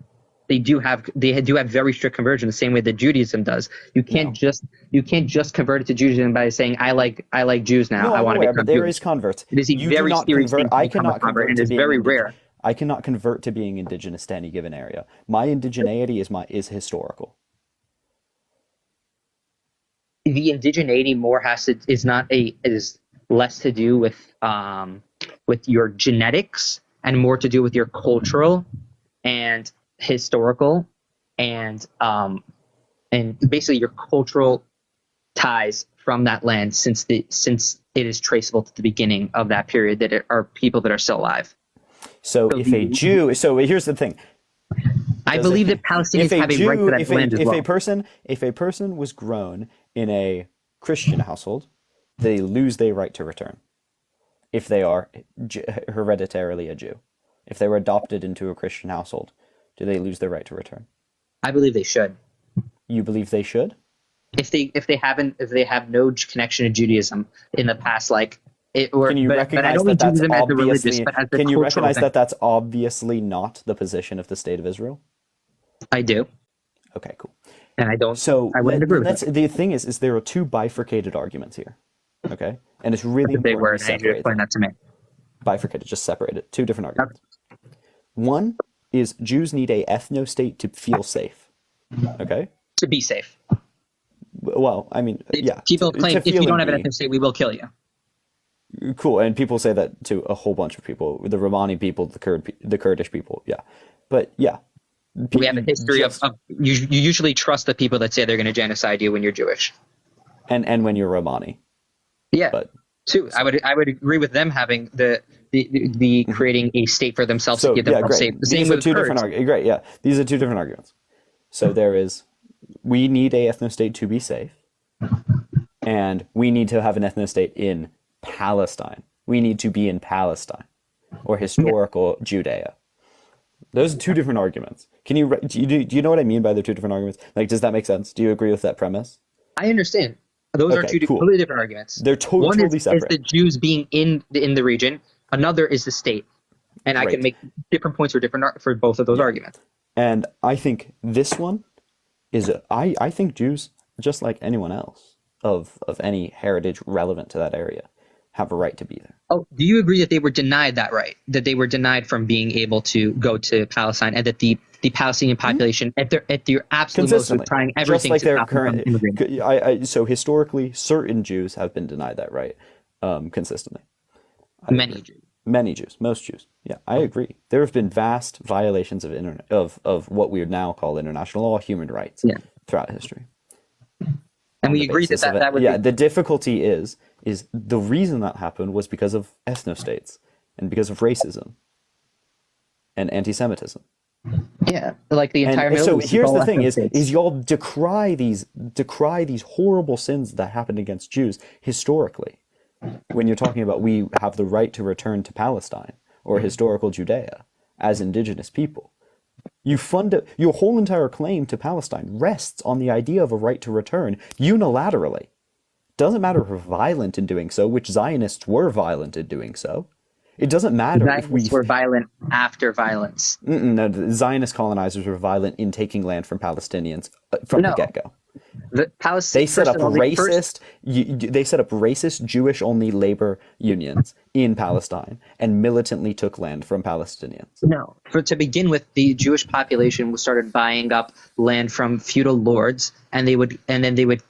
I'm not saying this is great at all or even good, and then they would kick off the Palestinian farmers, but racism a lot of times they would get, and a lot of times they would be compensated for being kicked off of the land. Yeah, but racism is violence. Okay, racism. Okay, that's a very soy way of saying things, but I get what you're trying to say. That's true. We would agree that racism is violence. Probably not. Violence is usually violence. I mean, violence is violence, but motivated economic leveraging, right, is violent. But if we don't agree on the semantics, that's fine. I call racism violence, right? I think denial of rights on the basis of your race is violent. I think economically leveraging something in a racist way is violent, but fine. Wait, so they started out from a get-go to be racist. I mean, they were first racist. of all, I got to understand what you mean by racist. They wanted to when you set up a labor union just for one race, that's racist. You're setting up a labor union to get people to the land. You're trying to get the Jewish people back. And actively exclude employment of Palestinians on that land. That's racist. I'm sorry, but considering the circumstances of that time, the idea of specifically trying to hire Jews to come over and try to get them to a safe area in Palestine does not sound like something with the targeted idea of being racist. I feel like when they actively excluded Palestinians from doing so and destroyed Palestinian land as well. There would be something where they went down and cut all of. If we had a feminist union and they were targeting to try to get women into the workplace, and they were only trying to get women hired, would you call this a sexist organization, or are they trying to get a particular goal? No. If they actively just took jobs from men and then found women to put it in, that's drastically different than finding women and then putting them in new jobs, right? It's a different way. But when you go around and cut and brutalize Palestinians, cut down all long-standing olive trees, cut down their crops, brutalize them, right? That's a little different. When you actively say, also the original Zionists were just racist, right? They literally just did describe Arabs as dogs. They described them as animalistic. They followed all of the tropes. If you go back and look at original, the Jewish Colonial Association within Russia and the Eastern Europe that later affected Britain, they were just straight up racist. Okay, give me some sort of who you're talking about and what kind of quote you're talking about. I mean, Hetzler, OG Zionist dude, straight up referring to Arabs as Herzl, yeah. I don't. So from all I've seen, I know that Herzl is the most like chimp-clipped, Jesus Christ, clip-chimped person on Earth. In historical terms, like the idea of colonial, like the idea of this is going to be a colonial project. Back then, in that time of history, to create a new state, there was no such thing as the decolonization movements. There was no such thing as that. So to decolonize, the word that he knew from that time period is to say colonial. So like that. So this was a decolonization. No, I know it was colonialization. It was colonization, but like he also was just racist. Like he was anti-Arab explicitly. Like that's the point at hand.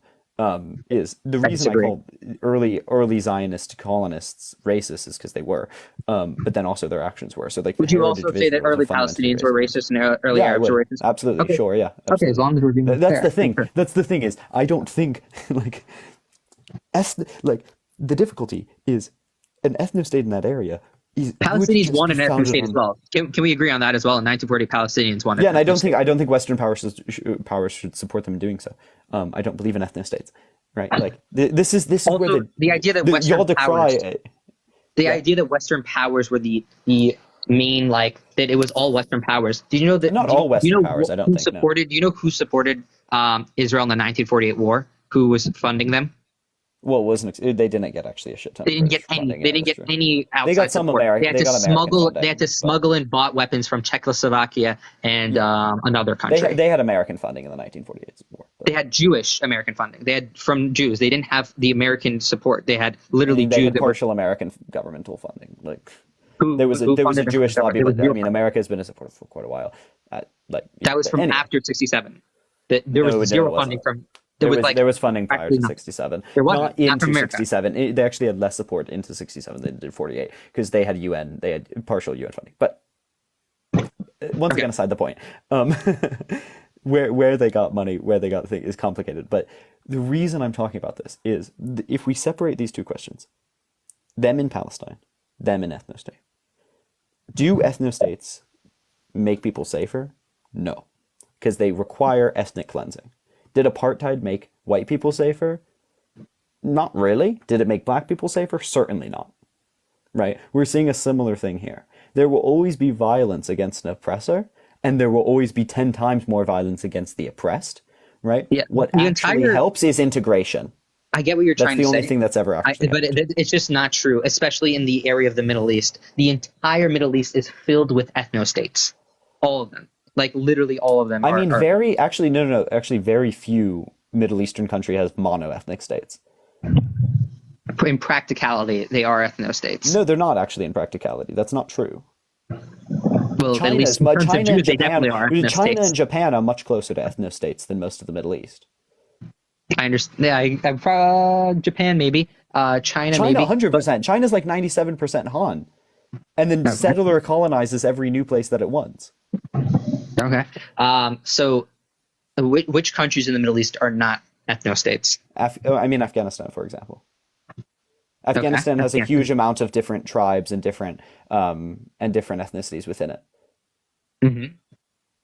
Like Egypt, like Syria. Oh, okay, you're just going to accept. Okay, I mean, Syria also currently has a civil war going on because of its tribal differences and because of there are Turkic influences, there are Kurdish influences. Yeah, it's also multi-ethnic.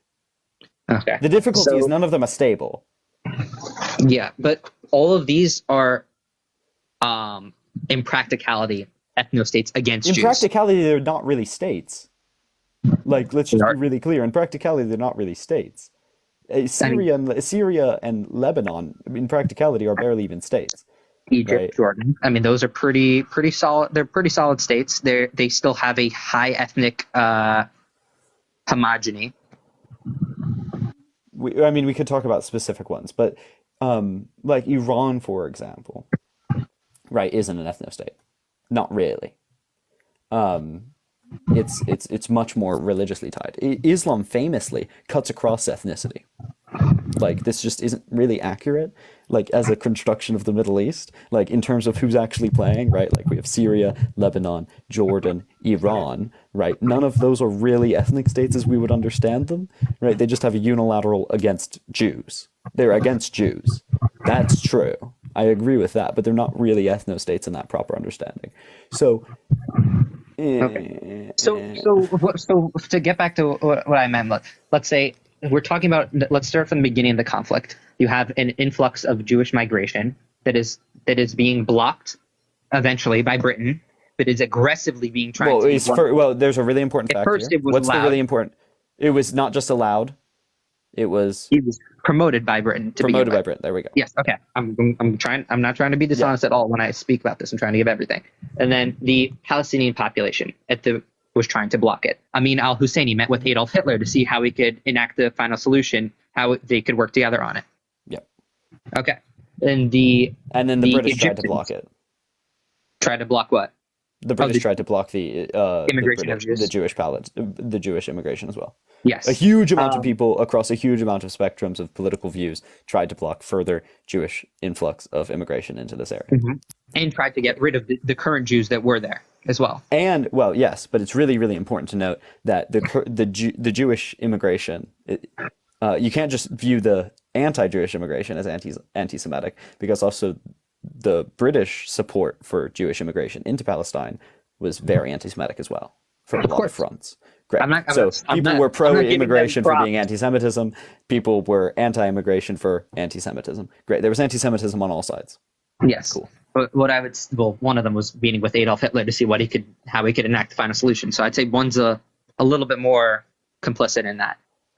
Well, I mean, we can do a weighing of it, but I don't think that's helpful.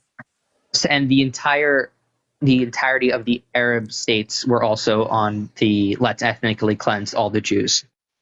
And so what I'd say is when we're talking about 1947 and 1948, essentially I hear I'm not going to disagree that there was that there were instances of ethnic cleansing of Palestinians, but I feel like there's a huge missing of the fact that this was a military strategy in order to hold on to villages that they thought were going to be attacked. Wait, but David, I think it's really important for you to know. You've already admitted that that Israel requires ethnic cleansing. No, I haven't, because you can keep the population you can keep the 20% of Israelis are Israeli Arabs. You don't have to ethnically cleanse any of those people. You just have to have people that don't want to destroy the state of Israel. You've said that denying the Nakba residents asylum and denying the Nakba residents citizenship is ethnic cleansing, and you support that. That's not ethnic cleansing. Ethnic cleansing is displacement. Not allowing them back is not ethnic cleansing. The original act was ethnic cleansing. You can ethnic cleanse by violation of any human right. What? That doesn't make any sense. So if you violate, it's the same way you can murder by any violation of rights. You can ethnic cleanse by any violations of rights. Ethnic cleansing is an act of removal. Act of destruction of an ethnic group within a certain territory, right? And not allowing them to return to that territory is also destruction of that group within that territory, right? That's a very you would obviously not them. It. No, but it's how it's understood. Is law's difficult, right? But how you do this is you say, okay, are they doing something wrong? Why are they doing something wrong? The reason they're doing something wrong. So have they done something wrong? Yes, they violated a human right. Cool. What's the reason they've done this wrong? Right. Well, it's to destroy the ethnic group within it. That's ethnic cleansing, right? It works with a lot of crimes, right? When also, you talk about murder, the goal wasn't to destroy the ethnic group, because they allowed many hundreds of thousands of Palestinians to stay in the state of Israel. And also, you explicitly said the goal was to destroy the ethnic group when they were denying the goal was to displace specific people within the ethnic group. And the goal was to displace them for military advantage. And it was a corrupt goal, and it was fucked up. And I'm not saying that it wasn't. But what I'm saying is getting Arabs out of the country is also necessary to having a Jewish ethnic state in the area. You can't have you have to recognize this. You can't have a Jewish ethnic state without a Jewish majority, right? Yes. So the only way they would Well, okay, I guess we have a white minority in South Africa, but they've been very loud about them wanting a Jewish majority in the area. If you have a group of people that doesn't want to destroy the state of Israel, and you are still the minority, it is still a Jewish state, because it would still be a state to protect the Jewish people. Prima facie. So it doesn't need to Do be. you think? Do you wait? Well, you think it does need to be an ethno state if it is a state exactly. How does it protect Jews other than empowering Jews over everyone else? No, it needs to protect Jews so that if something happens that to try to destroy the Jewish people, there's a military to fight back against that. So it's a military for the Jews. It is a military to protect the Jews and to protect. Is it military to protect all of the? It would also protect any Israeli as well. But so one of the special. So what makes it special about to Jews? That they're a people that have been historically pogromed and genocided. But if Israel was 80% Arab, 20% Jewish, right, and they had a military, it would attempt to protect all the civilians. Are you suggesting that military should try and protect Jews more than its Arab Israelis? It should protect everyone equally. Okay, so then what's this idea of like how could it be a state by Jews to protect Jews if the Jews aren't the majority? They don't need, or if they don't have some racist policies like only allowing Jewish immigrants back and denying the rights of return of Arab immigrants. Like, those are obviously racist policies. You can justify them, right? You could say it's justified racism. It's like affirmative action. Affirmative action is justified racism. Right? Okay. You could say it's justified racism, but it's racism nonetheless. So you can't maintain an ethno state without some form of racism. Okay, so you could have I get what you're saying, and I would say that you could have justified racism in terms of that. Yeah, and I don't. The thing is, I don't think it's justified because it costs the human rights of Palestinians, right? So is it making? So I don't. I have Jewish heritage. I have Jewish family. I don't care more about their lives than my non-Jewish family. I care about them equally. So if creation of an ethno state involves more deaths of all humans than a creation of a multi-ethnic democracy would, then I'm not going to support it, right? I would agree. And ultimately, I don't value Jewish lives more than I value Palestinian lives, and it's very clear that Israel is intent on killing Arabs at most costs. So I'm not going to support them. So here's what I'm confused about. Your solution. Yeah. What's my solution? A multi-ethnic democratic state, and the Western powers with stopping a proxy war and actually good faith engaging in that, and engaging with the Arab allies that have an interest in that. Qatar has an interest in actually creating a multi-ethnic democratic state in that area. Yeah, that would. I think that's the least practical of any possible solution, and it would just become a civil war eventually. Because this is what white colonialists in South Africa said. That is exactly what white colonialists in South Africa said. Did the black residents of South Africa try to begin by saying we want to genocide the white people in South Africa? There were some that did. No, not some. But there were some that did. But the thing is it's a completely different. There were some that did, but also the Palestinians didn't. So the Palestinians, let's talk about the PLO. The PLO did not say they wanted to massacre Israelis. They did it, but they didn't say it. I get it. They did massacre Israelis, though, and civilian Israelis and innocent children. And the IDF also did. Has massacred Palestinians. But they targeted them. The thing is we're just going to get on a roll of like, well, you think that they're justified in their actions and I don't, right? I don't think that them targeting these people at cost of the civilians was justified, and then we kind of get onto the same conversation. But let's just be honest. The Palestinians and their authorities, right, the few that they were ever allowed to have, the PLO, for example, did not say they wanted to massacre all Jews. Okay? They didn't say that. Except they targeted any Jew. It's just they didn't do it on a large enough scale to target every Jew. But the black nationalists and the anti-apartheid people also targeted some white settlers, and they were also declassified as terrorists for a similar logic that you're suggesting. They were violent. They would be terrorists. They were violent people. But ultimately, what ended up happening? We got a much safer South Africa. So that was not violating. No, I'm not saying I'm justifying them. I'm saying your fears. I'm saying no, David, you're forgetting the context of what we're talking about. You're saying if you had a multi-ethnic state, right, everyone would just get massacred because but they're not comparable. one second, They're not because comparable. and you're justifying that on the loud voices of extremist majority. Palestinian militant groups. The majority, not the minority. Have you asked the majority of Palestinians if they want to kill all they Jews? agree with Hamas. Yeah. Okay, according to whom do majority of Palestinians? I get you a poll really quick. Get me one.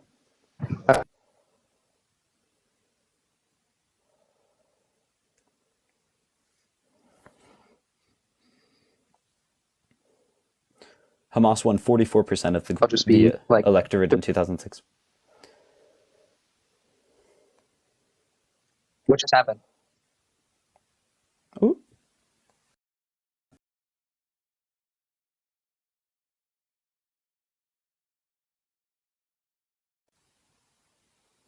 Let me just clarify I'll try and clarify the point that's being made here, which is the extremists are always going the extremists are always going to be the more violent ones. The more violent ones are always going to be the more extremist ones. And the more extremist ones are always going to have more extreme views. So judging the peoples on who happens to be violent, who will always happen to be the most extremist people, is inaccurate, right? Most Palestinians just want to stop being killed by Israelis. Most Palestinians just want to stop being brutalized by Israelis, right? And most Palestinians have lived through a life where most of their interactions with Israelis have been extraordinarily negative. So that radicalizes people. Would you give the same excuse to Israelis? What do you mean? Would you give the same excuse to Israelis that the majority of their interactions with Palestinians is negative? Or is it only one side? Okay. The difference is they have they as an institution have a lot more control in those interactions. They have a lot more control. They will always it's a power imbalance. There's like if I had a terrorist group always fighting at me, yeah, but also, I would have some self-awareness that I have like 10 times more control in this interaction. But the means of control that they have are never things that they're actually able to do. Like you could say that, they're militarily superior, but they can't use their military superiority in an ethical way. So their military they don't really give a shit if they do it in an ethical way, quite honestly. They do compared to the war in Gaza. Because in any other country, when a terrorist attack like that would happen, and in historically, any time that has ever happened, the response would never be such targeted strikes. It would be complete carpet bombing with no warnings and no knock bombs. Israel was the first country on earth. I don't care about the knock bombs, quite honestly, at all. I don't care about the warnings. America gave warnings to Nagasaki and Hiroshima. I don't for 2 seconds excuse America. What?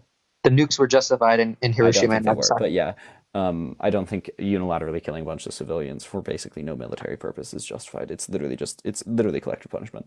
But this is maybe where you and I are different. Is I give a shit about human life.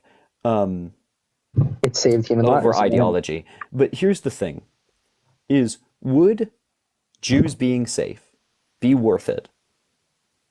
Be worth the loss of the Palestinian claim? If you could establish a Jewish ethno-state outside of Palestine, would that be worth the exchange? Outside of Palestine? Yeah, like was offered. It was offered in Tanzania, it was offered in Uganda, it was offered in Guyana, it was offered in Russia, it was offered in Germany. Yeah, but the Jews did not accept those places because who didn't? The Jewish people did not accept it. Because that wasn't their original homeland. So they placed their safety below their theology. Their safety? Their safety below their theology. They prioritize their theocratic claims. One second. They prioritize their theocratic claims. Well, first of all, over their safety. It's disingenuous to call it theocratic because it is. No. You literally said it was the culture that they were raised in, which is primary. You said if they were raised in a Christian. You said if they were raised in a Christian household, they should lose their right to return. No, not the Christian household. If they didn't have any cultural ties to Judaism, let's say they didn't even know what to be Jewish meant, that they had no cultural practices that had to do with Judaism. I'm not talking about most like the culture of Judaism is intrinsically tied to the religion of Judaism. Yeah, but there's the majority of Jews aren't even like religious in that sense. No, They just I'm aware. I'm aware, but like they're intrinsically tied. So okay. I call it cultural theocrat. Like it's two. Yeah, it's complicated because it's a nation, religion, and a peoples. I agree. But when I'm referring to it's not solely theocratic. Well, it's not very different. It's a little different. It's their religious and cultural views. So they valued their religious and cultural claims over their safety. I don't know, but you have to prove that it's safer in those areas. I don't know why No. there wouldn't be a conflict there as well. I mean, Britain actually owned Guyana at the time. Like, they could have actually done it away from one of the least stable regions in the world. But that's where I say is like basically, they also disagreed with a bunch of Jews on it. But that's where I'm going to say is if the original Zionist colonizers, right, devalued their safety in relation to their culture and religion, I have to do the same in this discussion. I have to say, I don't actually believe that this is about safety. I believe it's about culture and theology. And I disagree with the cultural and theological claim. I do not buy, right, that conversion to a religion can get you indigeneity. So I'm going to deny the first claim of this. First of all, I think that even under and then you'll fall on safety, but then they didn't Native make this decision on safety. They converted into that tribe. But it doesn't. You've made this argument. It's bullshit because the rights aren't actually recognized. And I agree that the rights shouldn't be recognized. United States doesn't. I think they should be recognized because they are. Okay, and I disagree. It's not how indigeneity works. Okay, if you marry into or you become part of a community of Native Americans, you would be. I think marriage is different. Marriage is a fiction of family. Culture is not a fiction of family. I think marriage is different. I will give you that. But marriage is fundamentally like because marriage is I already said it. Marriage is a fiction of family. For Judaism, it is like being married into the community. It is the same thing. Yeah, but it's a shared fiction of family is the difference. Like pretty much everyone has some concept of marriage, right, which is shared. So I'd say both the Palestinians and Judaism have a fiction of family involved in marriage. I think they could do that. But I mean, ultimately, what I'm going to say is if the Jews want to found an ethno-state somewhere else, Germany should have given them land to found an ethno-state. Germany did a shit ton of the problems. They could have taken a part of Germany, which was actually offered at the time. Russia, who also went after the Jews quite a lot, could have given them land. They didn't, right? So they took a very dangerous piece of land, right? And then now they are unsafe in that land due to them valuing their culture and religion higher. And I'm going to deny their culture and religion. I don't think, right, that's how they do it. And I don't think that they have their culture and religion justifies their actual claim. Their culture and religion doesn't actually justify ubiquitous claim to the land, right? Because Muslims have culture and religion ties to the land. Christians have cultural and religious ties to the land. People of the Baha'i faith have cultural and religious ties to the land. So Rasters have cultural and religious ties to the land. All of these groups do, right? So if we're going to do it on cultural and religious ties, it's going to be that. But then the secondary claim of safety comes in and founds an ethno-state. I believe that the Palestinians have the right to that land as well because they've created a native. Obviously, the history of the Palestinians has been through colonization, and the entire region has been through colonization since Israel was last a established area. Ever since then, there has been no actual independent state in Palestine since before the last one was Israel. The Kingdom of Judea and Israel was not on the land of the current Israel. Not all of it, but it overlaps pretty well. But the Ottoman Empire was on the entire land of Israel. It was just on more. The Ottoman Empire was on. It was on all of it, actually. It was on literally the whole entire territory of Israel. It was on all over the Middle East. I don't know what that's doing. That's so. Just but this argument doesn't actually follow. For some reason, you care about two kingdoms that weren't even. But this is an arbitrary. Distinction. Why do they need? So there was never one that was the whole entire. They came through colonization and just the entire. But so did the Jews. The Jews came as refugees. Yeah. According to themselves. Wait. Yeah. Okay, so they aren't native to the land according to themselves as well. They aren't the first peoples. The first, So- well, they're the first traceable peoples. Not according, the Jews actually don't even claim that. Not in their holy book. It's a good question as to whether they are, but actually they're a peoples that claim a contiguous tie, but the contiguous tie is They're the really oldest questionable contiguous because people. we know that there were people prior to the Jews that were Semitic and developed into different peoples other than Jewish people, right? And even according to Jewish views, right, they were not the original peoples. Canaanites were there, and I Canaanites said they're the separated off oldest from traceable them. people. They're not traceable in what capacity? Traceable in a cultural, language, and ethnic tie in all the areas that are certain Palestinians who are Semitic as well can trace theirs as far back as Jews.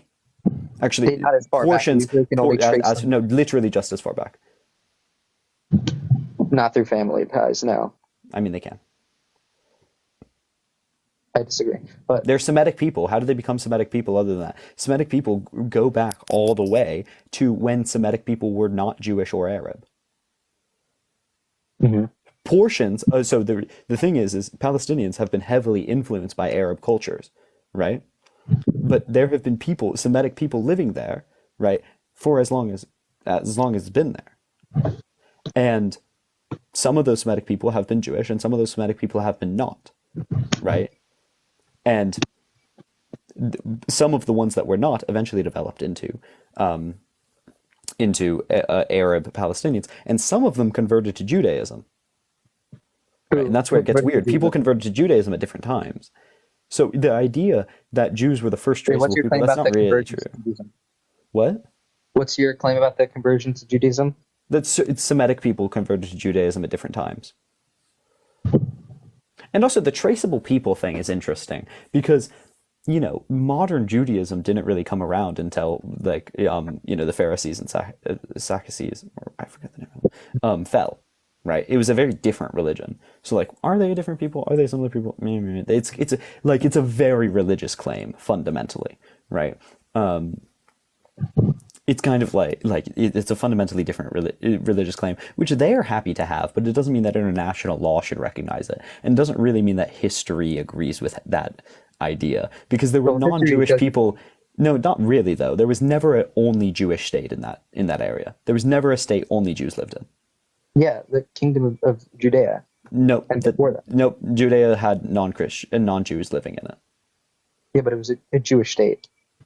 Yeah, but it doesn't mean so. But the idea that they're the oldest traceable people then would be wrong if there were non-Jewish people living there for all the time. There was non-Jewish. I mean, they were non-Jews. They were pagan worshippers, right? Judaism in its origins, actually, it's very clear that it comes from a polytheistic pagan religion.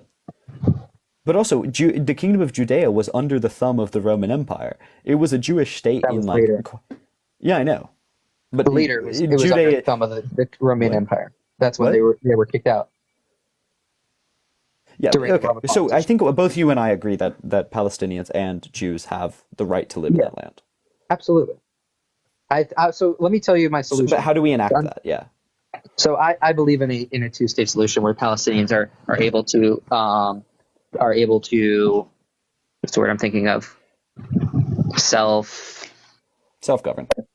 Self-determination. There it is. Self-determination in their own lands. The Palestinians would need to would have the West Bank and Gaza, and Israel would have Israel proper, and would revert to the majority of the 67 borders with some land swaps in order to make whole the West Bank.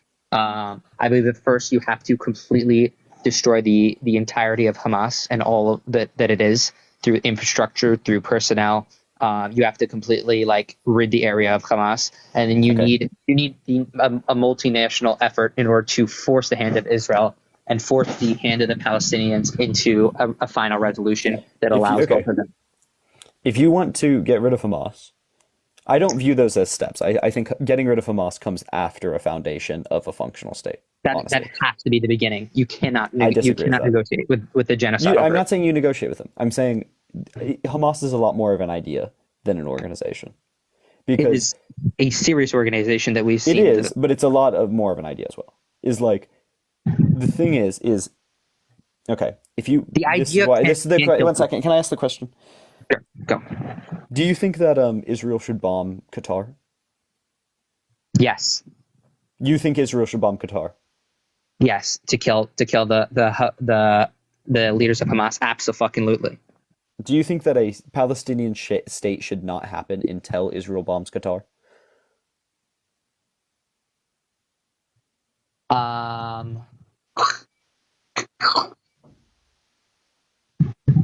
Well, Qatar currently doesn't have the capability. The people in Qatar currently don't have the capability of doing active harm towards Israel. Well, I'd say that you said to get rid of Hamas Hamas was a precursor. That you have to understand the logical. Yeah, you strip the Gaza logical strip gap of Hamas. here. I have. If they're further away, there's obviously a difference between you can't have your neighbors. You can't have the people that live right next to you. But this is why I say it's a lot more of an idea, because those people have the means to cause further terrorism cells within that area. In any multinational, if there is any freedom, if there is any point at which there's not bombs raining down on that area, right? They have means, they have goals, they have interests. That's why it's a lot more. That's why I say it's a lot more of an idea. That's why I'm talking about there needs to be a multinational occupation, not from Israel, because Israel is just going to infuriate them. But this I agree with. Through the UN, there should be a multinational occupation of Gaza after the operation is done and after Hamas is stripped of we might actually end up on a similar thing. I actually think the best way to get rid of Hamas is to do an occupation by an Arab country. That's my view. Let's talk about this. So we're both kind of living in this fantasy land that we can get international cooperation, right? Yeah. It's obviously bullshit. Like, we all know it's crazy, but let's say we could have international occupation. The difficulty I have with this is the idea that you need to get rid of Hamas first, right? Because, in fact, if you get rid of Hamas, right, you're not actually solving any issue, because another terrorist organization will just come up, right? We have the PLO, then we have Hamas, we're going to have another one. Afghanistan, we saw the same thing. Iraq, we saw the same thing, right? Like, it's what happens. And fundamentally, they're products of whatever current foreign or domestic situation, right, is afoot. So you need to fix the situation before fixing the symptoms first doesn't really do anything. So one thing I would say is that the United States recently, with a bunch of other world powers, did a severe operation to completely cripple ISIS. And from what it looks like and what we know right now, it seems to have worked pretty damn well at completely destroying all their capabilities. And there hasn't been a ISIS 2 the Boogaloo that has popped up yet. Yeah, but it has been 10 years from now. Okay. But I mean, the Taliban took back over Afghanistan. Is kind of the. I get it, but those are obviously different. They didn't completely destroy the Taliban. But we tried damn hard. We spent a shit ton more money than Israel has, in its GDP, to destroy ISIS or to destroy the Taliban, and it didn't work. And it's because we made the Taliban through the funding of the Mujahideen. So it's this type of shit doesn't really work. Is my view, and we can debate that. But I from my view, I think a lot. You could maybe say, okay, well, within a year or something, we've crippled ISIS. I don't think if is there anything with the benefit of hindsight, right, that you could point to where it actually worked? I would say ISIS. No, with the benefit of hindsight, so it hasn't been long enough, I would say. So, in history, we have, 100 years of doing this. I don't think we have anything comparable. But you think ISIS is comparable? I think ISIS is pretty comparable in terms of their capabilities and in terms of the territorial stronghold they had and the complete isolation and breakdown of their entire infrastructure. And I think the same thing is going to happen in Gaza. And I think that's what we're seeing in Gaza right now, especially with the splitting of the Gaza Strip right now and the destruction of the terror tunnel system that has started to begin. I think that the entire I would just find the ISIS argument not very convincing. I'll just say I think it kind of sounds bad. I think it's an interesting thing, and if it happened 5 years ago, you would have an interesting argument. But I think right now, just quite genuinely good faith, I just don't think Can I say we time enough for extremist group, Can I say something really quick to come? Yeah. So I think that the thing that I'm advocating for is going to end up happening. I think it's pretty clear that Israel is going to go all the way through with their military operation, no matter no ifs, ands, or buts. It's going to go through. I think that Hamas. So I think we both hope that so long as it does happen, I think we both should hope that Hamas is completely destroyed. Right? Yeah, that's fine. But like, I value it very much lesser, right? Is like I value it a lot less because okay, let's talk about this. Hamas doesn't just function in the north of Gaza. Okay, we know Hamas doesn't just function in the north. They have functions all throughout Gaza. Of course, I think eventually they're going to work into the south as well to destroy Hamas in the south. Yeah. Where do the civilians go? I hope what eventually ends up happening is that the UN creates or Israel and the UN creates safe zones eventually in the north, and they selectively start allowing the flow of civilians to go past there. And if some Hamas militants go past, I'm sure there's going to be severe detection to try to kill them as well. So I think there will be a continuous swapping between the two. There would be not continuous. There would be eventual swap what do we think will actually happen? I think that's what's going to eventually happen. I think that's. I think what will actually happen will be a mass exodus. I think it's what's happened last time. I don't think it's going to happen. I don't think Egypt will allow it. They'll try. But I think that's what it is. So I think that's what Israel's trying to do. I think that's what Bibi Netanyahu would like. I agree with you. I think he's a scumbag. Yeah, but like I think if it's what Bibi wants, it's probably what's going to happen.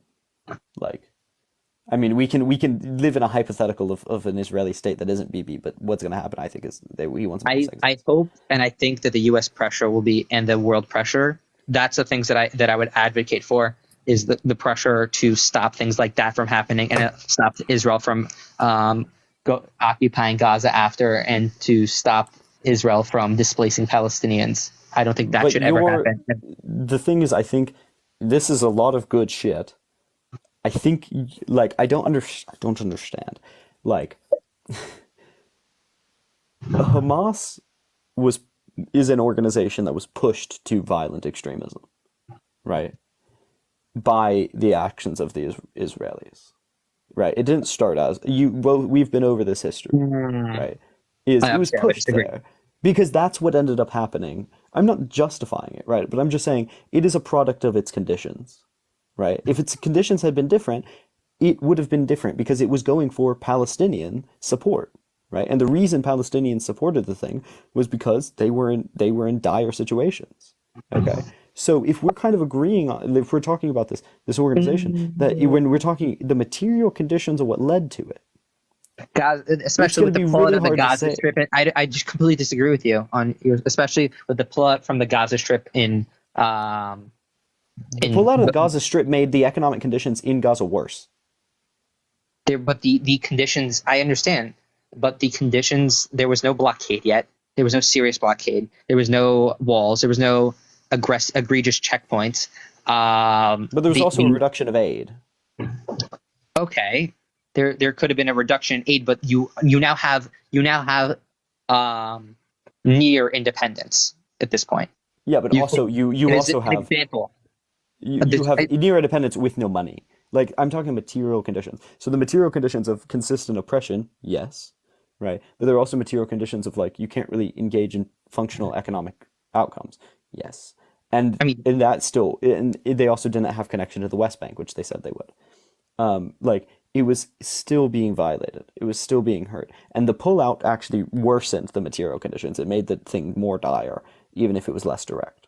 And I would say that, especially now that we're talking about current, especially with 2000, there was a extremely generous two-state solution offer in the Camp David Accords and even Taba.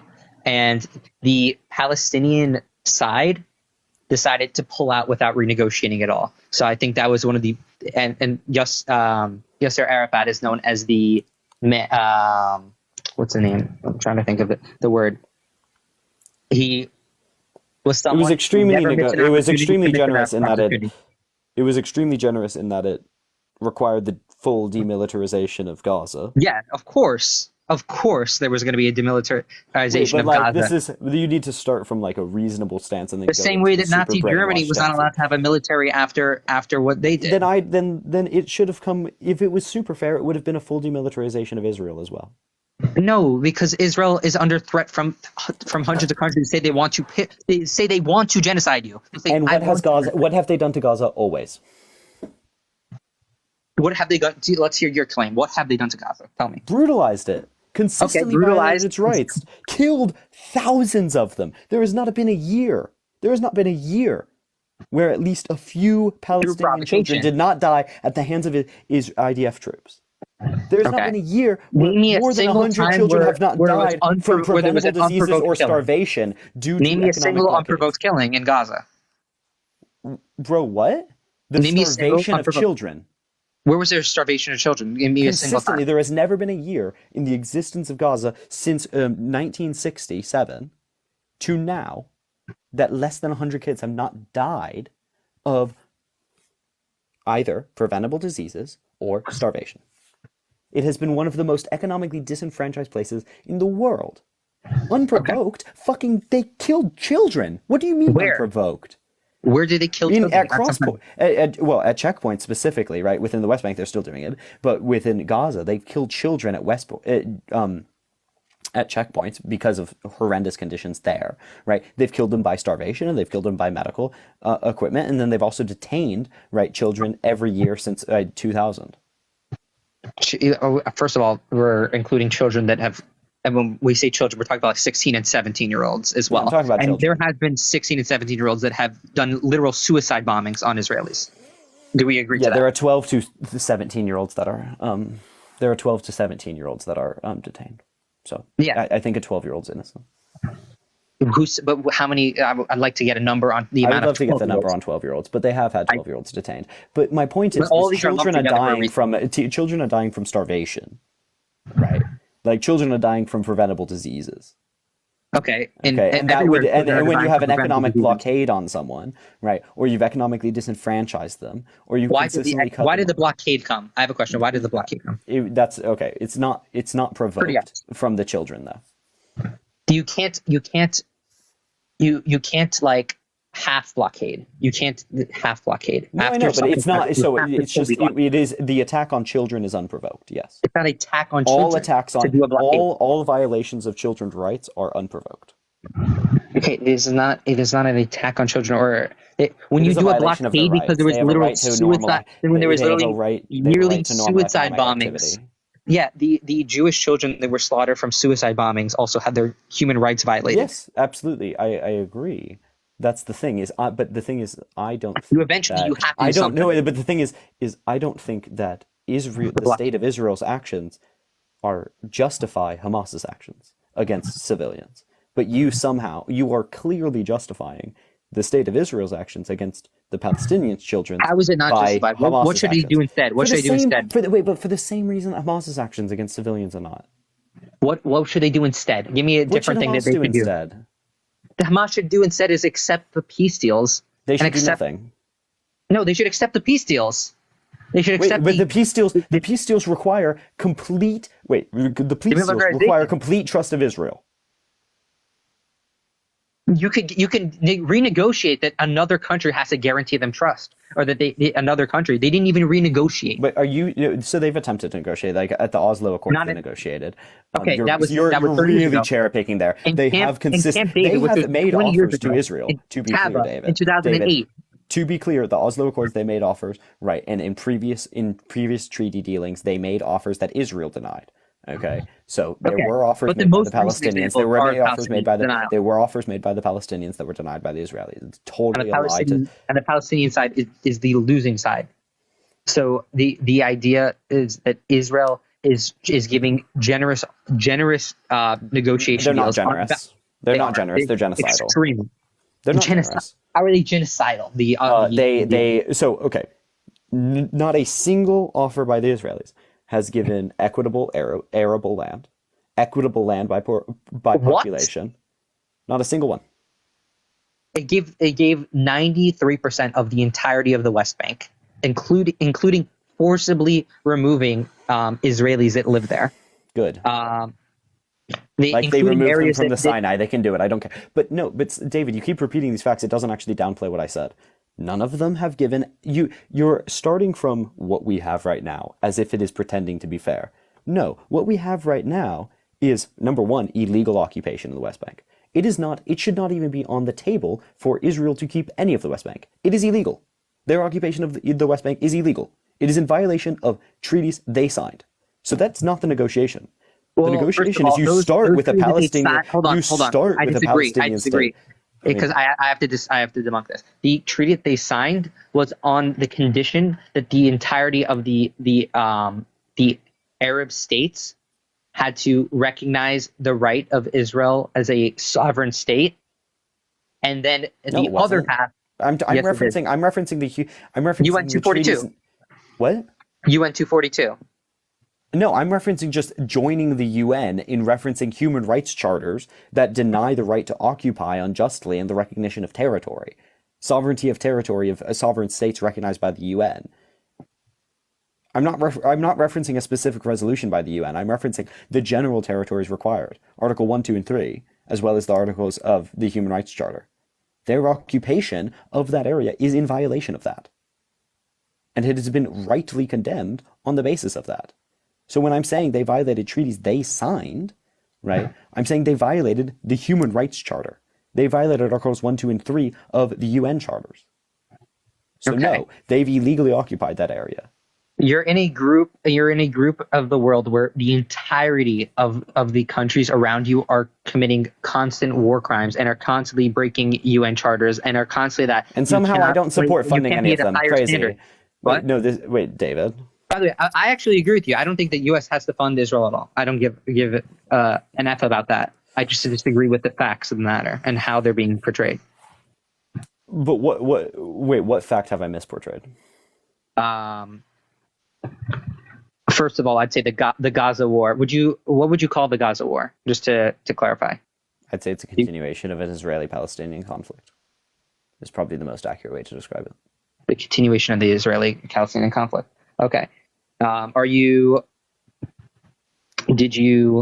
to think of what I'm trying to collect my thoughts late here. Oh, was that asking me if I would call it a genocide? Yeah. Oh, I'd call it a genocide, yeah. But I'd call a lot of the things the IDF does genocide, yeah. Okay, so you just like to use the most powerful buzzword. Appreciate that. David, David, like how's a genocide? It was a loaded question because you were like, I specifically asked you if that was what you were asking, right? And then you said yes, and then you attacked me for verbiage that you were asking me about. Because David, we've had a respectful conversation. Do you see how that's a really shitty thing to do? Because I can't believe you would say that. You're mad, but it's also you're a shithead. Like, come on, bro. I don't get it. I don't understand what you're mad about. You asked me a question about that was effectively amounting, right, to would you call it a genocide? And then when I answered in the affirmative or the negative, right, and used the word that you were asking me if I would use, you were like, you're just going to use a buzzword. Well, I mean, you robbed it of nuance because that's the question you asked. Yeah, I'm saying that the fact that you would call it that is just using the highest buzzword. The issue with it being a buzzword is that it's not nuanced. That's the accusation of it being a buzzword, is that it's not nuanced, right? I wouldn't say that. What's the issue with it being a buzzword? The issue with it being a buzzword is that it is trying just trying to take the ultimate word in order to just to basically say Israel bad in the most. That's a lack of nuance. Evil word, yeah. That's a lack of nuance. Okay. That's the thing, David, is you asked me a question that lacked nuance, and then I answered in a way that lacked nuance, and then you critiqued me for answering in a way that lacked nuance. The rhetorical point of you calling it a buzzword is to attack me for being unnuanced. But the point is you framed it such that it was a yes or no to the most or not. Right? I get you. But yes, I think it clearly. And I get why you'd be upset about that, and I apologize. It's a shitty rhetorical thing to do. I apologize for it. Thank you. I'm sorry. Genuinely. Thank you. So now, can you give me your justification for calling it a genocide? Yeah. So I think clearly the motives are to destroy, at least in part, a certain ethnic group within the territory. So Israel is an ethno-state. Pretty much, I don't think any honest person in this discussion could deny that. Netanyahu doesn't really deny that. And their interests are to further demonize and attack Palestinian people, right? Because the foundation of their society is founded upon maintaining a Jewish majority, and destroying Palestinians does so. So I think the mass amounts of violations of human rights are aimed at destroying the Palestinian population, and it's working.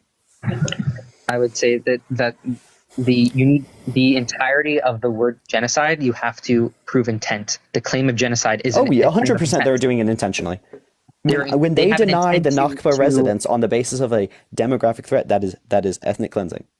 Yeah, they are saying they're admitting. I would fight ethnic cleansing, but I would understand that. But you have to. What's your intent for genocide? Ethnic cleansing is not genocide. You don't have to. So let's talk law, babe. Like, this is my shit. Intent. What's the mens rea element of genocide? Right. The mens rea element of genocide is to destroy or displace an ethnic group. Okay. Not or displace. That is ethnic cleansing would be to displace. But ethnic cleansing is a function of destroy. No, destroy within a certain area. Destroy as in like erase the group from existence in terms of either sterilization or by it can just be within a territory. So that would a mass exodus. That would be that's a form of genocide. Ethnic cleansing is not a form of genocide. Those are different words. There's a reason that there's the word ethnic cleansing and a reason there's a word genocide. Those are completely different things. Because if you want to say ethnic, the other. No, one is not. These are completely separate. There's a reason it's not called the Armenian ethnic cleansing. It's called the Armenian genocide because there was an intent to destroy that group of people. Genociders engage in ethnic cleansing for a reason. Genocide, you can get, but one can involve the other, but one does not mean the other. Okay. You have genocide where you're also ethnically cleansing people, but you can't. Here's the UN definition. Okay, here's the definition. In present, the convention, genocide meaning any of the following acts committed with the intent to destroy in whole or in part a national, ethnic, racial, or religious group. As such, killing members of the group, causing what? To destroy them, not to displace them, to destroy them. To destroy in whole or in part a national, ethnic, racial. So let's look at the options of what they do.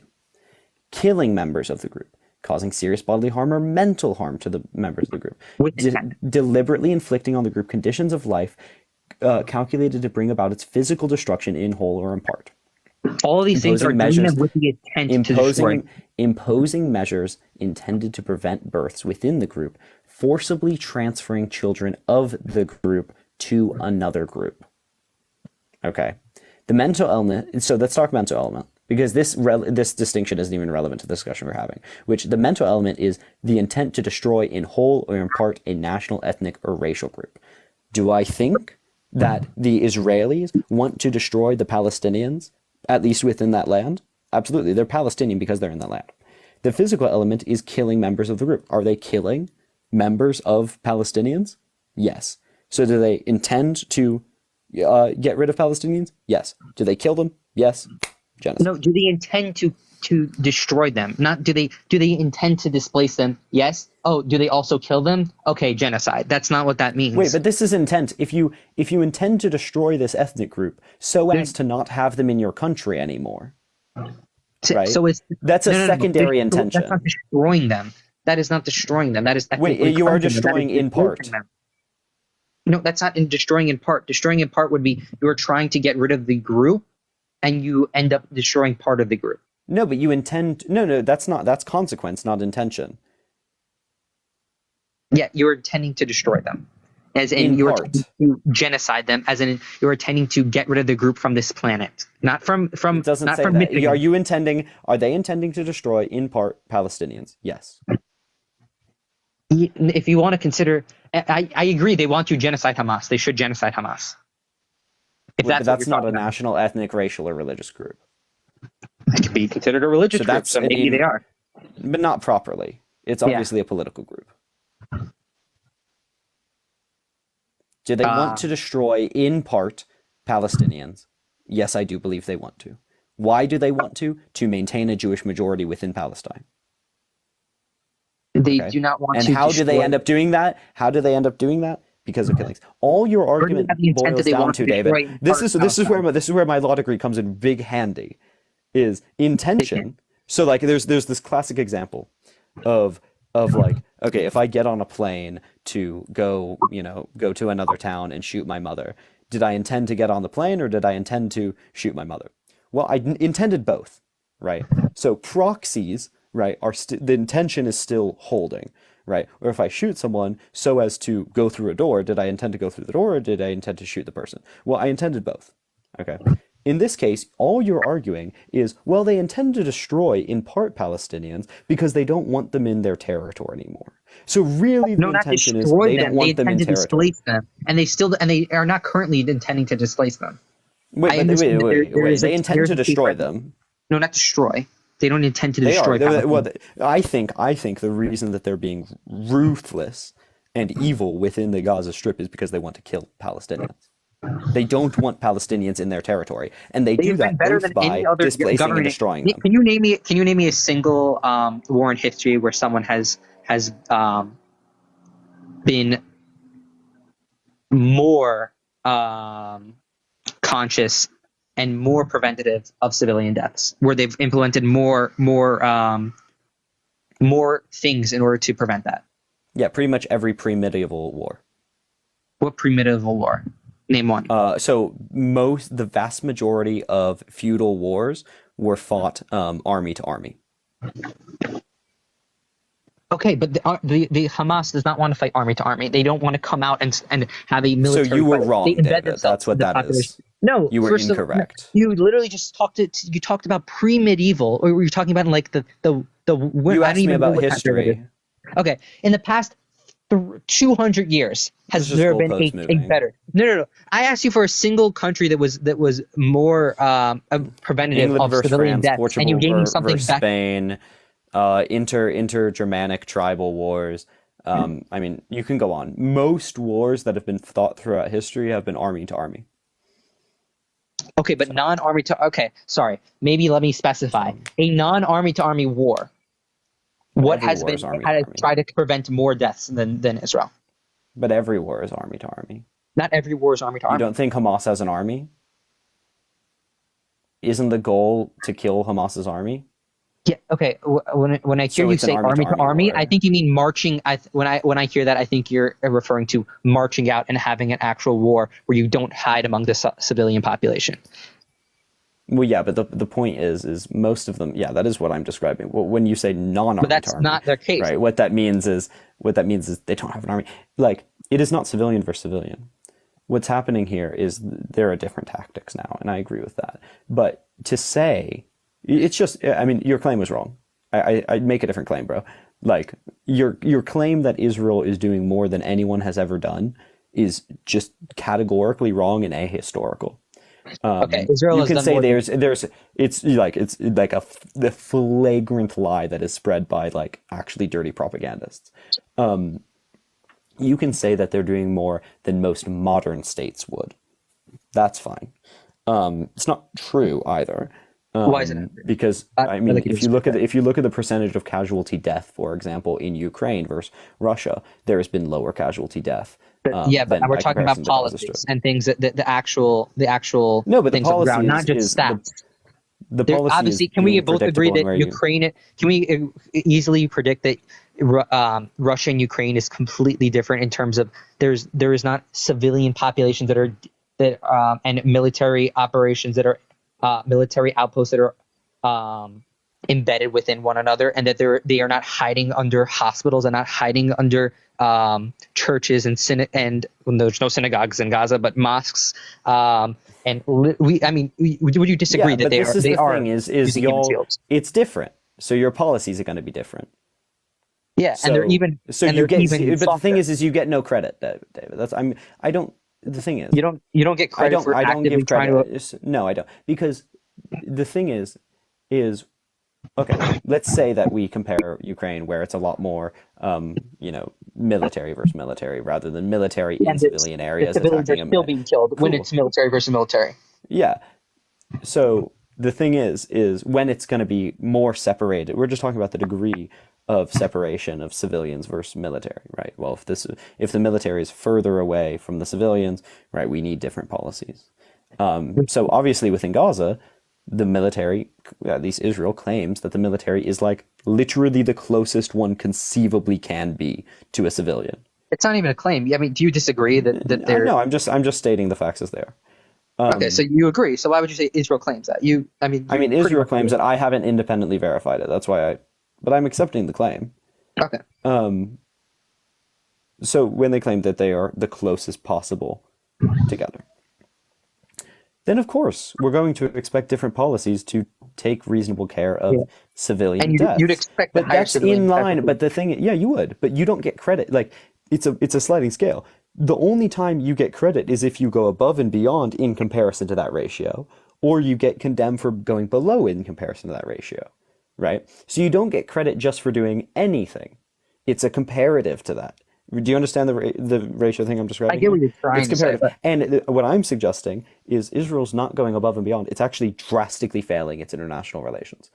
Denying humanitarian aid is against its international obligations. It using white phosphorus is clearly not working on that ratio when it is going to hit civilians and is non-targeted. It's not possible to target white phosphorus, right? From what I know, those two things specifically has not been proven for this war. I mean, it's been denied by Israel. It's been corroborated by Western media. So,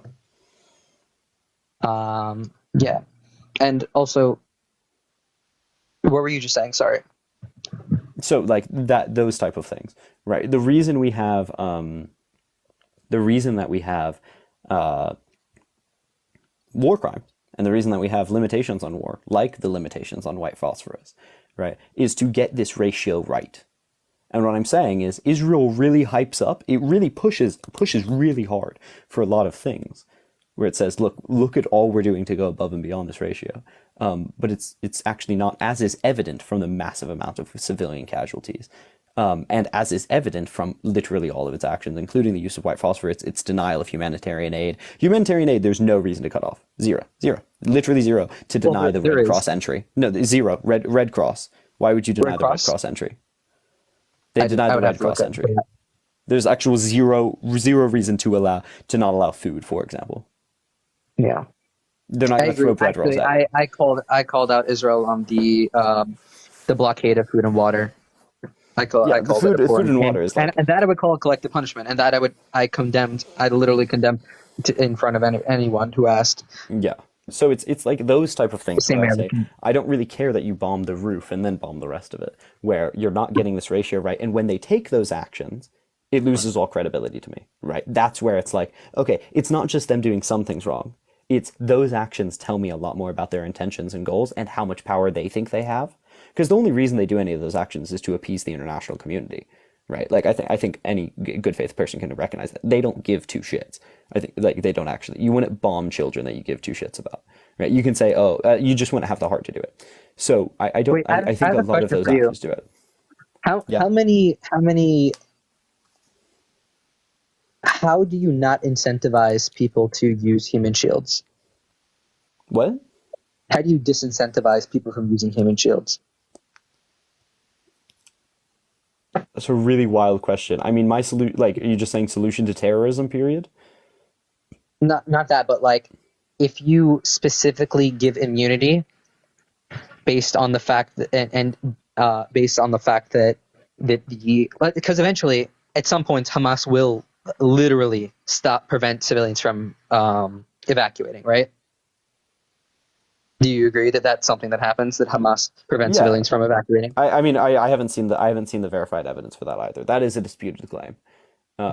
So do you find it unbelievable? That's not the bar for believing something. But I'm saying, is this something you could accept for the sake of the argument? Considering it's not terribly compelling. You don't think that Hamas would ask the Palestinian people to stay in their home? No, it's in contention with the idea that Hamas has popular support. You know? Like, do you understand how these claims, like, go against each other? Because, like, on one hand, y'all claim that Hamas has popular support, and then on the other... But the thing is on one hand, you claim this, and then on the other, you say, well, Hamas is is killing women, their own women and children, and Hamas is doing all these evil things, which, like, I believe some of these things can be true together, but it's really hard to parse the two. I get what you're saying, but even Palestinians would tell you some, like, they would cry. I believe the Palestinians they're being when they stuck. say it, yeah. So sorry, I got derailed a little bit, but at what point after Hamas holds the civilian in that area, at what point is it incentivized that Israel has to say, okay, too bad, so sad, we just have to leave the terror I center? never think that killing the civilians is the best way to solve the terrorism. This is where we differ. I think the best way to solve the terrorism is say, okay, Hamas controls this region. Who's going to be best at solving this? The Arabs who have connections to the funders of Hamas. Like, that's where this is where this whole conversation comes from, is you think we need to kill Hamas at all costs, including killing civilians, before we reach any form of, start international work. I think the international work is the solution. Okay? That's where I'm at. And I don't see any compelling reason not to, other than just demonization of Arabs as a whole. I mean, that's I don't think we should kill the whole IDF because they committed war crimes denying humanitarian aid. Like, we can't just demonize all Israel always, like, forever, and not attempt to have any international relations with them or international work with them. Well, there's a difference. Like, it's such an extremist view to say weird zero. To compare Hamas and the IDF. I don't think it is. Hamas is literally. The IDF is more successful. In what? Killing people and civilians. One of them has the intent of genocide as their fundamental principles. And one has the intent of ethnic cleansing. One, no. I don't support either. That's why I get to critique both. I don't think I'm not saying they're equal, right? But I'm just not gonna play like oppression Olympics. Okay. But what I'm gonna compare them though. That's not to equivocate them. That's just comparing them. And I don't think it's really helpful to say, well, this murderer is worse than this murderer. Like, it's just not very interesting. So, and it also doesn't track onto the conversation we're having, because you believe that there should be a unilateral, complete denial of any type of relations or normalization or any discussion with Hamas, right? Yeah, but there's no form. There's not like that is a absolute statement, right? Yeah, I mean, I don't think that's zero of this sentiment with the IDF. Zero of this sentiment. You actually believe that engagement with Israel is the solution internationally. So it's totally disproportionate, right? So talking about proportions is totally irrelevant. That's all I say. And so I think the best thing to do is do what we've done, right? Actually, look how we got hostages out. How America did get hostages out of Hamas. What did they do? They engaged with Hamas, moderated by Qatar, right? Why did they moderate with Qatar? Because Qatar has the foreign relations to do it, because they have relations with Iran. Right? You realize that the way that the Hamas released hostages was completely propagandist in nature, right? Can we? And all of Israelis' actions are propagandist in nature. Like, yeah. But I'm saying the idea of specifically only releasing two hostages out of 250. That was not done out of good faith. Okay, four. Out of 250. Yeah. I don't think anyone does in this discussion is in good faith. This discussion is to try and motivate our countries to be more good faith, right? And that's why I find the sentiment of first we must kill Hamas. That's the thing I'm attacking on your part. I think a lot of what you say is. I think on the solution we quite agree. Is some type of international trustee state ran by Arab countries. I think by and large we see that as the solution. UN, international organizations, America not unilaterally supporting Israel in this discussion, right? That seems to be I believe in a trustee state. I don't think a completely disenfranchised, completely economically destroyed country can run itself. I'm just gonna be honest. I don't like a lot of some leftists disagree with me, but I believe that if we can flex our arms, get a trustee state in there, that'll be the most successful way. And the reason that's important is because then they can sit down at the table with Israel equally. But that seems to be the solution both you and I agree on. The sticking point is but we must kill civilians to get to Hamas first. And I can't swallow that pill because I don't actually think it'll save lives. It probably will save lives. I don't think it will. Actually, no, it will save lives to get rid of a genocidal organization that is fundamental. I'm just going to repeat it back to you. Like, you know what I'm going to say. Yeah, I guess you're that's just something you just. I think the IDF is genocidal. And I don't think killing every member of the IDF, which would be everyone from 18 to 30 or something in Israel, is going to be justified. So, you know. Okay. I think we've had a conversation. I think it was pretty nice for the most part. It was nice, yeah. I have to go now. It was nice talking with you. Yeah, absolutely. Thank you for coming up. All right. Peace. Peace.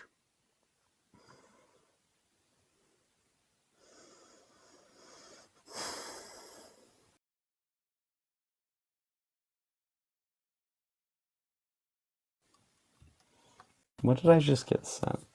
Okay.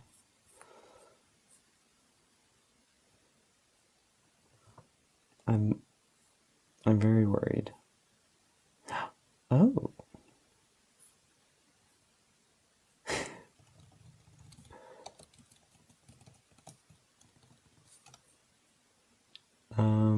Intriguing. Oh my goodness. Okay.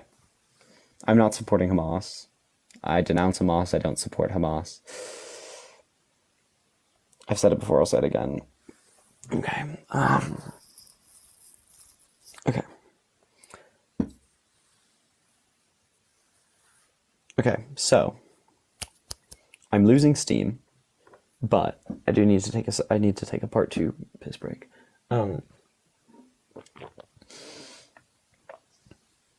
So I'll let up someone. I need to piss, and then I'll have another debate, and then I will probably go to bed. You know? I'll probably go to bed. So, but I'll have like one more debate. So because I probably should.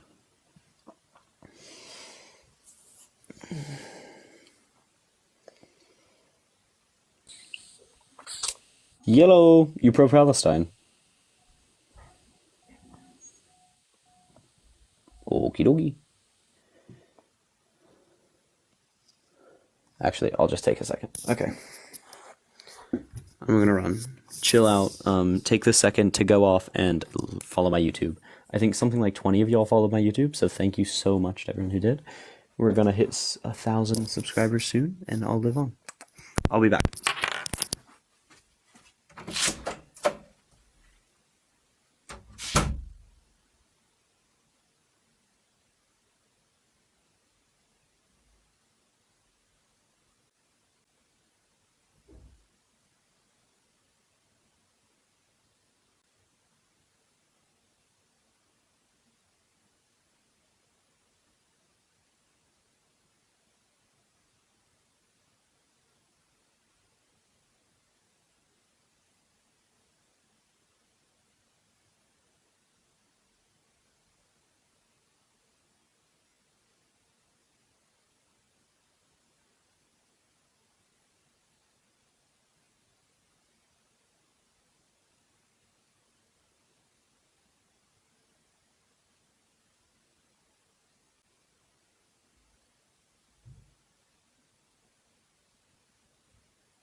There we are.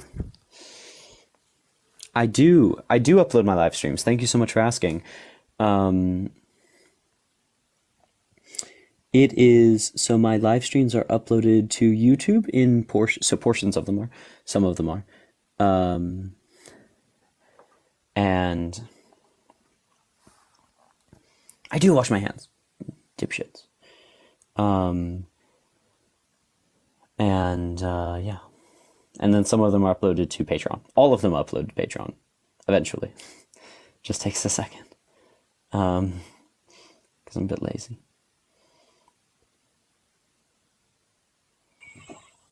Hello. Terrorism in the country. So let them be, but control. Well, I don't think let them be. I don't think Israel's the solution to Hamas. I think people who can actually solve the problem right, are people who can actually engage with the funders and political supporters of Hamas. Who's politically supporting Hamas? People that want Palestinian liberation. Who's funding Hamas? Right, primarily foreign Arab nations that are going for the destruction of Israel. So what you can do... Not only Iran is a terrorist funder, yeah, that's also what I was Russia. referencing. These are dictatorships. I agree. So who can liaise with them to actually reduce funding? People that have functional and economic interests in them. I typically point to Qatar. Qatar is the classic mediator with Iran for that. So the Arabs would get like the control over the Palestinians, and they would run everything for them. And what would happen to like what would the Jews and Arab Israelis do? Because if they get expelled from the settlements and some parts of the exact same thing that happened to them in the Sinai Peninsula. Fucking leave. It's not your land.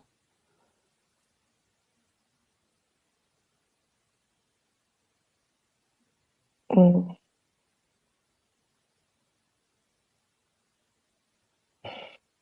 Why do you think it's more moral to do that? Because they are moving into not their land. It's the exact same thing that happened in the Sinai Peninsula. But Israel some of the illegally took territories... land and then moved Jewish colonizers in as human shields, by the way. That's what settler colonialism is they took Jewish colonizers into this area to claim indigeneity and claim a hold of the land to use as human shields against the natives that would naturally fight back against them, right? And now they bitch and moan when they have to move back. Sucks. Shouldn't have moved there in the first place. You knew it wasn't yours. To what borders exactly? What borders should Israel trust? At what level? So we can first completely. So it'll be a long. So ultimately, I'd level one state solution of a multi-ethnic democracy in the country, in the area. What does it mean? To be in a multi-ethnic practically? democracy? No, practically. Oh, okay. So there's a difference ultimately in a. And that's how Regina George died. If you're still hoping your people are the new 48 borders. Why go back to the 48? Because then you've stolen less land. But the 1967 war was pretty much necessary for Israel. Yeah, but the land isn't necessary anymore. So there was no. It wasn't. That's what so happens the self-defense. in war. It's inevitable. It's inevitable, but you have choice. So there are humans doing this. Why do you expect us to be more just and moral than other nations? Like, why do we have to be 10 times better and 10 times more moral and 10 times more, how do you say it? I'm so sorry that you have to be moral. I really apologize. No, in a it's just discussion of political philosophy, we can talk about morals. The standard for judging the state of Israel is much higher and much more biased. No, it's not. No, it's not. How? If another country killed 10,000 civilians in 30 days, I would have the same critiques of them. If we sent billions of dollars of military aid to a country that was already one of the best funded militaries in the world, I would have critiques of them. If a country was founded fundamentally on colonialism, right? Israel is a long holdout of colonialism.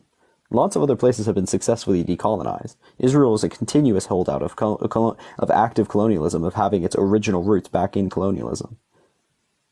Yeah, I'd have critiques of them. There are things. So, what do you think about the theory that the real decolonization is Jews getting back to their land? Yeah, I don't believe it for I don't believe that it's Zionists getting back to the land. Let's be very clear. So I believe ethnic Jews may have a claim to the land. I don't believe that claim was I don't believe that claim was actualized by the actual Zionists that ended up going. And I believe that because the current state of Israel recognizes converts. It's nonsense. That's a religious term. How do you say it? That's from a religious perspective. And personally, I'm an atheist Jew, and I do not support any religion in a democratic politics. Yeah, so I that's don't my think thing. it should Is be involved, Israel exactly? and I support that. So Yeah, the I support that. indigeneity of Jews was founded on, at least within the context of Israel, was founded on a religious principle. That's why it has certain contexts like conversion. It was a religious Zionist principle. It's pretty minor. It's pretty minor, but No, it's just an example most of it is the just. claim is religious. But it's historically proven. So, I mean, yeah, but the thing is it would be historically proven if the rule was correct. So if the rule was, if you can prove historically, what rule? if the rule of migration that we're talking about, the rule of indigeneity, was correct, Okay. if it said, if you can prove historical ties to this land, you have the right, you can come immigrate here, then you would have an argument. But that's not the rule. Okay? Even if the current one is an approximation, it's a religiously infested and corrupted approximation. So I'm going to throw it out as a whole. They can come back to me and have a better rule. But until then, I don't accept the indigeneity of the people that live there. Okay, so what do you think about Jews from Arab countries that were really ethnically cleansed and massacred many times? They were in a kind of apartheid, as the other guy said. What do you think they should have done? Like, my grandparents from my mother's side are from Iraq. They ran away from the Farhud. And my father's side, my grandparents from my father's side, they ran away from Morocco. So where do you think I should have had a place in this world aside from the land of Jews? I'm trying to understand. I don't think any peoples deserve an ethno state. In your opinion, is my existence in this country valid as a Sephardic Jew? Are you a Sephardic Jew? That's interesting. Yeah, Iraqi Did your family... and Moroccan. Oh, interesting. Intriguing. Because there are communities of Sephardic Jews that have lived there for quite a while. That's the only reason I'm intrigued. But, right, yeah. So a few things. I don't think anyone has a right to an ethno-state. So that's the first bar. Because it's a racist? Yeah, it's fundamentally racist, yeah. It fundamentally requires ethnic cleansing to maintain an ethno-state. So that's where this conversation basically ends, is, I believe, 0 ethno-states. But if you want to talk about whether you belong in that area, I'm not terribly bought into the idea of a nation state in the first place.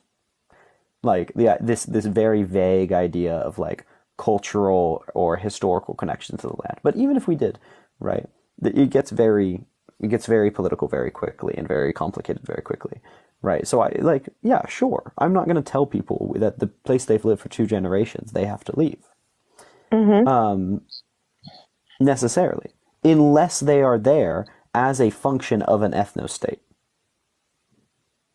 Right? If they are there precisely, if they're precisely to maintain and put forward an ethno-state, I'm going to say, yeah, no, you can't do that.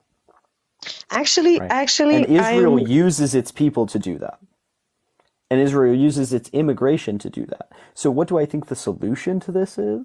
What do I think the remedy for them using their people like that? Right? Well, a portion of that is leaving. But a portion of that really comes down to multi-ethnic claims and having a multi-ethnic civilization, right? Like in South Africa, in apartheid South Africa, a portion of it didn't involve all the white people leaving. What it involved is having a multi-ethnic country where the white people weren't always above everyone else, and respecting native rights as well. Not living in a delusion where the fact that they took native land 3 generations ago means that they get to keep it. But it doesn't mean you have to leave. It just means you don't get to be better than everyone else, which is currently the stance of Israel, is they hold Jewish Israelis higher than everyone else.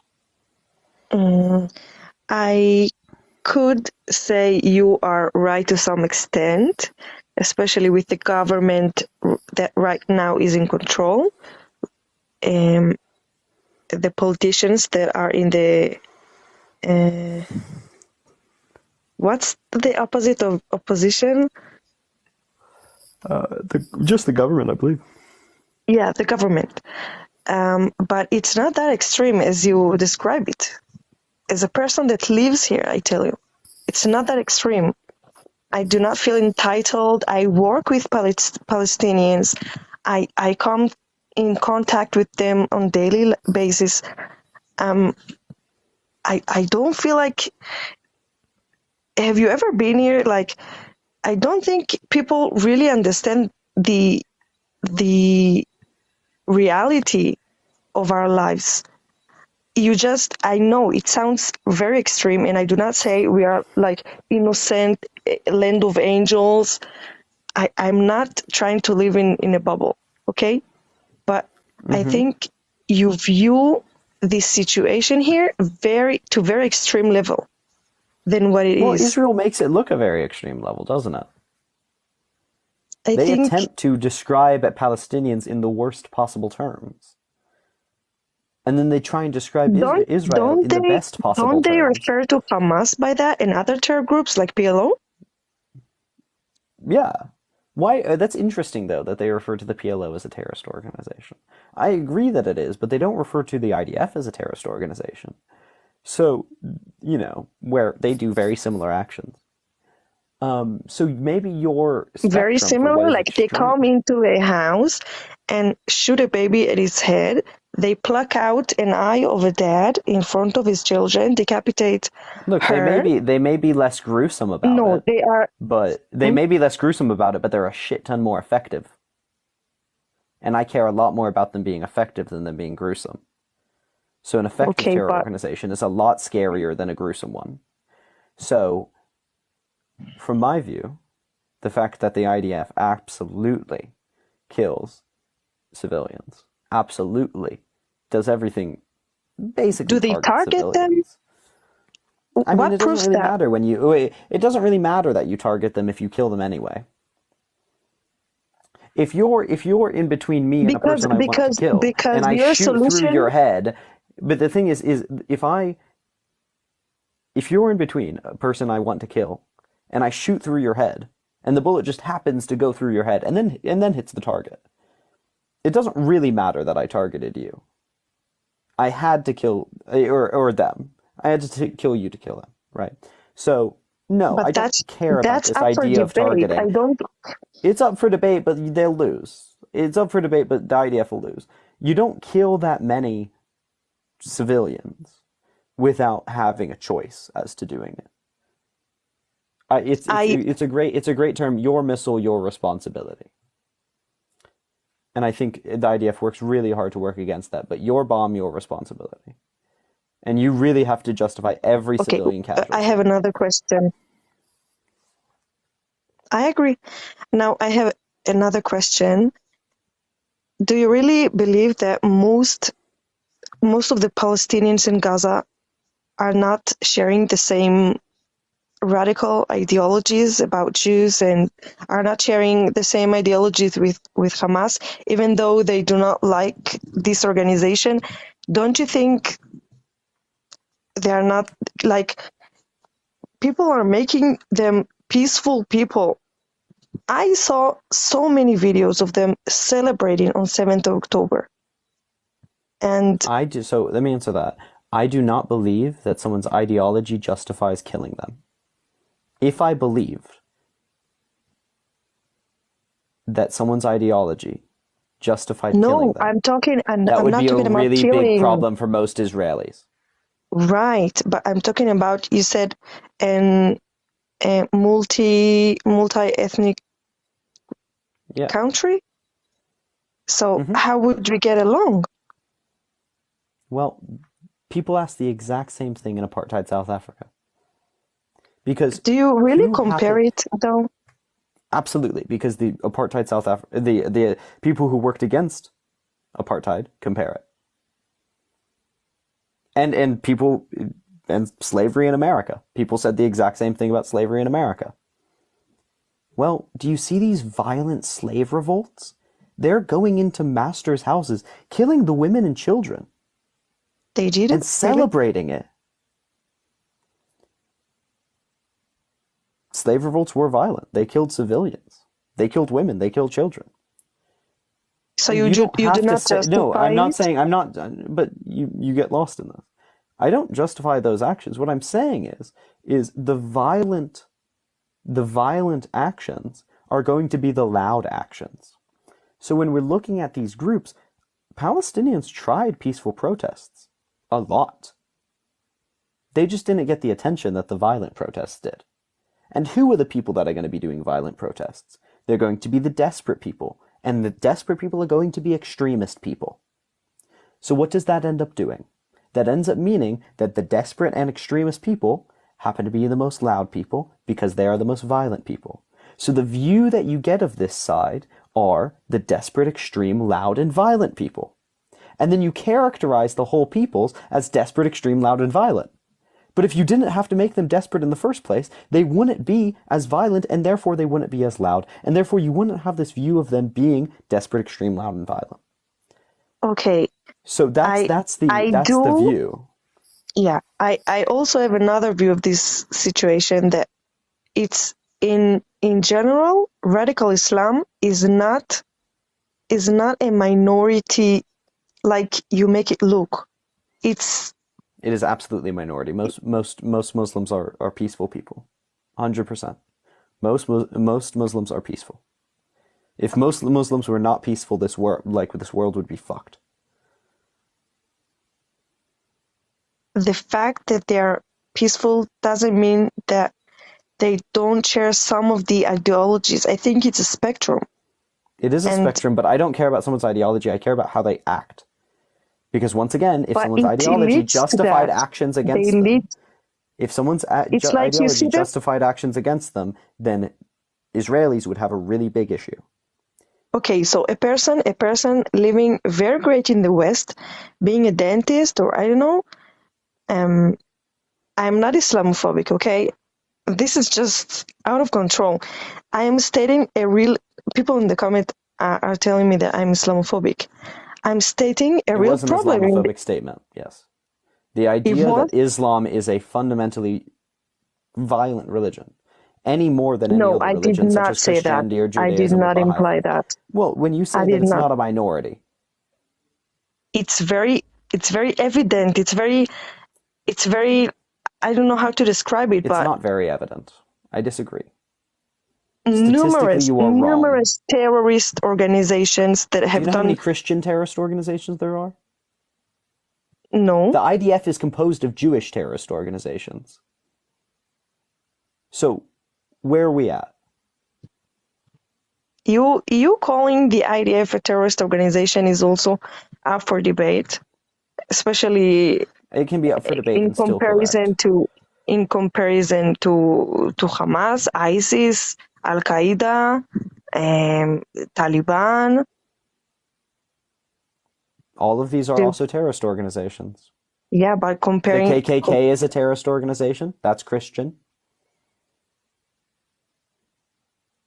But is it to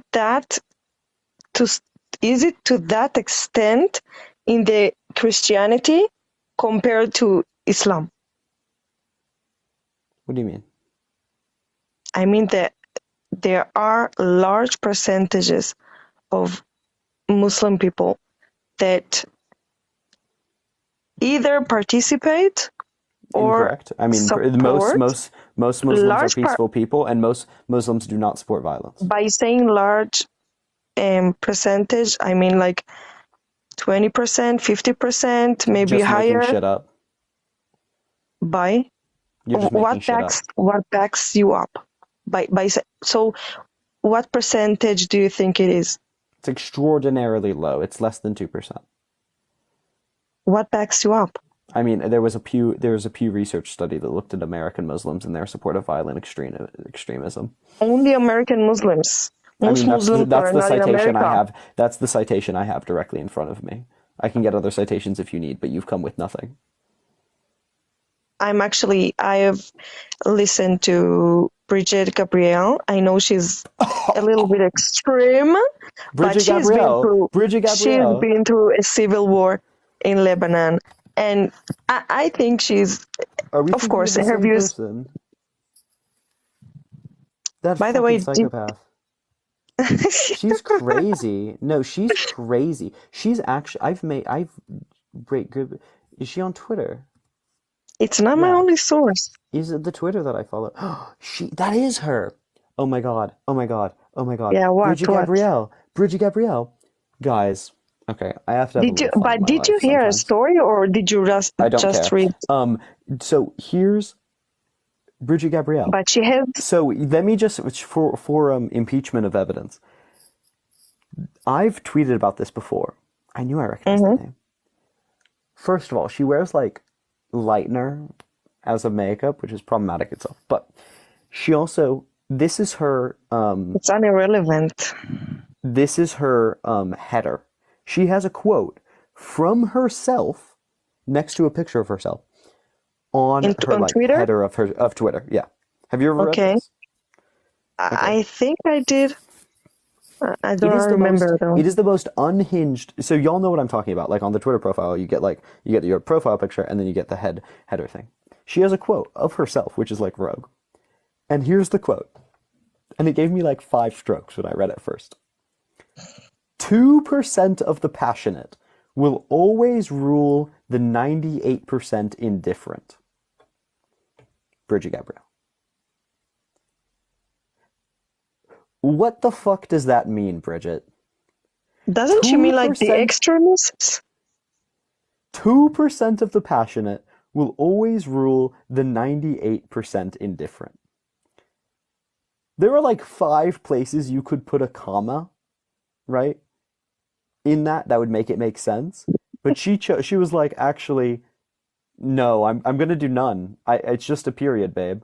What she means is 2% of the population who are passionate will rule the 98% that are indifferent. But the bitch said, and quoted herself, 2% of the passionate will always rule the 98% indifferent. Bro.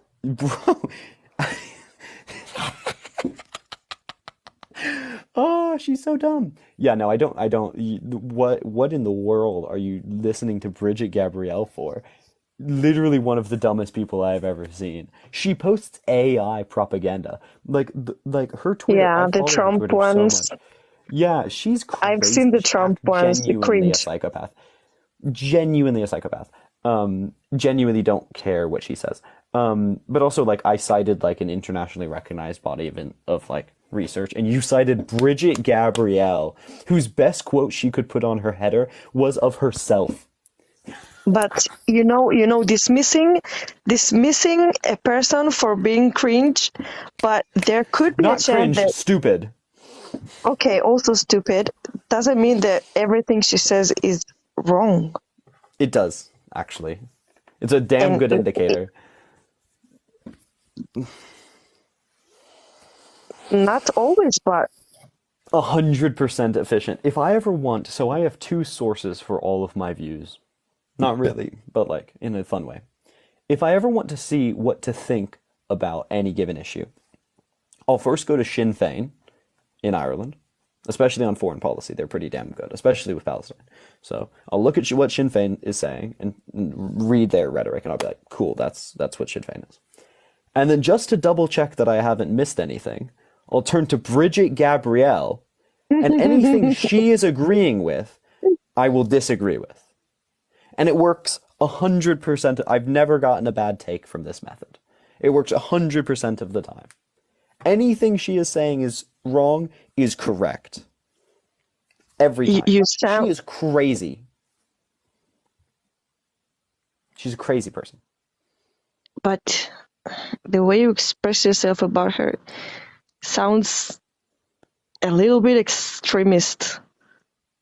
I didn't expect it from a person with your views. Yes. What? I am extremely against dumb people, yes.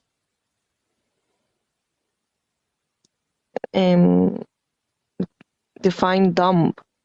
Like as someone that quotes themselves in a extraordinarily bad quote. I do agree. You know Also, what? to everyone Yeah, being like, Sinn Féin was a terrorist organization, blah, blah, blah, blah, blah. Well, it's not anymore. Okay? And also they've always had based political takes. They just haven't had, based, maybe political practices. But they've been based as pent frick for a while. Some of their comments about Catholics, not ideal. Most of their comments about foreign policy, pretty damn ideal. So, whatever. But not their actions. I don't support their actions. Don't take away my visa, UK. Anyway. Yeah. Anyway, did you have another point other than fucking Bridget Gabriel? I just I have to have fun sometimes because that bitch is crazy. Yeah. I'm glad you left. It was funny. It was really funny. She's insane. Genuinely one of the craziest people I've ever seen. She's definitely not my only source of information, that's for sure. And also I think that living here is kind of a great source of information, like for real life, coming in contact with so many kind of people and actually living the reality of a normal citizen. And I think I should have brought it up to this discussion. And I hope. What do you mean by wild? I mean wild. Anyway, I think I will move on to someone else. So I appreciate you coming up. Good night. Night.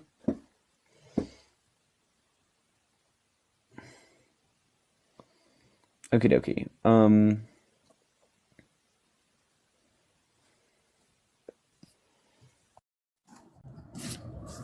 Oh, hello. Hey, how are you? I'm doing well. How about you? I'm fine, thank you. I'm from Israel. Nice. Are you a part of the LGBTQ community? Why is that relevant? Because you should know that the Palestinians will throw you from a rooftop, right, if they see you. Wild. I don't think I should throw them from a rooftop for that. Yeah, but they will throw you. They kill gay people on the Gaza I don't think that Strip. justifies killing their children, so... No, I didn't say it does. Great, then it doesn't matter to this conversation. Why do you think that the United States needs to defund the IDF? Because I don't support killing children and violating human rights. Do you think every child killing is immoral, no matter what? Almost ubiquitously it is, unless it saves Okay, more so children, let me ask you this question. Okay, let's see your moral compass, for example. Let's say that there is a terrorist, right? And this terrorist is shooting and your family is going to kill you and your entire family. And this terrorist is hiding behind a child. Do you think you have the moral obligation to shoot, to kill the threat, even though there is a chance you will kill the child? Which will save more lives? Me shooting the terrorist or me not shooting the terrorist? So you're utilitarian. I mean, that's effectively what this is, yeah. Okay, I'm a so secular humanist. Okay, that's stupid, and I'll explain why. Because I can kill you now, take your organs, and save 10 people. Is it moral for me to kill you now, take your organs? I mean, there are issues with utilitarianism, save but more in a perfect lives. world it would be. But it's a general, we can have a prima facie So you see, understanding that utilitarianism respecting is people's stupid. human... No, but the interesting thing is I actually, in some cases do support it, but there are more utilitarian, there are better answers. This is why, when you have such strong opinions about my but you general say that it metaphysics... doesn't work, right?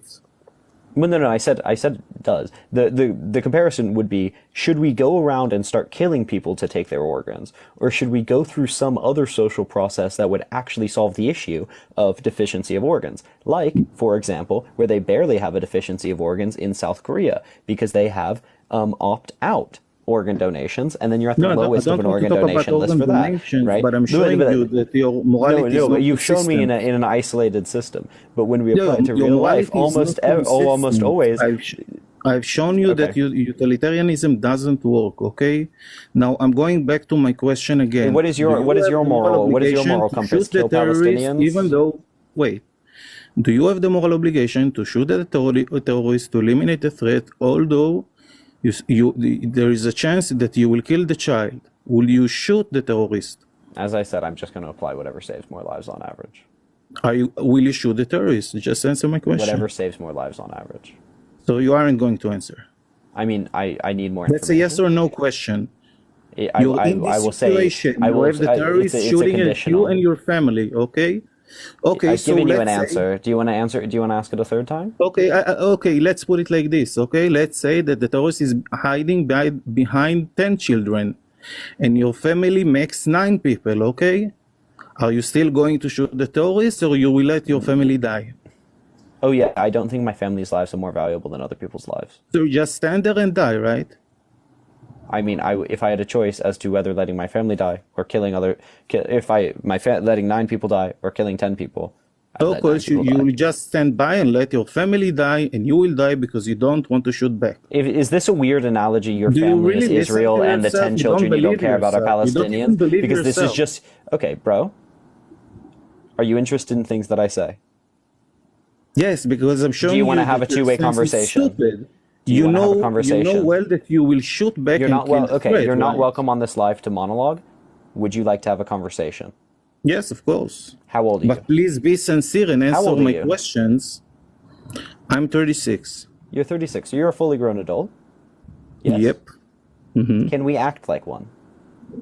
Sure, but I'm the one. What does that involve? That is acting like one. What does that involve? That involves you answering my questions. That involves a two-way discussion, doesn't it?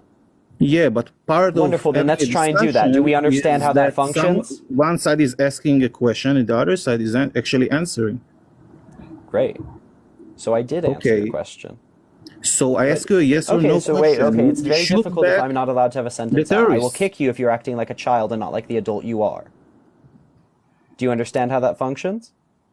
Yes. Will you shoot Then let's the act terrorist? like that. Let me speak. Okay, I'm listening. You lied about what I did, and I don't like speaking to liars. I'm listening. Good.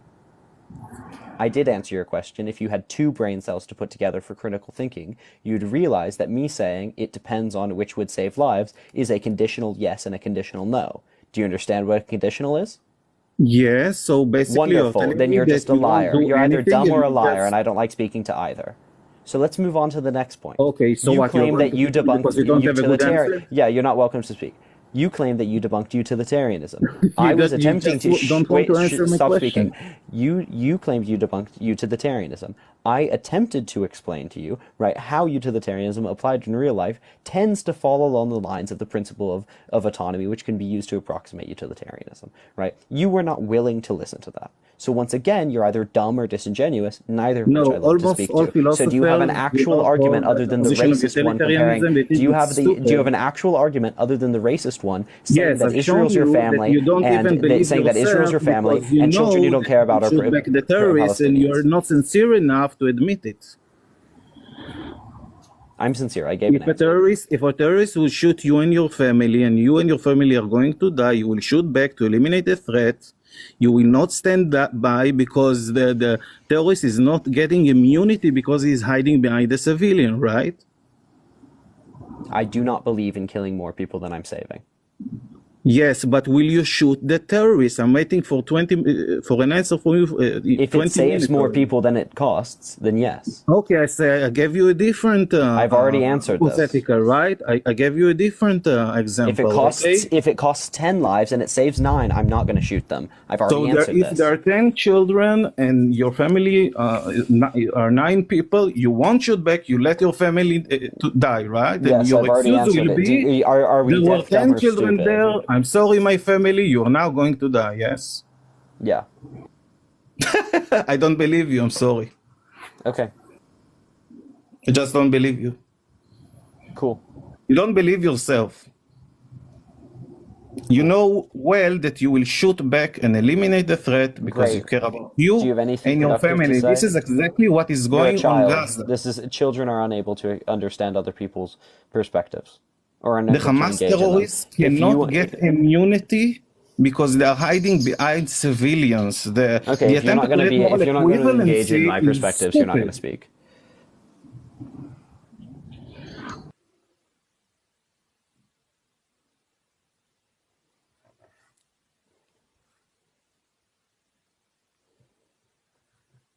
That's the beauty of controlling the platform, isn't it? But I am going to go to bed. I've been meaning to go to bed.